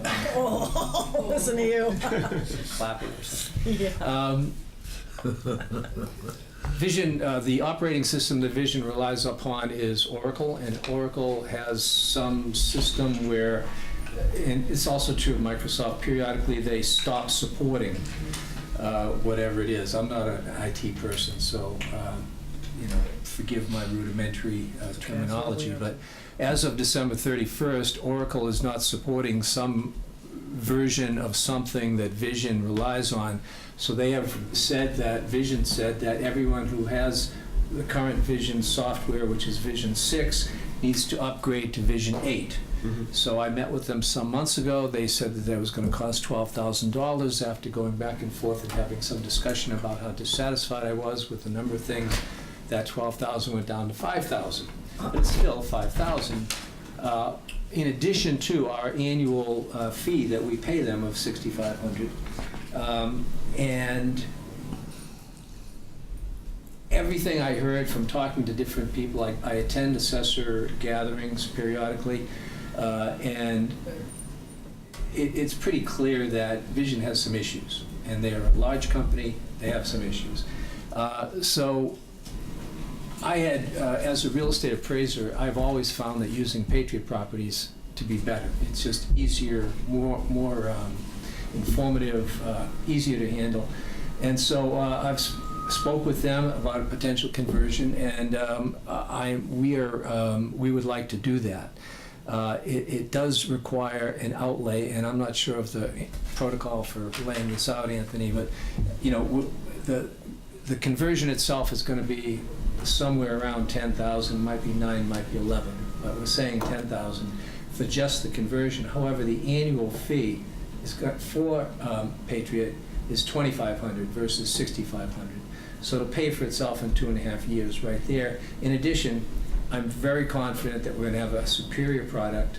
I am very confident that we're gonna have a superior support system, which is very important. And going forward, in terms of, as I mentioned, not having Gasparoni to rely on, and I've called in favors when I've hit walls, but Patriot is more, having a relationship with them is more conducive to getting information that the Department of Revenue wants from us in an efficient manner. So. Yeah, and I met with Patriot, with Steve, and it's definitely the preferred one application that North Shore communities actually across the state use.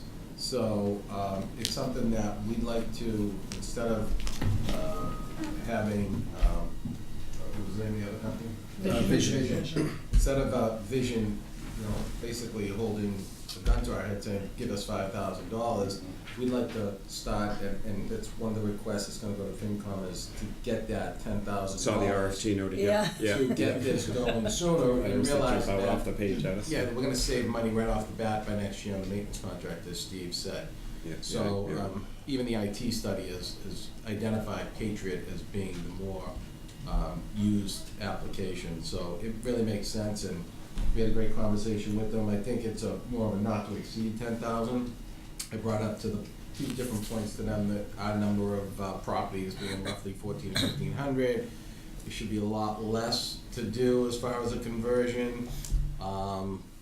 So I think that price is gonna go down on that, but Is the conversion fee really just a translation of the data that we have in one format to that which is required by the new software? right, it is, Okay. yeah. And Yeah, then so there's it's some like it's consulting and technical work that they need to perform that they need to at a perform. cost. Right. And then it's not, is it a contractual arrangement, or is it just you pay the service, you just pay annually, Pay say annually. $2,500? That's it, pay annual service. Right, you're And not, the 10,000 they're not also, providing. to your point, included the 2,500 for this fiscal year as well. Right.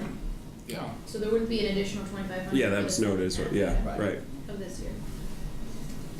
That sounds reasonable. And just as a side note, I'm on the Hamilton Board of Assessors, and we are planning to move from Vision to Patriot in Hamilton as well. I think it's a good idea. All towns to be on the same page. Okay. So we assessed the value of the property 2 years ago, was it, Steve? The reval was actually a year ago. A year ago. Yes. And how long does that last? How often do we do I visit it gets revisited every year. This year I did not change anything because last year was such a big jump. And that was a result of both the reval and also our measure and list, which we talked about. So when we do you do a total reval in another year, or is there a formula that takes the evaluation from a year ago and bumps it by X? Well, there's interim year adjustments. Interim year adjustments? So there will be an interim year adjustment this year, for example. For 21? For 21. And does that produce Y? in terms of It's not, revenue? an interim year adjustment is usually not on the entire town. It is focused on individual neighborhoods. If I could illustrate, let's say the Boulders, okay? Yeah. The Boulders is a very specific condo neighborhood. When they first sold, they sold at the height of the market. Resales were less than what they initially sold for. They are now selling for more than, and in some cases well above the assessed value. Therefore, what I will be doing in months to come is I will be analyzing, and that entire development is going to get a bump of, let's say, 5 to 8%, maybe more, because of the resales that have occurred there. So that is the type of thing that is done on a neighborhood basis. Lord's Hill, downtown, Morgan Street, whatever. I look at the sales. Most people it's 3. I'm only kidding. That's why I'm not in the neighborhood. Anyway, it's the state comes in, and it used to be every 3 years, now it's every 5 years. for a reval where what they want is all kinds of info and backup data and so forth. And that's what drove us kind of nuts last year. And again, we just got wrong information from Vision. I was here with Gasparoni and other people. Shirley came in on weekends. We were going line by line trying to fix things. I called in a favor from a guy in Hamilton, Tom Hogan, and he came and he said, I can't believe what they've given you. And it's just, it was one more strike, shall we say, against it. But the state did say that they are planning to come in after 3 years to do a mini reval. So a year from now, we'll be looking at that potentially happening. I'm hoping that they just decide. What's a mini reval? Well, I think that it was, it took so long to get our tax rate last year. I think they were disappointed, and they thought that they needed to double check on us. And I welcome it, because I want things to be as straightforward and efficient as possible. So I got a feeling that they're, in a year from now, going to be looking at us pretty closely. And that's another reason why I want to be all set with Patriot and good. I might require them to do some of the reports that I'm just not capable of. Thanks, David. Okay. Yeah. Thanks for being here this morning. Thank you. And afternoon. Thanks, Steve. I don't know if there's anything else I can go over. Everything else is pretty straightforward. We're not asking for any increases. I have no plans to visit Tahiti this year. It's not in the budget or anything. Good to know. Any questions with his workload indicators? I didn't put in there, I mean, converting to Patriot is going to be it's going to take some time. But That's gonna be. it'll be in there. Yeah. And we're planning, we're not telling Vision. They might know now. It might, yeah. But we're shooting for late January, early February for a conversion time. You said they're going to stop supporting some parts of it in January. December 31st, Oracle. Yeah. So, well, theoretically, we could use Vision 6 right through, okay? The problem is if something goes wrong with the software, and, I mean, it happened last year with the reval, where they send us forms over, and I said, this isn't giving me what I need. Oh, we thought you had Vision 8, you still have Vision 6, and... Yeah. So there are a lot of reasons to do it. Yeah. So... This fiscal year. And just one more anecdotal thing. About 2 years ago, there was a community that was thinking of going. They didn't use either Vision or Patriot. They had some in-house thing that they had been using for decades. And so this assessor sent out a blast to all of the North Shore assessors, Essex County actually, saying, thinking of going to Vision or Patriot, which do you prefer? I would say 18 out of 19 people who responded all said Patriot, no brainer. Are those the only two players in this space, really? Really? Yeah. Okay. Yeah. Vision Sounds like it. Vision is If much 18 or 20 larger. are, then They're Vision's national. Yeah. Patriot is pretty more Massachusetts, but they're in New England. That Okay. uses Yeah. Okay. And they'd be using the same exact version. We would, there's another pro version. Yeah. Did Brookline use it too, by chance, you know? That one I don't remember. Brookline has its own. I think Yeah, but they're big enough to They have a- do their own thing. Yeah. They have their own Exactly. IT department. Yeah. Not a comp. No. Anything else I can answer for you? Got it. Thank you. I'm very optimistic about values this year. The starter homes remain strong. We had a sale for $2.5 million recently. Things in the 800 to $1.5 million are picking up, which will bump everything. And the market's strong. It remains strong. Interest rates remain competitive. So I think that this year we should have, in addition to significant new growth because of the golf course, which reminds me. Gary said that there was a question earlier about the condos. Yeah, what kind of taxes, right, we're getting from the golf course? Did that get answered sufficiently or adequately? Or? No, because they haven't sold one yet. Yes, my question was a little, it had to really do with coming up with a budget, not the assessing department. we estimate some revenue coming in from they've Yeah. built 3 houses unfinished, one is not. Excuse me. The answer was no, had nothing to do with the assessing department, but we also, we have no idea what they're gonna sell for. Right. They Well- started off $1.5 million, now they're down to $1.1 million or something like that. The two that are complete, I have assessed at over $1 million. Yeah. And it doesn't matter to me whether they're sold, they're done.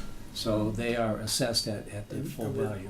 And that's true of all of the homes on Dodgers Row. The same thing. Well, then, go back to my question an hour ago. We are including 2 of those houses Yeah, in the ones that are built. the ones we that are built. I Yes. didn't get that. Yes. So the developer is paying real estate taxes on like 2 houses? That's correct. Meters running, yeah. And we also had significant new growth this year because a year ago, when we put, when it's sold and construction had started, the infrastructure was not in, so therefore it was only assessed at about 30%.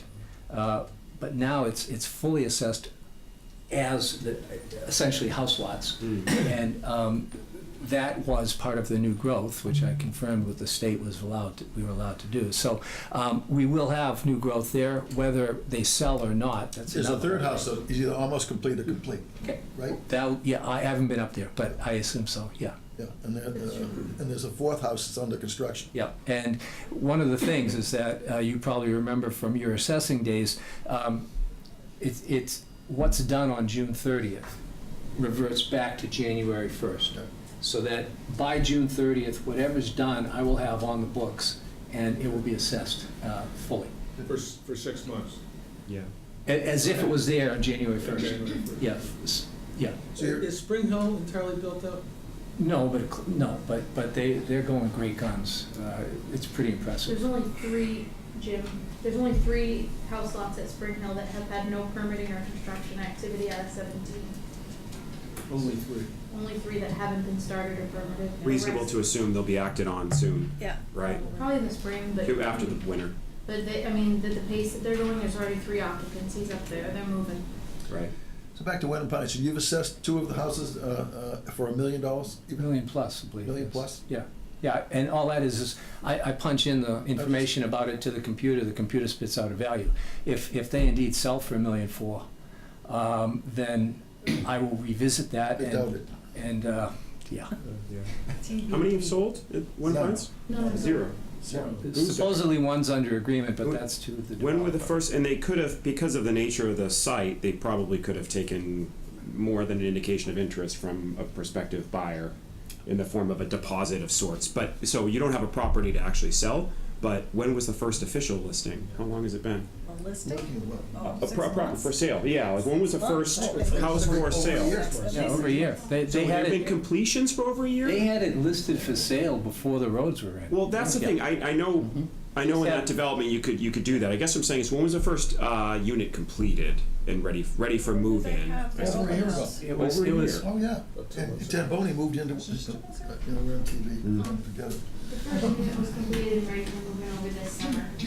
That's what, yeah, it was more recent than that. The houses were done and they were doing the open houses, but that unit wasn't ready to be occupied due to the septic being finalized, so Okay. when they have somebody who wants to purchase it, that person will be able to move in to either 2 or 4, which are the first big Yeah. one. Yeah. Right. And then the Yeah. others are, don't have occupancy yet, but are very close.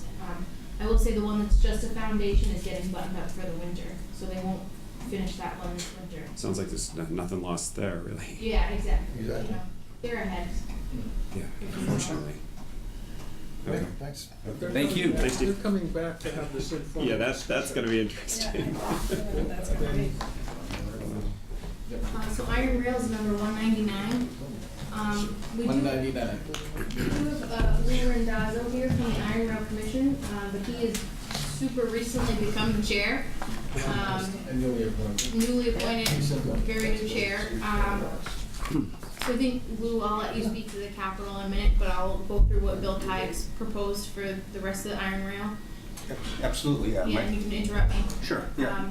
So for the Iron Rail, we historically used to have custodial services out of salaries, we no longer do. We have the clean team. So for Iron Rail expense, we have the pretty straightforward utility bills and the use of the clean team.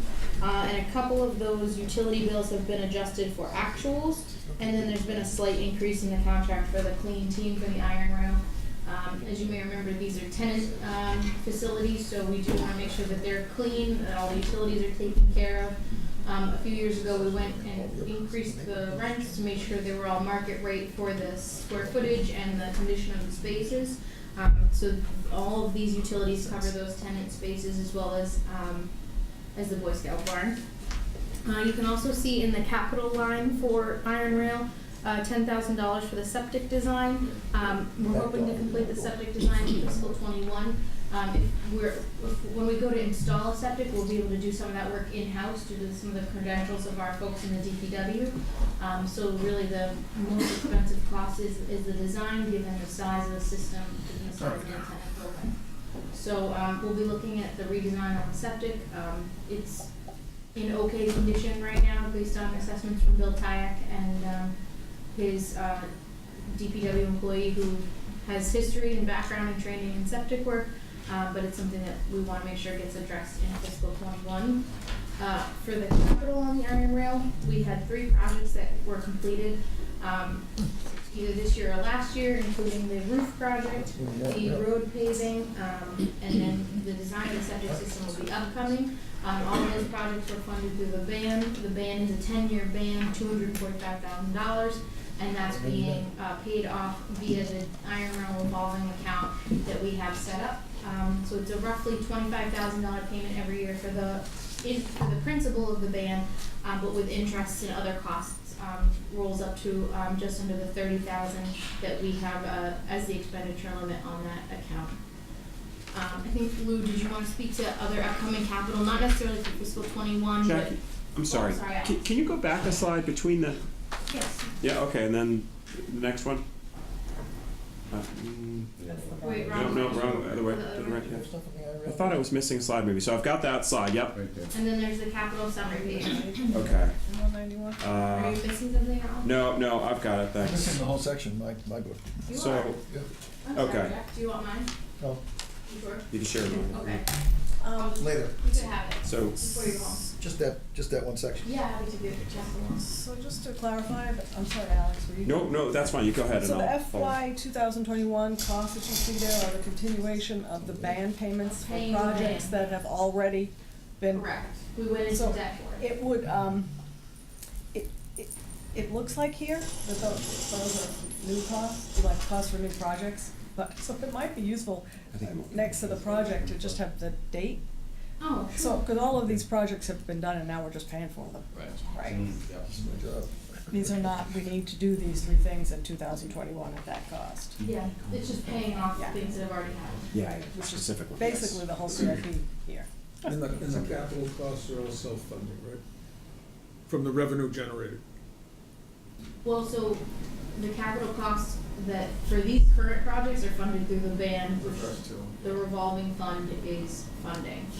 We were hoping there'd be some additional capacity in the revolving fund for the design of the septic system, but because of the cost of the principal and the interest and the cost of going out and getting the ban every year, we've moved the design of the septic system into the operating budget for next year. So, but I will say this, so the revolving fund takes some of the rental income from the iron rail property. A significant amount of that rental income is still going into the general fund. So the iron rail is paying for itself more than enough, but some of that money is going into the general fund so we can use it for other purposes, whereas the revolving fund And just is. refresh, what's the total revenue generated?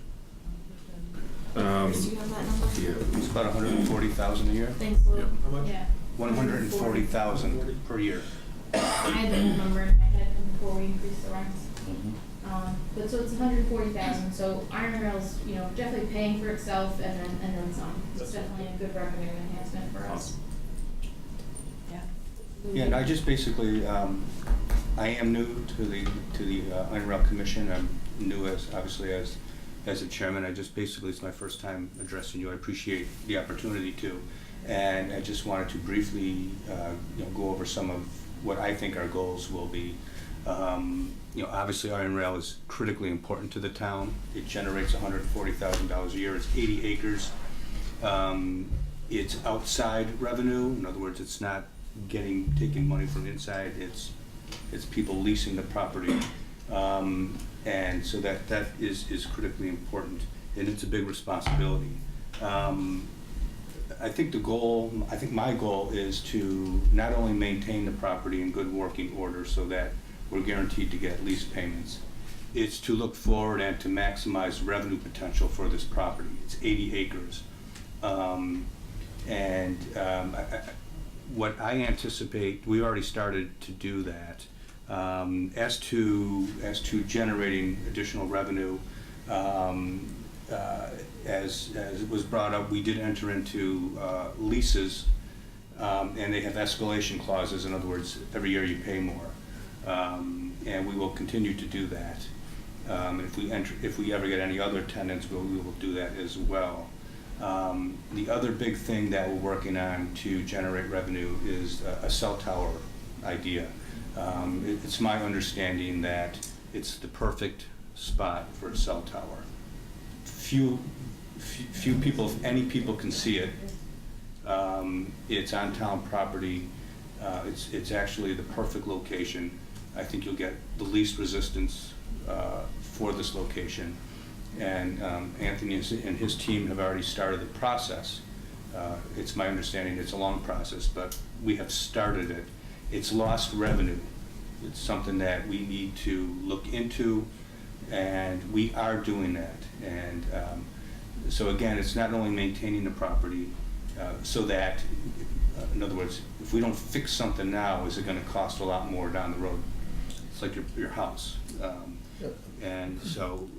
On that score, the Board of Selectmen took this up over, not your problem, not your fault. We took this up over a year and a half ago. We had at least 2 meetings debating the cell tower, the location, and the wetlands, and did you actually go to the property yourself? Yeah, I did. At Iron Rail? Walked the ravine. I walked the ravine, and so that I've lost track of it, obviously. Well, But I'll put you back on track. no, We're going to work on. We're going to work on it. We're getting it. So what was supposed to happen after that? I don't know, but I guess I think Jack's point, I agree. Maybe we might be starting further back than we need to, or not. That's the part I don't understand. Yeah, we have grabbed examples from, there's a few other communities in the Commonwealth that have done RFPs for cell towers, so we've gotten those examples, and we've started to draft our own RFP. But there was some controversy over multiple sites, and this site was the one that Yes. it was dry land, it was in the middle of it, So I thought we were all set to go, and Putting together the technical parts of the RFP, Margaret Hoffman and myself have been working on it. It's something that kind of, with Peter leaving and the I think I lost traction with Peter leaving, Jack. I guess so. Yeah. No, not that, I know you knew. My point is we're back on track. Yeah. That's all I wanted to. That's all. That was my point. Picking up where you left There's- off, I as guess you that debated there's been a different lot of locations. support They're for a working cell with tower location. amongst the selectmen and a think there was never a place cell tower chosen, built. so Yeah. it's great that You you're think there moving was never a forward cell and tower you built. don't Certainly would- expect any disapproval. Yeah, I think everyone's on the same page. Reinvent any of what's already been done. Approximately, what are we talking about in terms of revenue for a cell tower? 15? Nothing compared to what it used to be. Yeah, right. Oh, really? No, just everyone built them all. We should have done it 10 years ago, 15 years ago. But So it's a anyway, supply and not your demand fault. kind of thing. Yeah, there's no need for it anymore because all the companies have adequate towers. They're all, and in fact, they're not even a singular tower, right? Except in your area, It's in all my different. area. Well, 97? In terms of coverage, yeah. please. Yeah, I totally agree. But that said, yeah, there's sufficient We're coverage. looking at 5,000 or 15? I mean, Outside of our quaint little town, there's sufficient coverage. So. Yeah, we have never have gotten clear revenue estimates from. Not a whole lot. from any of the folks But we're it's talking with. It's not solving our problem. No. But it's a coverage issue. I mean, Yeah. Iron Rail in particular is gonna be Yeah. really wonderful for our emergency services folks. Yeah. And their ability to communicate with each other in that part of town. And then there's gonna be that little bit of revenue on top of it. It's just gonna be a nice, Yeah. it's an extra. And then let's get one in West Wenham after that. Yeah. For God's Sorry sake. If you can find the location, Alex, we'll write it tomorrow. Over behind the anywhere in the Audubon area. Yeah. I'm sorry to take. No, but that was actually, that was a great Deja vu. question. That was a great question, and my point was that we're back on track with it. Good. Lou and I have talked, and Margaret and I are optimistic that we'll be able, at the Iron Rail Commission meeting in January, to get their feedback on the RFP. Cool. And then that's on the revenue generating. On the maintenance part of it, I've tried to identify some long-term things that may need to be done with respect to maintenance. The septic was one that was mentioned to me. The other issue is the main building's heating system.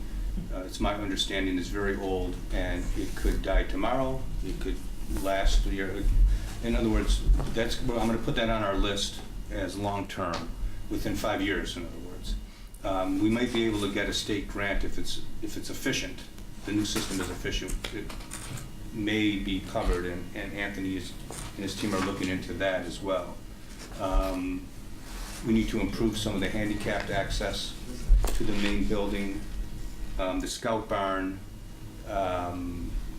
may need some renovation with respect to the siding, where there's some rot. And we're addressing some of the stairs on the back are dangerous, and that's already we're taking care of that. So it's mainly where water is getting in and causing further damage, a few windows, and some of the siding. So I'm gonna put that on the list as something that should be done within the next 2 or 3 years. And we've actually talked to Vicky Masson, who does our grants, and we're gonna try to see if we can do something with the boilers and apply for a grant out there. And I'm having deja vu on that again. Maybe there's a new grant opportunity, but didn't we try to apply for a grant? I wish Bill Type was still here. For that HVAC system at Iron Rail, and we were told that we were not eligible because of inefficiency or something like that. It does sort of ring a bell. Right, within the last couple of years, but there might be new grant opportunities, so I never would say don't try for a grant, just to be aware of that. I believe that it was green communities, we were ineligible for green communities because the building is so old that like it would take like 100 plus, it was some ludicrous amount of years it would take for it to pay for itself, so it wasn't green communities eligible. The way that like the LED lights in this building are gonna pay for themselves within a fiscal year, the Iron Rail is an obscene amount of years out before it would pay for itself. So it wasn't a grant in general, it was a green I communities believe grant. it was specifically green communities. Great. One other thing I put on the list is there are a lot of trails back there, and some of the trails are sometimes underwater and not usable. So I just added to the list, trying to find a way to improve the trails, especially where they're wet. We might be able to raise part of the trails through volunteers at no cost. If we can't do that, then I put maybe a boardwalk down. I put down on the list. That may cost something, but I just throw that down there as something because people do want to use those trails, and there is part that you just can't get by now. So. And that's something that's got grant money available to do those boardwalks that Missy Barrett has been working on for the open space committee. So we're trying to do more with less money. That's the way. Lease riders, increments in lease from year to year. Oh, escalators. Escalators, yeah. Yes, there are. Now there are, right? Yes. The 80 acres, does that include the Hamilton Wenham Youth Soccer Association fields? Yes, it does. Yes, the same question. Oh, you did? Yes. Did I miss That was it? good. It includes the soccer fields, and they pay us rent. We lease the fields to them. So for the us. revenue that you spoke of, that number includes the revenue from the fields Yes. as well? Yes, Okay. it does. Wasn't sure on that. Okay, thank you. So that's all I had. I can take any questions if you have them. Thank you very much. Thank you. I asked mine. Thank you, and thank you for taking over that My chairmanship. pleasure. It's Thanks for stepping up. Thanks a a lot. big job. Do you have any and- vacancies in the committee, or just, I think we might actually. There's 5 or 4. So it's myself, Ted, Natalie, and Jennifer. You have 1. So I think we have one vacancy. screaming at me? God. Okay. Thank you. Thank you very much. Thank you. What would that say for? Careful. I pushed myself full away. I have waiting from the world. The Iron Rail has no air handlers, and to make it ASHRAE Bill, I hope that's what that word is. Compliant, the return would be 92 years. And that's because of the green communities. Yeah. Okay. Thank you, Thanks, Bill, Bill, wherever for you watching are. from home and I knew it was and like tuning in. something Oh, I in my figured you mind, texted but- him. He Oh did. no, he's like watching. Thank you, Bill's Bill, the man. for Thank calling you, and for- Bill. That's awesome. Hi, Bill. Yeah, you gotta do that. The town clerk is. Okay. Just gotta move Diane, she has to leave, so we want. Okay. 160. Hi, everybody. All right, let's try to power through. Power through. Well, let's say whatever is important. Whatever is important. No, I mean not just what's Ever. important. Not just what's important, what you think you need to say. You shouldn't get the brunt of the time constraint because we're late. No, I know. I actually have somewhere to go, so that's what. Nonetheless, here we are. I did, like all the other departments, we have these new workload indicators in here, which are all basically actual numbers, except for the estimates, which are about the same. I don't know how I came up with those, but it just shows you some of the stuff that we work on. And then, unless you guys have. Births and deaths are the same, that's good. What's the same? Births One in, one out. Yeah, births and deaths usually try to come out the same. I like that one. I check that one all the time. That's basically one of the only stats I ever looked at before. And based on the workload indicators, will your office be involved with the national census? Census 2020. Yeah. We are involved as assistants to help the communities do so. So we have all that information, and I don't believe that it will all be electronic. There will be non-electronic ways to answer the census. Okay. It'll come out all electronic in March. For Census Day is actually April 1st. If you don't respond electronically, you will get a paper copy. If you don't respond to the paper copy, you will get a call and/or a visit. Right.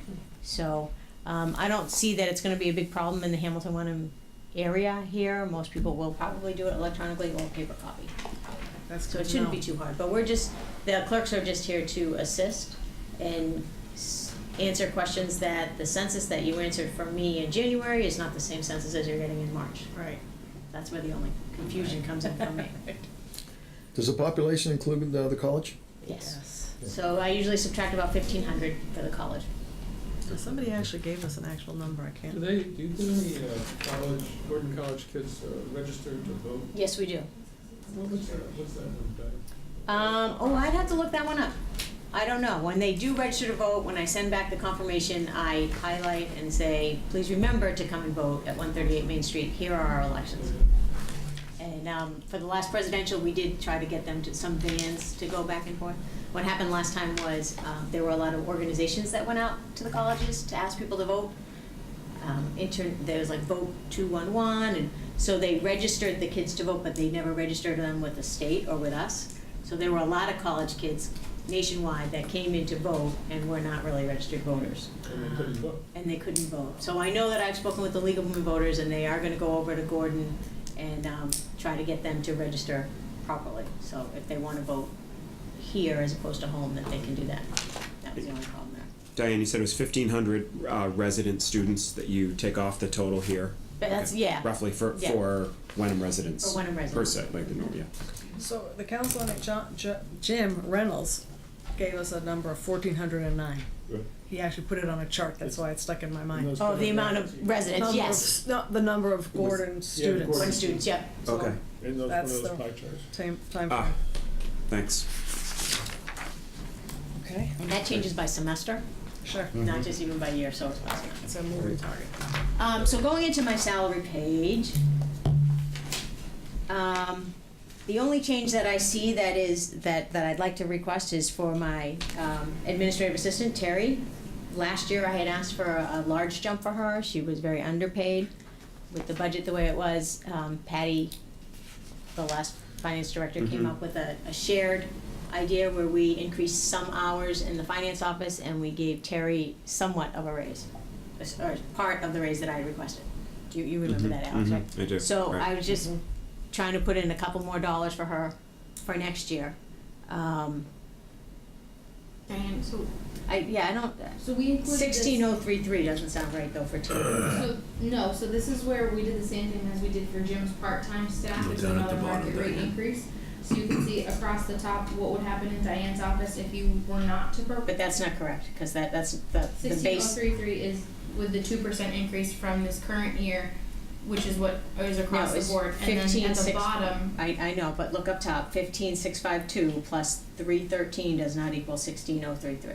I don't have So- a six, Uh, oh, 1603. Yeah, so that number's not right, that number. No, because the 15,652 is only on a 52-week basis, so that 1603 has an extra 0.43 included because that's for the Oh, I the didn't know extra that. times. Oh, So that's why it's off a different than little my bit. math. for like Harvard, Okay, yeah. so basically the difference between what I'm asking for Terry is 16,033 and 17,472, so it's a. I think we just need to be in the same with like Jim's, a little more explicit as to like Yep.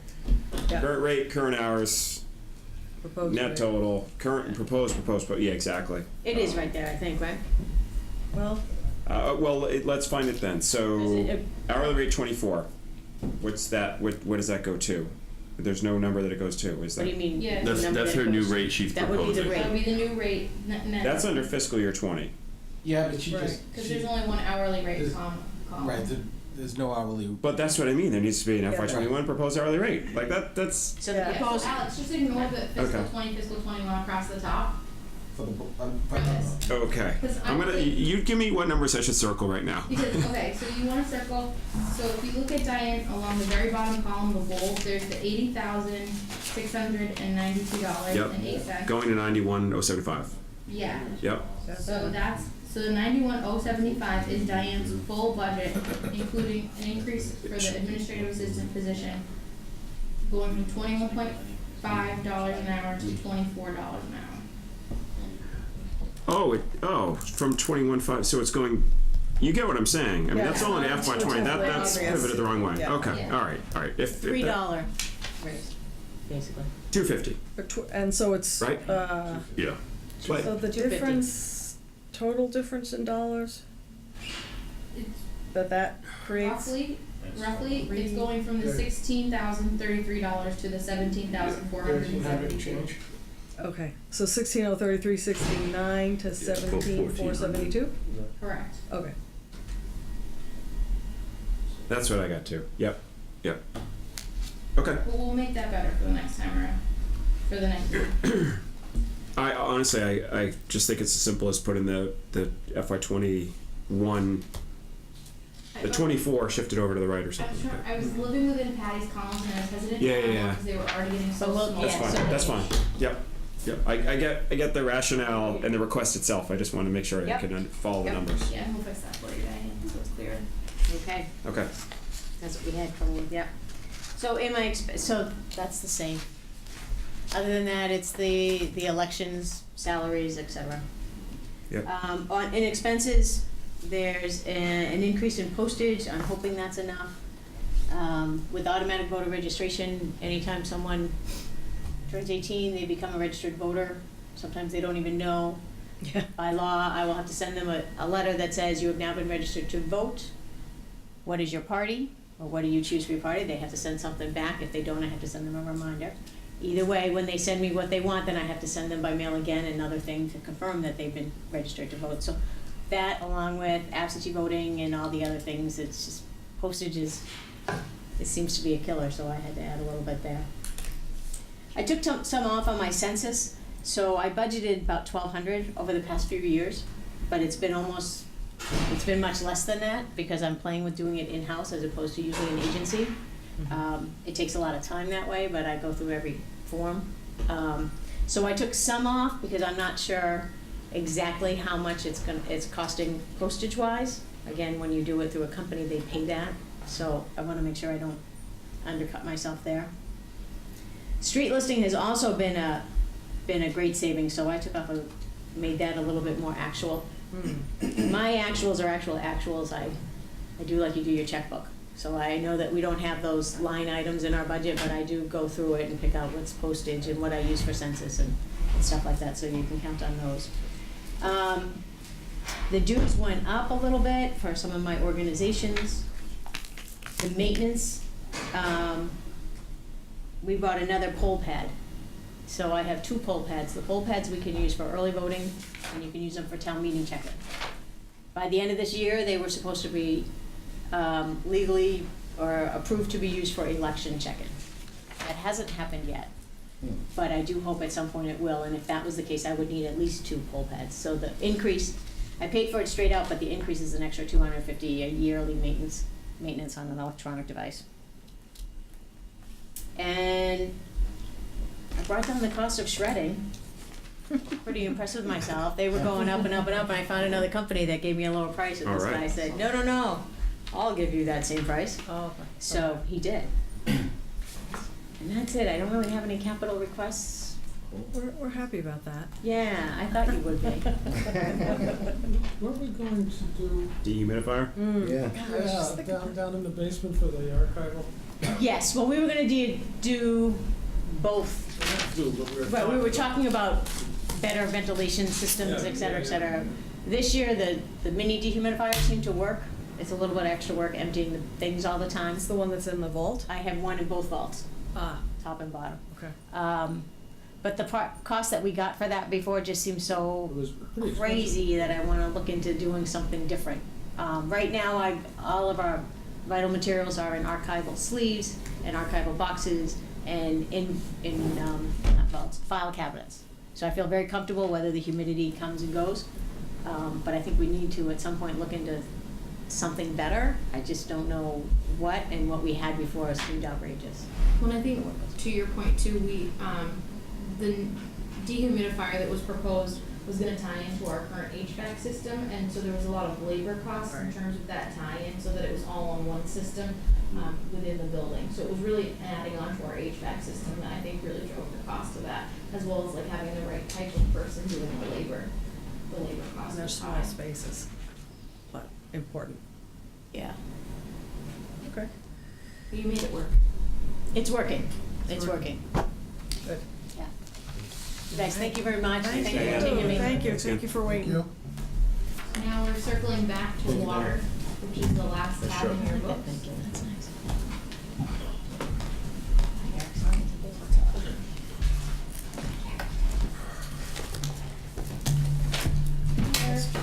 Hello. How are you? How you doing? Here. We're here. Yeah, that's an accurate So are statement. you.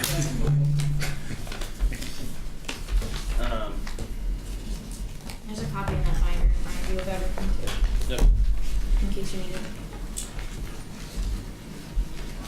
So one thing this year that's gonna be, is changing for me is, we're excited to be able to hire a new secondary operator.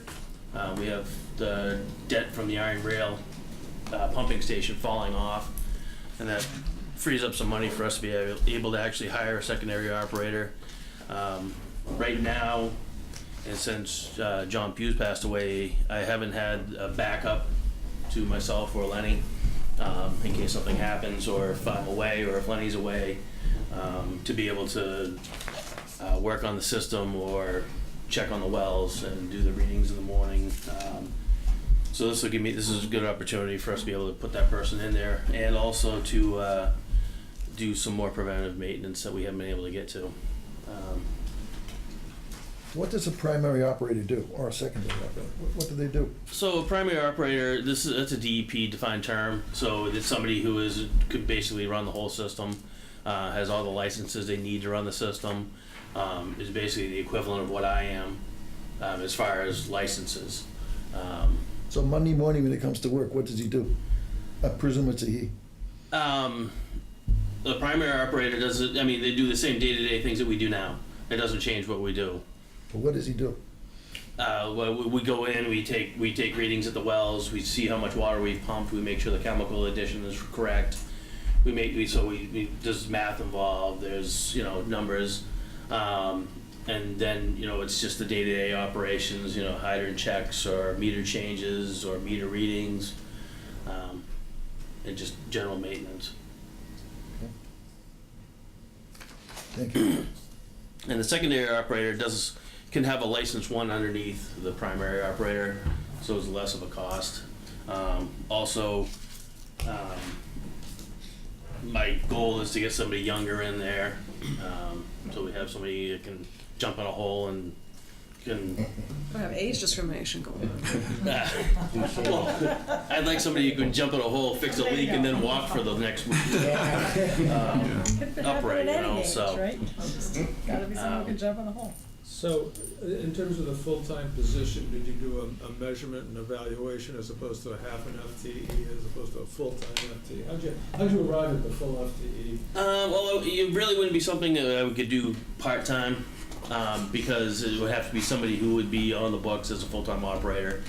And to be able to get, I mean, the way it worked before was John Hughes was highway foreman, and he also had his water licenses, so he had the ability to be able to cover just as a regular employee. I put it out to other highway department employees, and no one has any interest in getting a water license at this time. So, So it's the licensure process that's kind of competitive, and it drives having to kind of look for a full-time person to be interested in the yes, job? yeah, for the amount of money, and it's getting harder and harder to get licensed operators. It's a real challenge right now with DEP, and there's a real push to try to get people interested in it. Requirements, every year requirements get harder.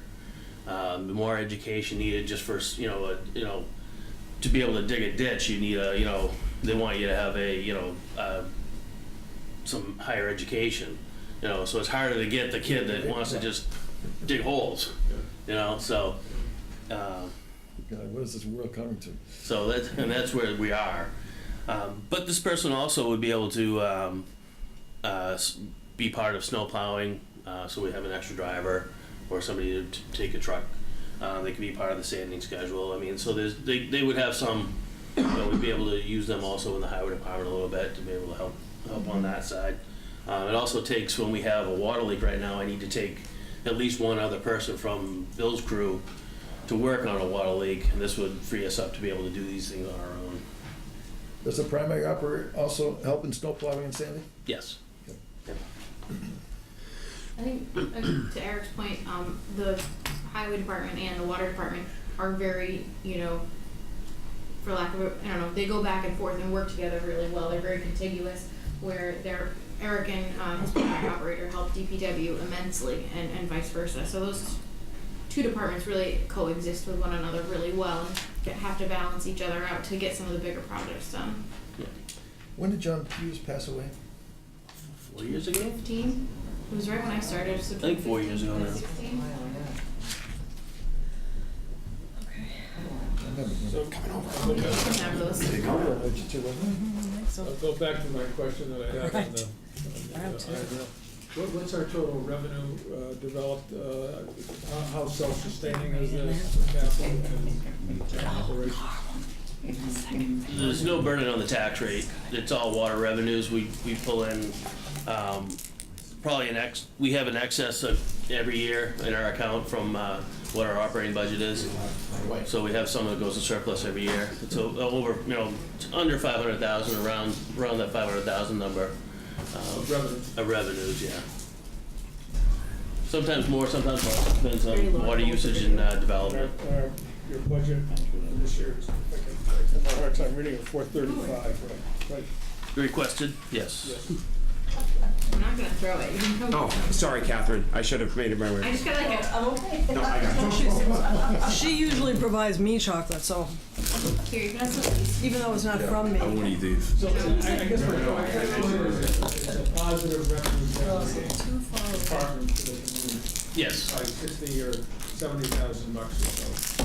Predicated on your rough revenue.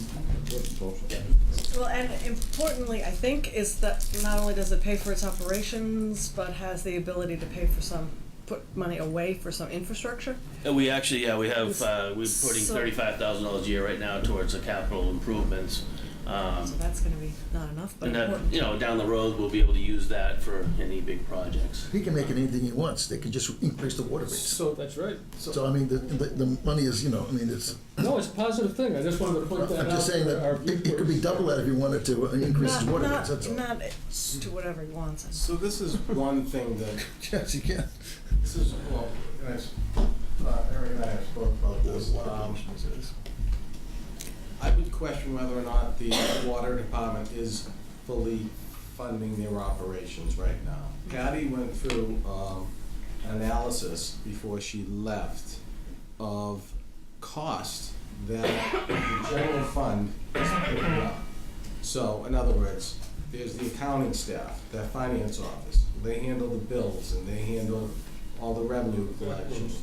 So, yeah, all the stuff that, right now, the water fund's able to handle is salary, the benefits, but the other items is not. So when Patty went and did a calculation on how much of our time, my time, their time, some of Jackie's time, what could be charged back to the water department? Right now, the answer is 0, but when Patty's analysis, it's about 15% of our time. So one thing that I'd be looking for both Fin-Com and BOS to consider is truly recouping some of that cost, because as we can see, we no longer can subsidize, we're basically subsidizing some of the water. So, and to the tune, we could actually charge back the water over $100,000. So that's discussions that we can have in addition. How quickly can we do that? In the next budget Next cycle, budget. right? Well, we'd have to bring it up with my board. Yeah. Because obviously, And it would have to be a discussion between everybody. yeah, which would ultimately lead to rate increases. Yes, and I've brought it up with my board, and and they're a little bit hesitant. Some of the functions are just core functions of the town, paid for by taxes. So, they'd like to look at it and come up with some real numbers and some actuals. It does sound like there's a subjective component as to what constitutes sort of the billable piece, right? Yeah. Like what functions are Yes. are I think, as you put it, core functions, which are above and beyond, and really the opportunity cost then plays into the rest of the town's affairs, because you're doing stuff that on behalf of the water department that maybe they should. I don't know Right, how it all so plays just out. quick analysis that Eric shared some water rate history, and ours is, our rate is, what's that term they use? Variable? And ascending. We have a, Ascending, so we we have have ascending ascending rate. rates. So in other words, it's based on the number of usage of gallons and so forth. So Yeah. when I looked at the other, our comparable communities, last time Wenham increased the rates was in 2010? 2009. Oh, 2009. Well, 2009 was when we added the base rate. We did add a second rate in 17. So. That's The right. conservation rate, right? Yeah, For the super high Yeah. tier Just use, something right? to keep in mind too, that of all the comparable communities that I looked at, and I was able to get, except those that have ascending rates that I don't know how they calculate theirs, one of them was completely in the bottom as far as per average on the household. Not surprised. We are the lowest. Yeah. So I would say that that's why I think maybe the general fund has been subsidizing that, therefore they really hadn't to go up on some of those rates. So I think it's a situation that now we have to start looking at that. Yeah, and we have this is not a completely unusual situation. I mean, even in our regional intermunicipal agreements, there are direct costs and sort of indirect costs. So I think what you're talking about is the direct costs are being paid through the water fees, but there might be some indirect costs that are being paid for Yeah, by that's a the good way of town. putting it. Yeah, and trying And to there quantify there that. are like formulas that say for different. Every community does it. So Right. what we're proposing is Oh, not it's every- a good amount of the communities in Massachusetts are doing this. So what we're looking at is doing it as well. I'm proposing to have that discussion So as it's a well. good conversation. Yeah. Yeah, and my commission is basically, are you looking at, you're either getting taxed on your water bill or you're getting taxed on your taxes. So, Very true. How much of an increase in revenue do we experience when we increased the rates for high users a couple of years ago? I would have to put those numbers together. It was we also had a major those two major developments come in at the same time. So we had a lot of revenue there too. But we could put those numbers together for you. I'm just curious. I mean, we didn't do it to raise money necessarily. We did it to dissuade people from during the summertime from basically watering their lawns. Yeah. In violation of our policies and stuff. Yeah. Yeah. We're just curious of a byproduct of that is we should have got more money out of it. I'm just curious. Yeah, and we do have some people that have called that, in the past, a few years ago, using the same amount of water, they had a lower bill, and they called this year, they've used the same amount of water, and they're saying, well, how come my bill's so much more? And I explained to them that, we do, and they were notified that it was in the pay, everything was, we done it the right way. We'll see when the bill shows up. But of course, they didn't Right. really care until they get the bill. How many people? That's why they're getting the bill, because they didn't care. Yeah. How many independent or unique users accounts fell into that category? I think it's usually anywhere under it's usually under like 30 customers out of 1,180 customers. In the top tier. Yeah. And that might even be a high number. And it's a multiple of what over the average, would you say, in terms of cubic? Well, it's anybody over 75,000 gallons, and so, I mean, we most of our users, and I don't have the numbers in front of me, but I would say 2/3 of our users are under 50,000 gallons in a quarter easily. Okay. I'm at 25,000. I think. I have no idea. I don't know. Didn't the bill just come out? I thought it was It like did, yeah. cubic feet or something like We that. use Is it? gallons here. Okay. Oh, we do. Yeah. Okay. Gotta go back and look at that. Gotta go back and look at that. Is the meter itself in gallons? What's the that? dial on the meter in Yes. gallons? Oh, it is. Okay. Yeah, everything here is in gallons. Yes. Gotcha. To Anthony's point, I think we're sitting around here saying, well, I don't even really look at the bill because it's probably not a very big bill. You know? It's a It's fifth just- of what your cell phone bill is. Right, put it that right. way. So I don't know, that's good, bad, or different, but that's probably It not could one be, you're unfortunately. sweating I was over. being conservative. It's Mine was actually less than mine was $89.10. What was yours? Mine's $55 every quarter. Oh, then you're doing better than I am. Well, It also depends on your fixtures and yeah. the I have $3. Why are you just listening to you? I don't understand that.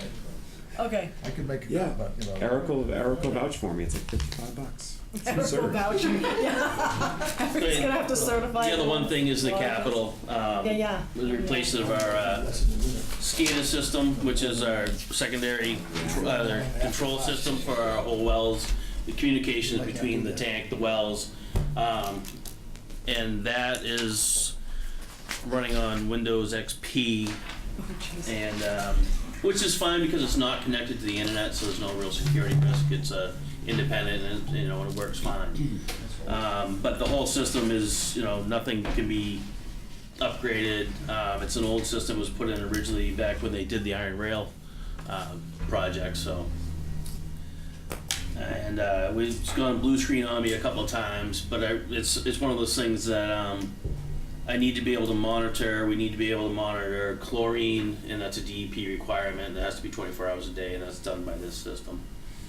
And plus with the, we got the letter from Verizon saying they weren't gonna service any copper lines, any circuits, after this January, and our modems communicate by phone lines.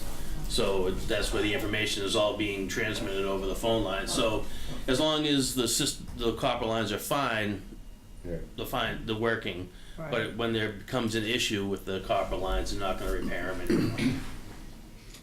So we're looking at probably a cellular system. Yeah.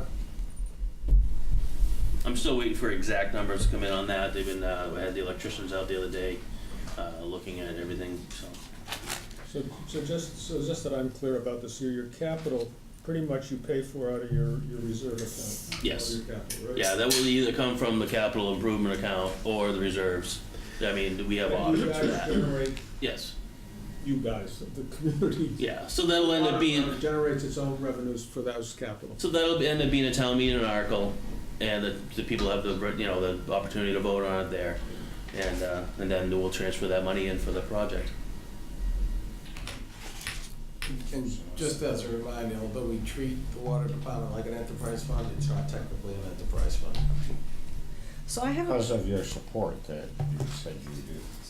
No, in other words,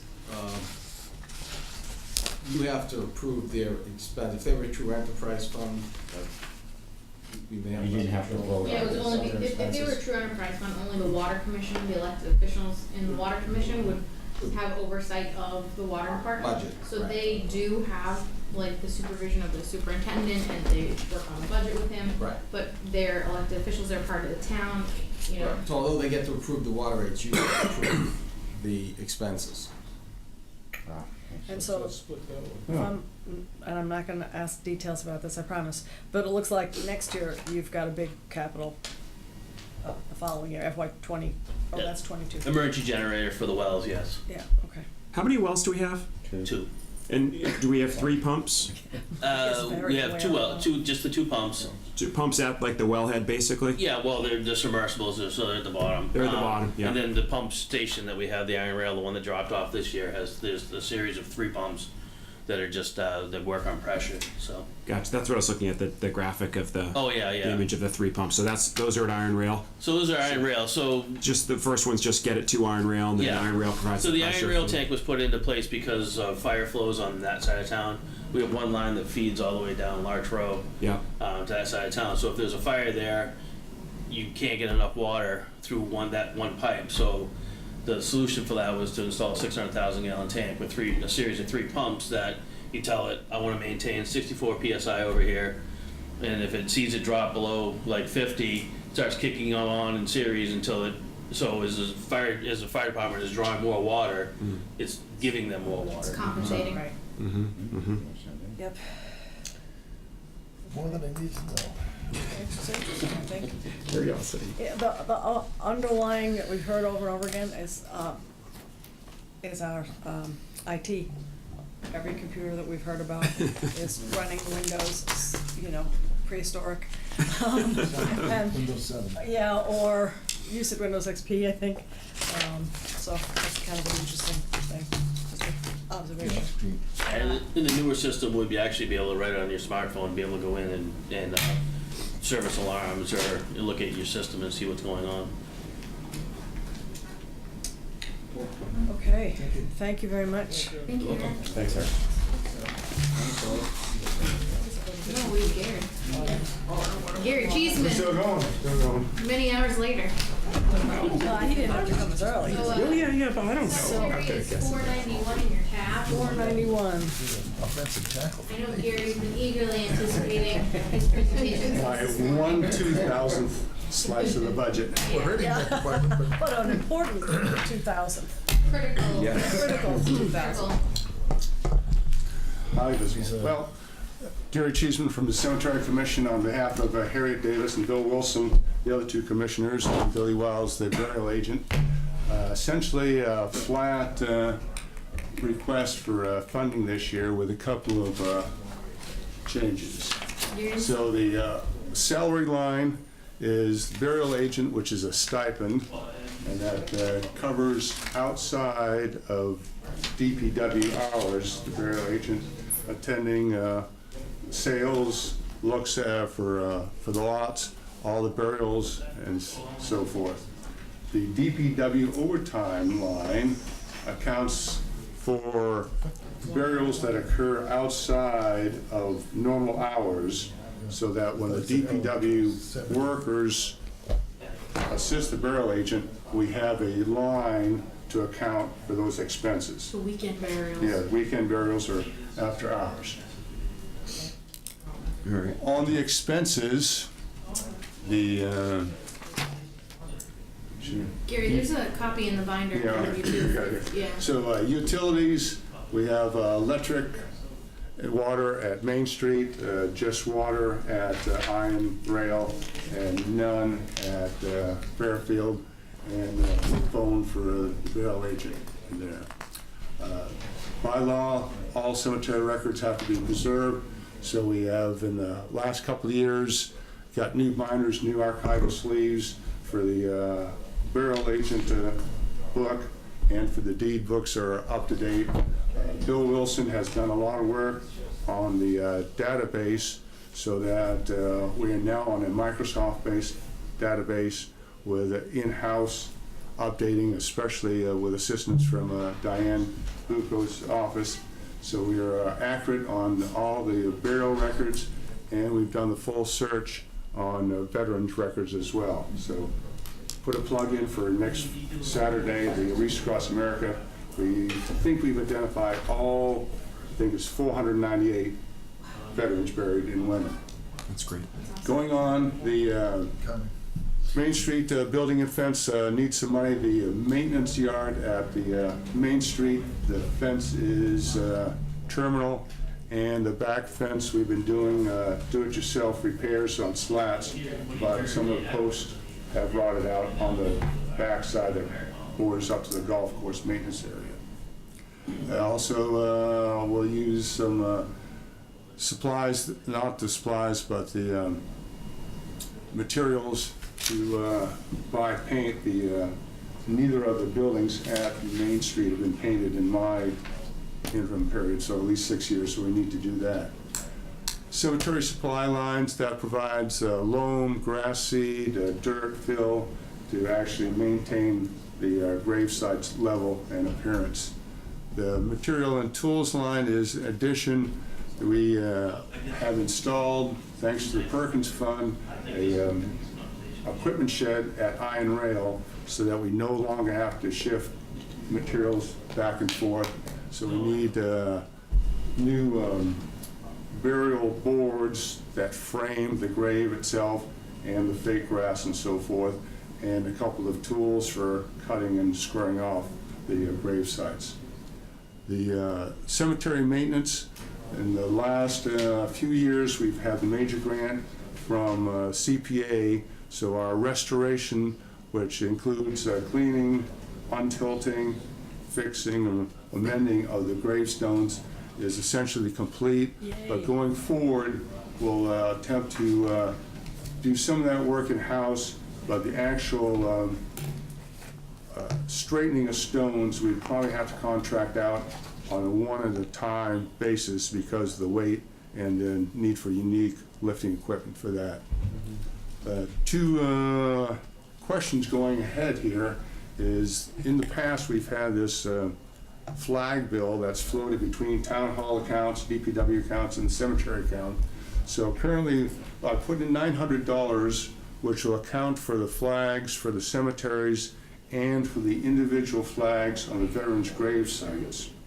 There's another line, miscellaneous, there for the 600, which would account for flags that are flown along Main Street at the War Memorial, Town Hall, and such.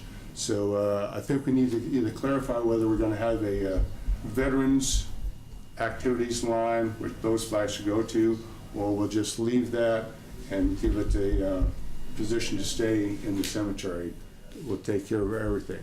Gary, Dean did come in and speak with us, so Right. It was yesterday afternoon. So we will be having in a line out of the cemetery commission's budget. And then one of the next iterations, where we're going to put all of the Veterans Day, Memorial Day related flag expenses into a line that the VetCom, the Veterans Committee, will oversee. It's obviously very small money, but it's something we want to make sure, that bill's been, since I've been here, that bill's been paid by a different department every year, always getting taken care of because of its importance. But I think Gary and Dean brought up a really great point that we want to put that in a place that is secure. So they'll be all together, but in what department? Yeah, it'll be all like a flag line. Figured it out. But you don't know which department? No, 'cause, Okay. we met with Dean about it yesterday. Okay. Didn't flip a coin. Yeah, I think that's right. It's Yeah. not big money, But- really. Yeah, it's huge money, Makes that's, sense, that's my point, Yeah. yeah. But we want It's to make sure, important. it is important, we want to make sure that that's not going to get paid out for another departmental expense in a different line. All right, so that basically is a level budget there until we get to the last work, is tree work. As we know, we have 3 major trees in the Main Street Cemetery that are above and beyond DPW capacity. So in the past, the commissioners have essentially handled anything 6 inches and smaller. DPW can go up to a certain thing, but anything that requires ladders or bucket trucks and stuff, we need to contract out. So this past summer, we went out and got the potential bids for those 3 trees, and we know at least one other, so we put in a placeholder for $9,900, but talking to Bill Tyak, that perhaps it's time to do a town-wide tree account, because I know we're not getting best rate, when we go out for 1 or 2 trees at the cemetery at a time, so. Those are takedowns, you're Yeah, thinking? these major takedowns Yeah. of What probably type they are? 24 to 30 inch diameter, Yeah. large maples. Maples. Yes. And when we have security tree out here, Mr. Security said that, yes, it's typical around all the North Shore that in cemeteries, street line, that climate change or whatever, there's a real cycle going on that we've lost the ashes to the borer problem. Yeah, And he of course. says, the weather is getting too warm, but the sugar maples are dying out everywhere. But these are sugar maples, they're Yes. not stupid Norway maples No, or whatever. I mean, yeah. Can a tree be stupid? Oh, really? Good job. He does now. So anyhow, that's, $9,900 is, There's a lot. is a backlog of tree work. I think if we had consolidated tree budget, we might get a better deal, but Jack went up and tree warden, everyone's seen the trees and they are on their last limbs, if you will. Been gone for a while. Yes. Well, is the consolidated tree removal plan something that can be accomplished fairly quickly? So going into this budget, Yeah, we're gonna be talking I about think that? that's something that we've been discussing, as we've been working with each of the individual departments. I think, it's our goal that during the December quiet time, and then when we come back with the FinCom and Selectmen in January, February, we're able to present a more comprehensive tree overall budget, so that way we can go out and do one procurement for Right. all of the tree removals across the board, and hopefully save some money there, Yeah. and take care of. Yeah, you can save money, because Bill Tyak is an expert at this, but he's explained to Gary, myself, and Yeah. somebody else joined us there, I forget. It's, and they get 3 bids, but when you have, they have the bucket truck, that's where the Yeah. expense is. And if you Do hire it the, all in one day, you and. can hire the bucket truck for a day or two, you're gonna Yeah. get Right. a per tree removal cost is a reduction in that per tree And removal and cost. if we can bring the tree Same. removal costs down by doing a larger scale procurement for all of the 3 areas of tree removal, we might be able to put some more of the tree money into planting more trees. Right. So there might be, Right. that cost savings could go into replacing some of the trees Yep. it's taking down. And it's So it just- might be more sustainable long term. It seemed like something that could be done in a shorter time. Yeah, very easy for. Yeah, now that we have all the budgets for each individual departments for what they have for trees, now we have a better idea of what everyone's asking for, so it'll be easier now if we want to combine them and all, it's easier to Wherever make you that stick decision now. veterans flag money, put the tree. No, that's a good idea. Thank you, Chris. And the last thing I should add is that, the cemetery is the benefit of a lot of volunteer work too, both the DPW does all the mowing and stuff within their hours, but the workers actually do a lot of free extra trimming and so forth, they're on their own time. That we were fortunate last year to get a volunteer school group in from New York that did a major project at Fairfield, and the commissioners and other volunteers have, we do-it-yourself work on the fences and buildings and so forth. That's nice, yeah. Any questions? No. All right. There was an old cemetery, the Dodgers Cemetery out that bordered North Beverly. Does that still exist? yeah. Yes, yes, so Does that look the Dodge Cemetery is actually in Beverly and is maintained by the Beverly Historic Commission, is my understanding. So, yeah, although, obviously the Dodge name is associated more with Wenham, that cemetery is outside of our borders. Yeah, heard that before. Thank you, Gary. All right. Thanks, Gary. Thank you. All right, final stretch of the day. The rest of us that are here. So we're gonna start with permitting at 2:40 in your books. I say we're gonna start like we haven't been here for hours, but I'm gonna start. All right. All right. So as you might remember, inspectional services now a shared program with the town of Hamilton. So it's myself, we have a full-time building inspector, we have a part-time plumbing and gas inspector, a part-time wiring inspector, then we get backups in all areas of inspection, which proved invaluable this summer when our full-time building inspector was no longer able to work. So we really thank our local backup building inspectors for getting us through, as well as our interim. And now we're settled with our new full-time building inspector, Angelo Salamone. If you haven't met him yet, please stop by. Office hours 1 to 2, Monday through Thursday.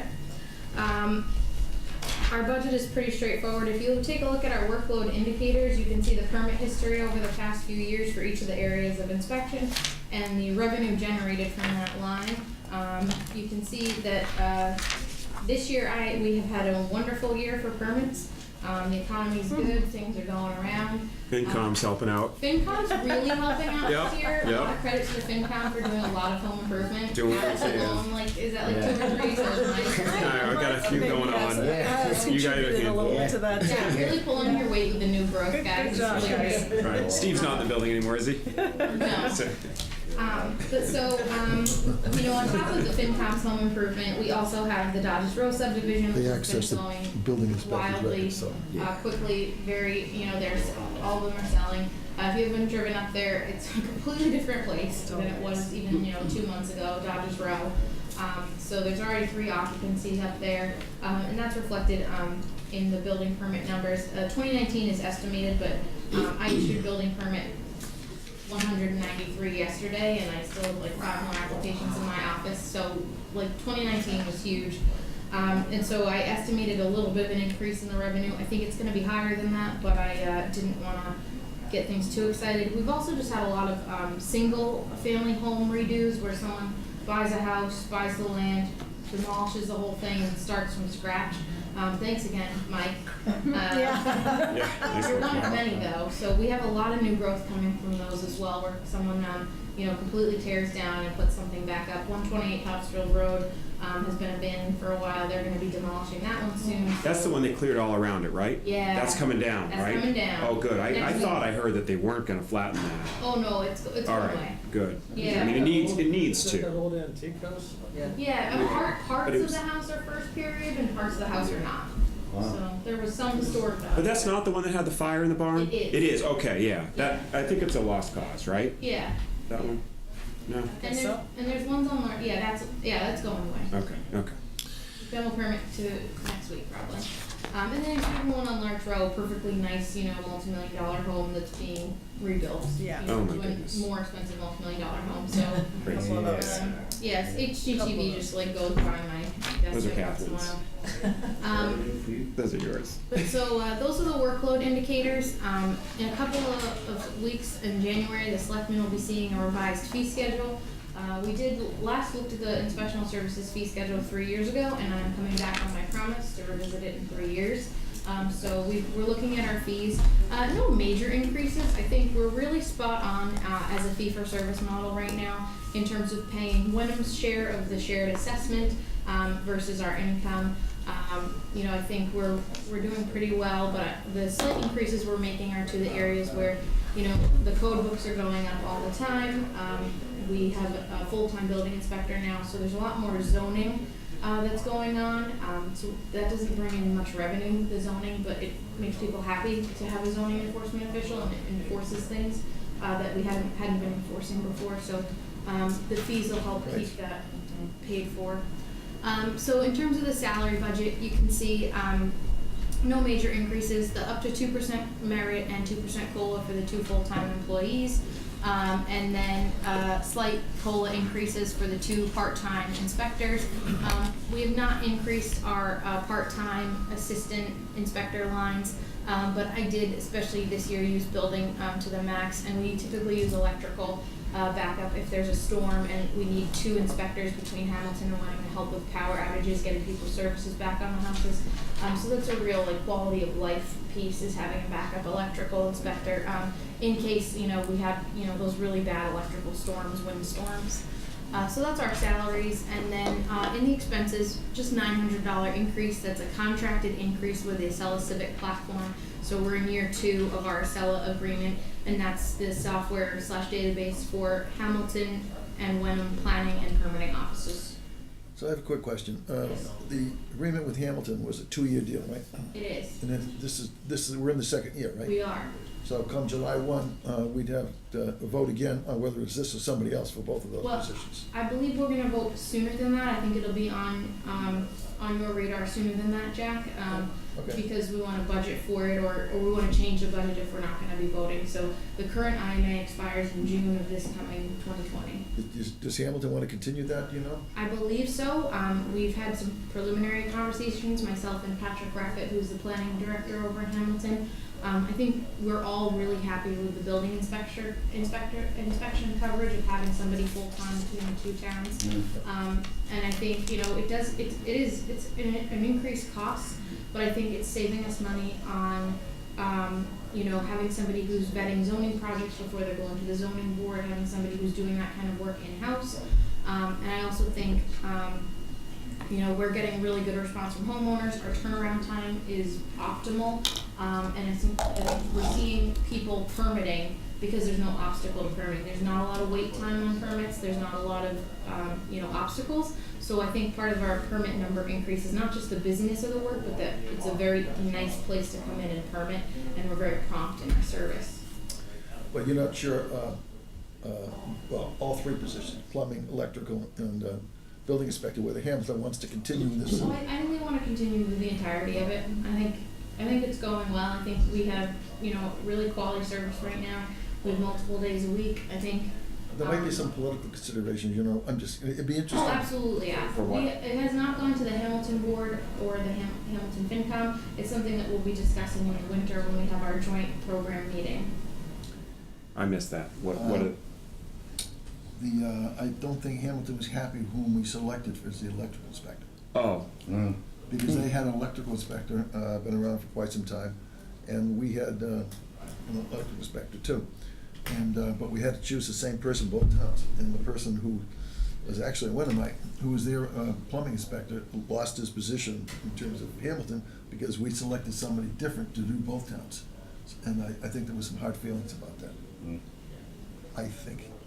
So, Well, and to your point, Jack, that'll definitely be a discussion when we have the joint program meeting with the two FinComs and the two selectmen. In terms of governance of the program in general? Yeah, sort of? and moving forward, because we technically are still in the second year of the pilot, as Jack said. Okay, yeah, I got you. I've not heard anything. I haven't heard anything either. I did hear something the first 3 or 4 months after we did this. Yeah. Because the electoral thing was, you know what I'm talking about too, so, okay. So that doesn't necessarily mean that they don't like the platform, but they might be looking at some different Yeah, I mean, appointments. we're the lead community, so, Hamilton, we may want to amend the IMA. There, I have a couple things on the IMA I want to do to, kind of help the program go more smoothly.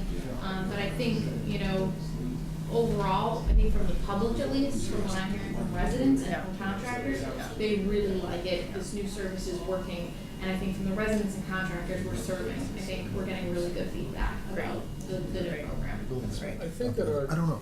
just with Alex, the joint finance meeting that we had, Yeah.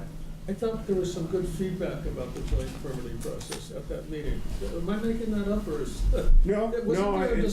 Nothing, I mean, nothing problematic really was talked about. I mean, and it was, I think, just understood that it was, if not a big cost savings, helping, ensure high service levels and reliability and the like.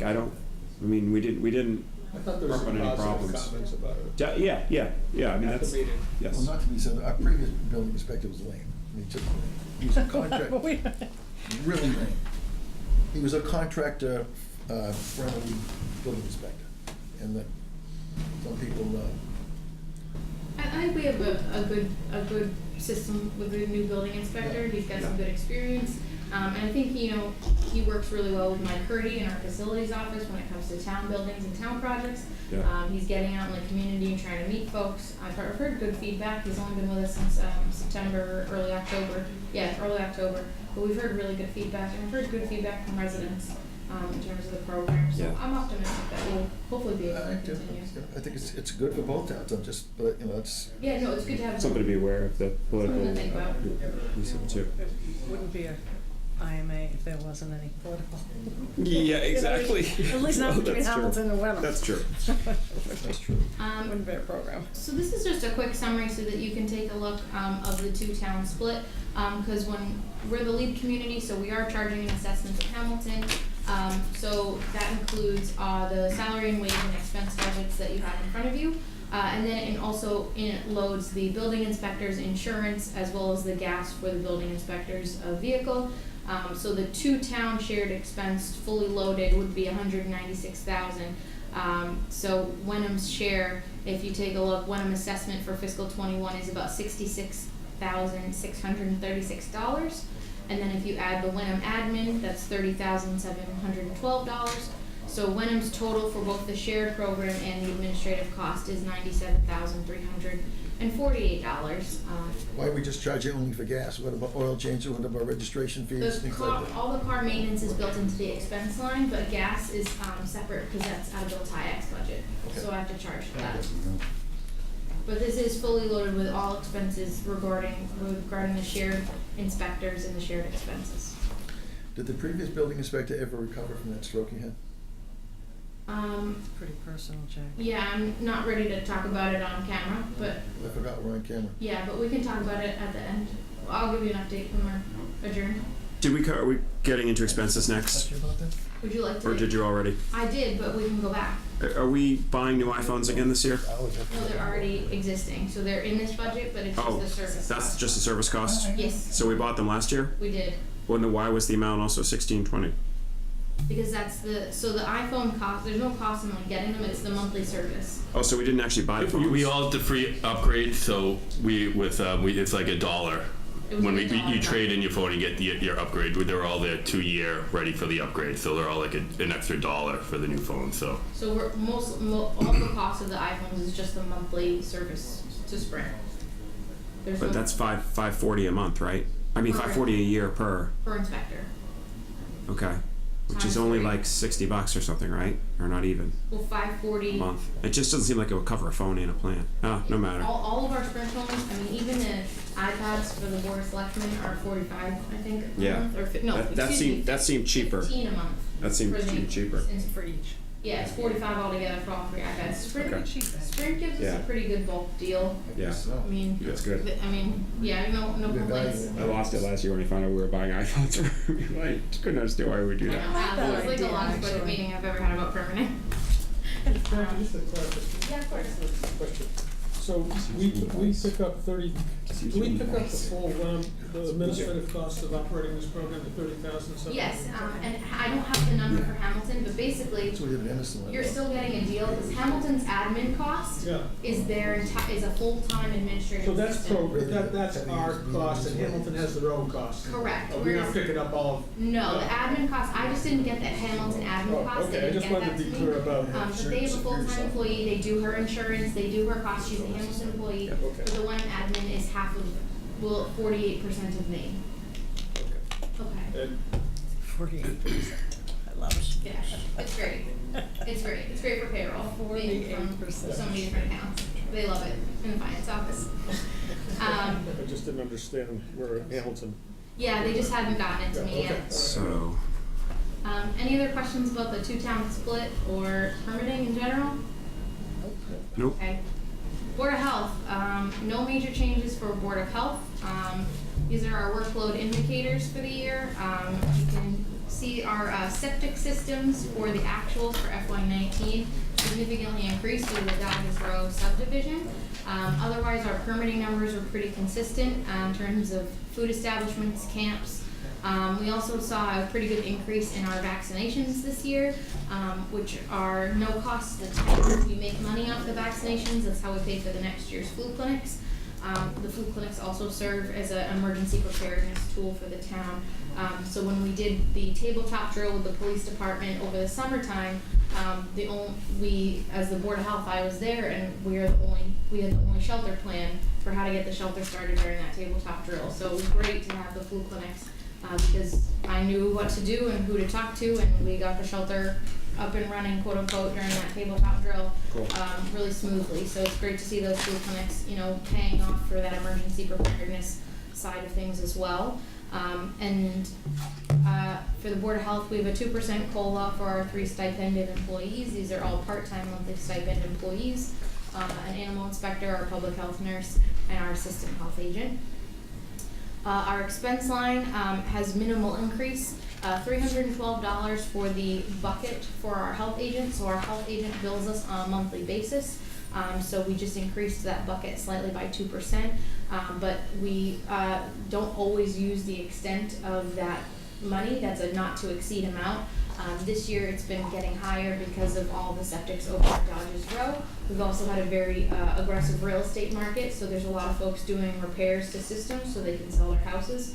It was if you look at, again, the septic system review, permitted, inspected, that's all falling to that contractor health agent, anything having to do with septic.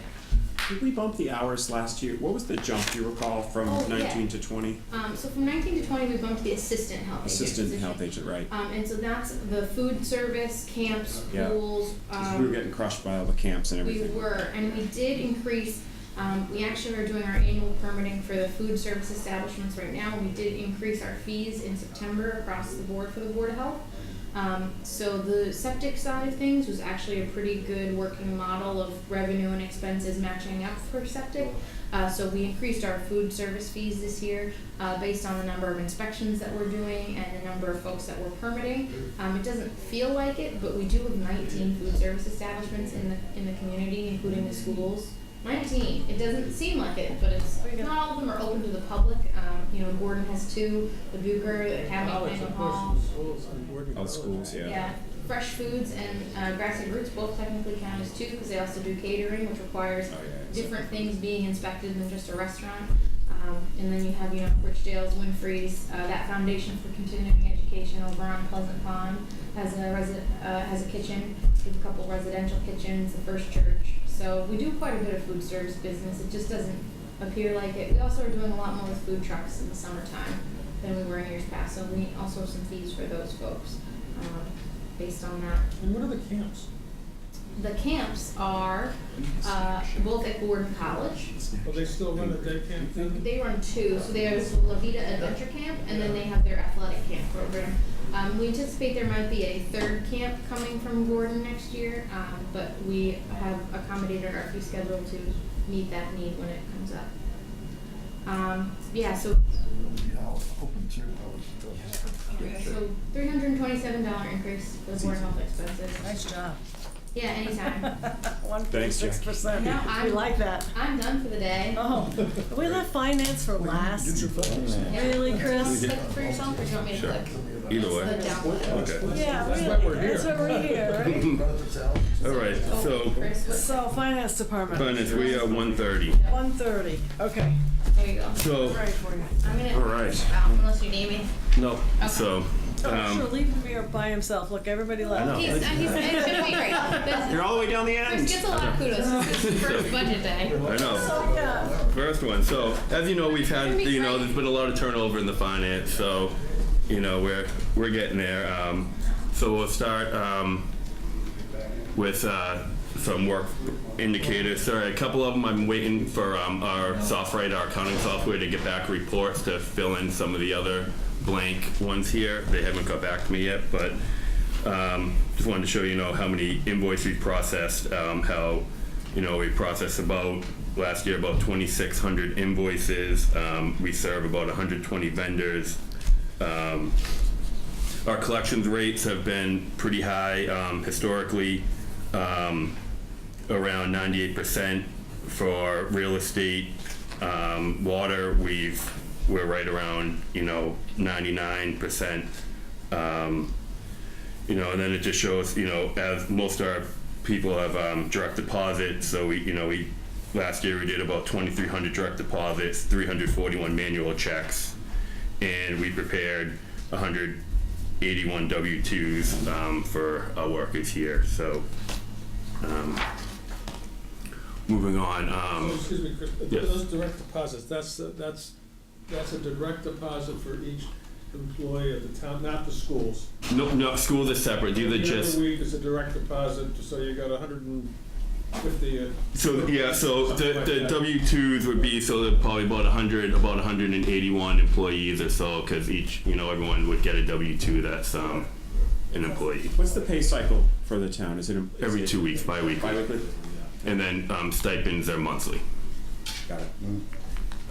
What are MLCs? I know you haven't filled in yet. but- Municipal lien certificates, so that's when people are selling or buying a new house, they request an MLC to make sure there's no outstanding liens or outstanding balances owed on that house, so that will get cleared up before. So that's the norm as part of every transaction, not something you issue when you're imposing a lien.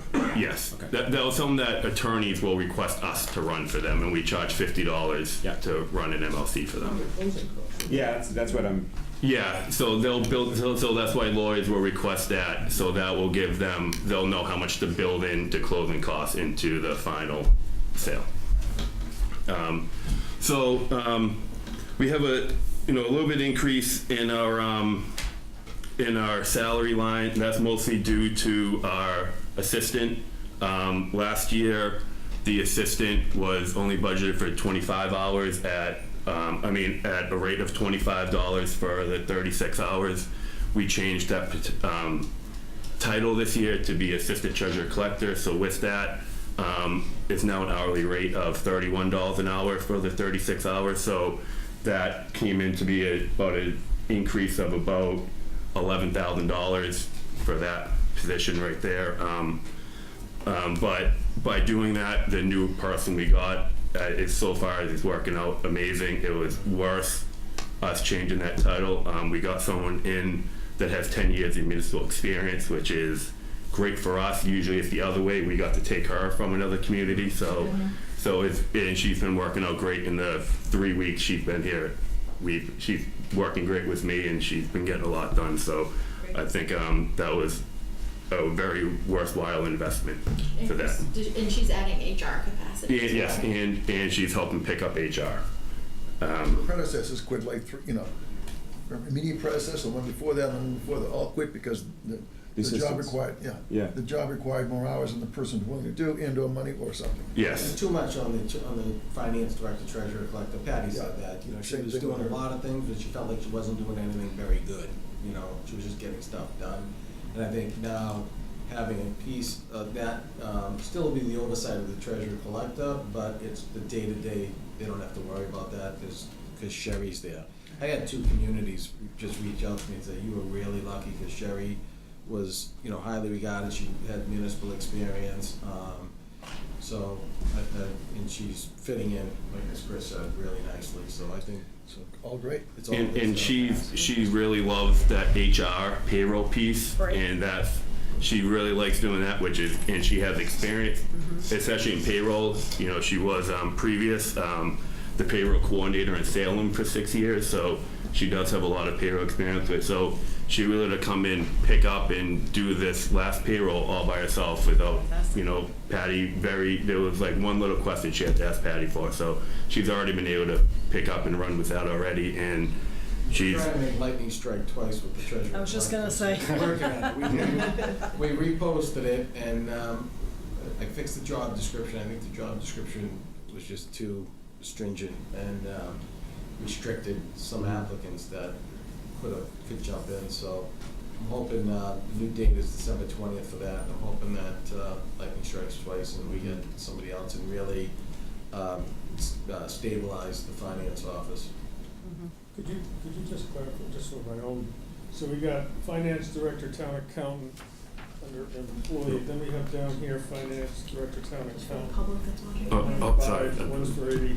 Okay. Just explain that. So right now, Chris is only the interim, so we gave him a small increase. So this is Chris here at the. Sorry, the interim got left off of that. Is this a vacant position, the 95?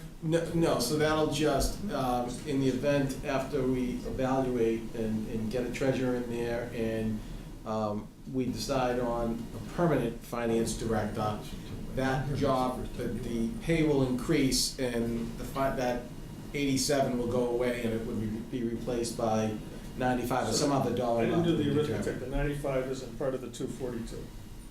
It is, but the 87 isn't in this sheet. It was kind of set up the same way as the council on aging and town clerk. We built in the worst case, not the worst case scenario, but like we built in the most expensive scenario into this. And that's the same with the treasurer collector. That is the highest posted amount right now. So that's an estimate as well for the treasurer collector position. But formatting, it's the same issue that we've had in a couple of Yes. Yeah. Just trying to show you different options for one position. It certainly could be, to Alex's point, it could be clearer and duly noted and for the future. You've got all the numbers there. They're not incorrect, which usually there are more.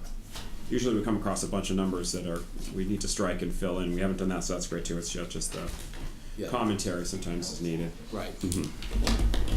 But the bottom line is not going to change a whole lot. No. And then with our expenses, is level. We requested $22,950 last year. and requesting 22,950. This year we are just like in 19, we are gonna overspend our expense budget in FY20 because of having Don come in as our interim treasurer collector. He'll be getting paid out of expense, not salary, so we'll make up for that shortfall with the excess in salaries we'll have. Don's supposed to be paid. Oh wait, oh, he is, sorry, never mind. That's not gonna Sorry, happen. Don's being I'm paid. sorry, I was thinking Monica Ford, sorry, I was thinking last year, That was we, the last time. sorry. Don is being paid how? Don is being paid He's as an through- employee, through W-2, salary. Through salary. He's not gonna get a 1099, which would then be an expense. Right, right, So it right. just covers Patty's savings that we're not paying her. Don's just getting paid as a W-2. Sorry, but I was thinking the last year was Monica He's a Ford, sorry. part-time employee as opposed to a contractor. The last time when they did this, they used Monica, they paid as a Right, contractor. and that's sort of a discretionary thing that you can do if you want. You can do it either way. I preferred it that way because it just, we're not doing that spending on the expense side when we certainly can cover it on the salary side. Monica, I don't believe, was eligible to be paid out of salary because she was a Yeah, full-time employee yeah, of the of Windsor, municipality. of Whereas Windsor. Don is a retired Right. treasurer collector. Right. Okay. Don is the interim treasurer collector, He's the interim treasurer collector. and our assistant treasurer collector is Is Sherry LeBlanc. Sherry LeBlanc, yeah. Thank you. So the expenses haven't changed for 3 years? No, no, we've been pretty good with our expense. I think nothing extraordinary has come up throughout the years, and I think it's been a pretty good budget, at least since I've seen, minus that 1 year with Monica Ford. We've always been able to come in with this budget. But again, Jim, what I did is that instead of increasing every department's professional development, and Yes, letting them that's it. spend it the way, maybe not for professional development, I put that under town hall expense. So Yeah. now they have to come to the TA to make sure that it's something that is worthwhile for the town to do, and we control that line item, because, like I said, professional development is important, but it's not gonna be spent on other things that sometimes happen. What is First Southwest? That's our debt, they're our debt advisors, so whenever we go out for debt or bonding, or we have when we do our bands every year, they come in and help us, advise us and write up the bands and do all the procurement on the bands and give us the best rates and everything. We've used them for years, and you're gonna have someone like that. Yeah. They pay for themselves, I'm sure. Straightforward service, yeah. Yes. Yeah, and they're great. Peter Frazier there, you reach out to him, he gets back to you, real promptly, so they're a great service. Professional history, because he's been here for many, many years, working here for us. In a lot of communities too. Yeah, yeah, you hear his name a lot. So that's, we get no capital. Not that again? So that's it for finance. I'm just gonna get you lined up. Get me to retirement, we're doing it. Not like 10 minutes from the summer. I'm too far, you're excited. Chris is gonna talk about. I have a social engagement at 3 o'clock, and Catherine just whispered something in my ear, so this is gonna be a short wrap-up, I hope? Because I have to leave. I hope so. Otherwise- Well, Dale, you had me there for retirement and employee benefits, if you wanted to go over them as well, or? Uh-oh. They're going up. Yeah. Yeah. Yeah, let's hit them quick. It'll get the numbers anyway. Employee benefits, that's, as Anthony showed earlier, that's what our third biggest, expense, Do we, through the sorry, town. is it different department or no? Or is it within? I think, Unfortunately, we don't have a slide for this. It is in your miscellaneous tab. Oh, it's a miscellaneous? Yeah. All right, we'll so, it's really, so overall, the health insurance line is going up about $80,260, and that's mostly relating to our estimated 8%, 8% increase in our health insurance costs. Projection. We don't know for sure, but we estimate 8%, discussing with our rep, that she thought that was a good estimate to use. So that was just based on how many employees we have and what plans they have, doing our calculation out and adding an 8% increase to that. Also including that number, Is that just the cost of the insurance per employee going up 8%, or is that? That's the town, that's our town cost. I- So overall, so it's going up overall 8%, and that will be split. That's a combination of the price per employee going up, as long as more employees get Yes, modestly more employees. yep. And if we want to find it later, it's not in miscellaneous tab, right? Where do I find this? Is it under finance department?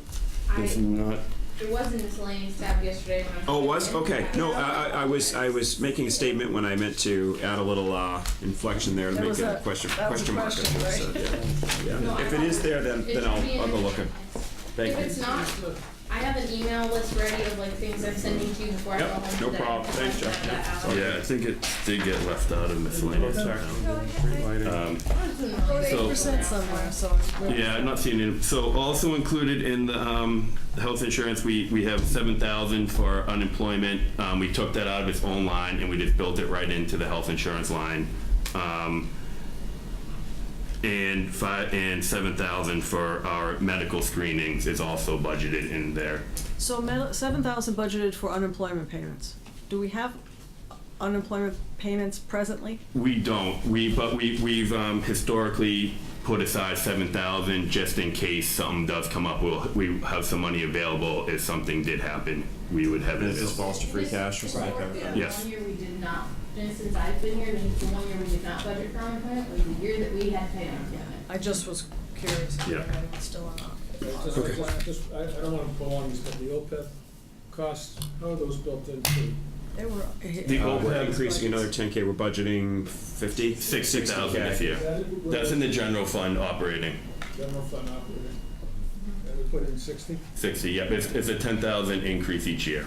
So next year will be 70 or 22. Started at what, 30? 20, I believe. I What would that top out at? think it was 20. Never. Top out of nothing. We will never Whatever you reach want it it. to. We were not around. Jim, Yeah. if you're interested, the OPEB is $990 in the wrap-up on the revenue and expense wrap-up sheet on the total. So you can see that 60 is plugged in on that. Can't wait to see what the But it's school not its does. own tab, it's Oh, in that. revenue and expense total, got it, okay, great, thank you. Thank you. All right, and then I think the last one is the retirement.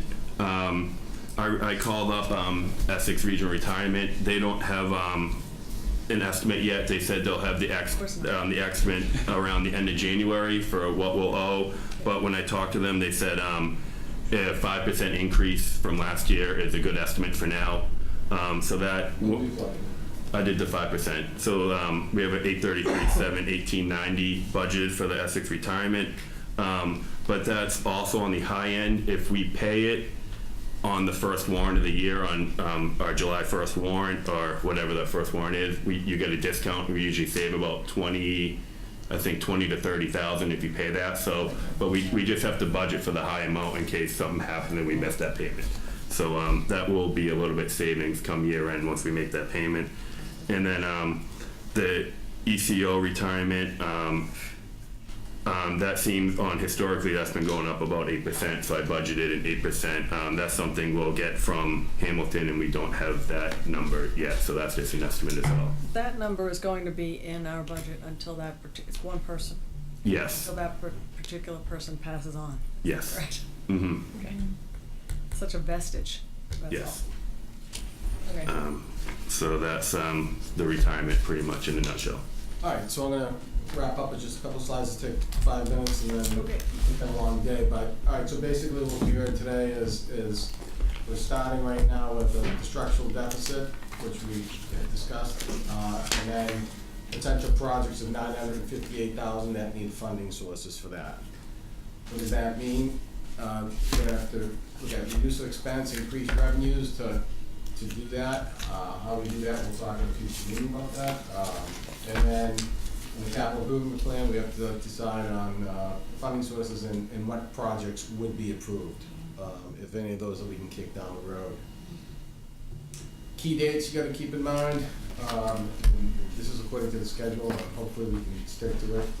And then there's new copies of your schedule in the pocket of your binder, so you can take them home and hang them up on your wall calendar. Thanks very much. But I just wanted to point out 3 ones, by the second meeting, in January, hopefully, Board of Selectmen complete their review.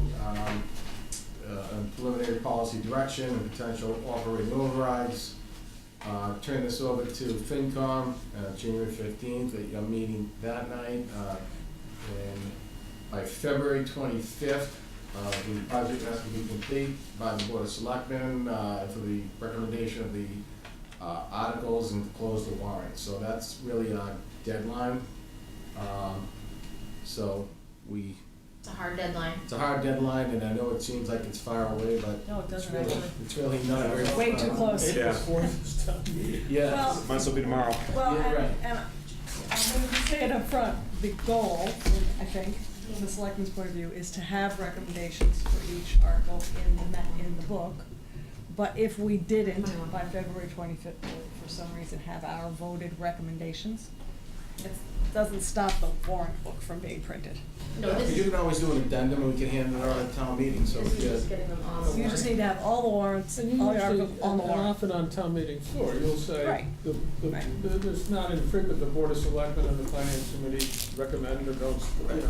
You may not have enough information to make a recommendation on an article until close to the town meeting, and then we would hand them a sheet, walk it in, and say, just, here's some updates to some of the articles and some of the Well, votes. we would put in a warrant book, selectmen will give their recommendation at town meeting. meeting, yeah. Right. I just know that's not the preference of, It's not the preference, but but we're it's accepting. But it possible. happens. But I think too, to Anthony's point, you know, I was already starting to look at the January calendar for when we come back from the holidays. And there's certain warrant articles that once the warrant is opened in January that, you know, happen every year, they're not gonna be shocking. Take care of those right off the bat, get them all on warrant, so you guys can focus on the Right. more More extensive difficult ones. ones, yeah. Yeah, the one that, yeah. The difficult one is gonna be the override. The operating Well, budget, that's gonna It's be. the policy. It's a that- policy. Once we have Policy the that- policy that dictates decisions, the structure. the rest of it isn't gonna be hard, you know. And when do we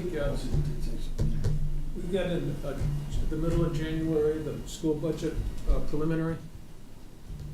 School budget Yes. preliminary is the Did you- second week, first week in January, Hmm. Yeah. and then the final is in February, February. kind of the middle of February, I think. So we don't even get any inkling before that from anybody, we don't get any deep jokes in the school department. I don't think we're gonna see the preliminary, we, the public, are gonna see the preliminary much before the school committee sees it, which isn't gonna be much before they have to vote it. There's only like two meetings. To Dr. Kuchenberg's credit, she does include Joe Komolowitz from Hamilton and myself in a lot of discussions. We met for 2 hours, we continuously talk about our, what we're facing here in Wenham, so she's really open and transparent, so. Is that just, and again, not to prolong this stuff, I know we go, but is that process feel, you say transparent, is it going with less angst and less, We'll see. political kind of machinations? Well, I mean, I don't know if I that's guess I fair to only say, have an but- opinion on that, a personal opinion, so I'm not sure I should share it, but. I would say, I'll take the word. I've been meeting with the finance director, Vinny from the school, me and Marissa from Hamilton, their finance director. We've been having meetings with the school, so they have been, seems like they're putting an effort to be more transparent and open and give us information when we request it, unlike previous years. Are we having more meetings now between the schools and the, And staff is certainly, I think, the having more staff, meetings. the staff level I'm talking about, is that a good observation or a fair It is. observation? I wasn't around before, but I know that I've had a lot of It is, I think it's going, based on like sitting on the sidelines for many years now, they are very, much more open, much more communicative. The administration. Administration. The administration. Administration with our staff, in terms of getting together, talking things over. Right. It seems better. It's gonna get much worse with But Jeff Sands. timing-wise and complexity-wise, with an interim superintendent, and a brand-new finance director, and still some issues on the school committee, those guys can meet all they want. I It's understand. great to have that But communication. at least it's moving in that direction. But I don't think we've heard, they're not gonna have things for the school committee to review until very shortly before they have to vote, like on their preliminary. So it's not like, and she, the superintendent can't release her budget to Until it us goes to the until it goes to the school. school committee. That's right. I get it. So I know that. I think it's just gonna be tight. Yeah, quick plug there to your point. So on the 11th, and Carrie is going to attend this, as will I, and anyone else who wishes to. The school committee has Stacy Metternich as the liaison to FinCom in Wenham, if not Hamilton as well, has capital planning. Exactly. Thank you, Catherine. So they're getting ahead of some of the stuff which they fell back on a little bit in prior years, namely capital planning and all that. So we'll see where all that goes. But, Well, attitudinally, I think, I met in a meet and greet, I was impressed with the interim and superintendent and agreed, same. and we couldn't do any worse than Jeff Sands. Jack, we are still on TV. So anyways, S-A-N-D-S. So I just want to thank, first to wrap up, I want to thank our department heads. They put a lot of work into this. Certainly Jackie, Chris, Patty, who's done a great job, Catherine, who's had to sit here and God knows type all these minutes. And we'll put the binders together. And help put the binders together. Yeah, that's big. And hopefully you found it, that the workload and performance indicators a little bit more of a telling of the Yeah, that was story. interesting. And thank you all. Thank you.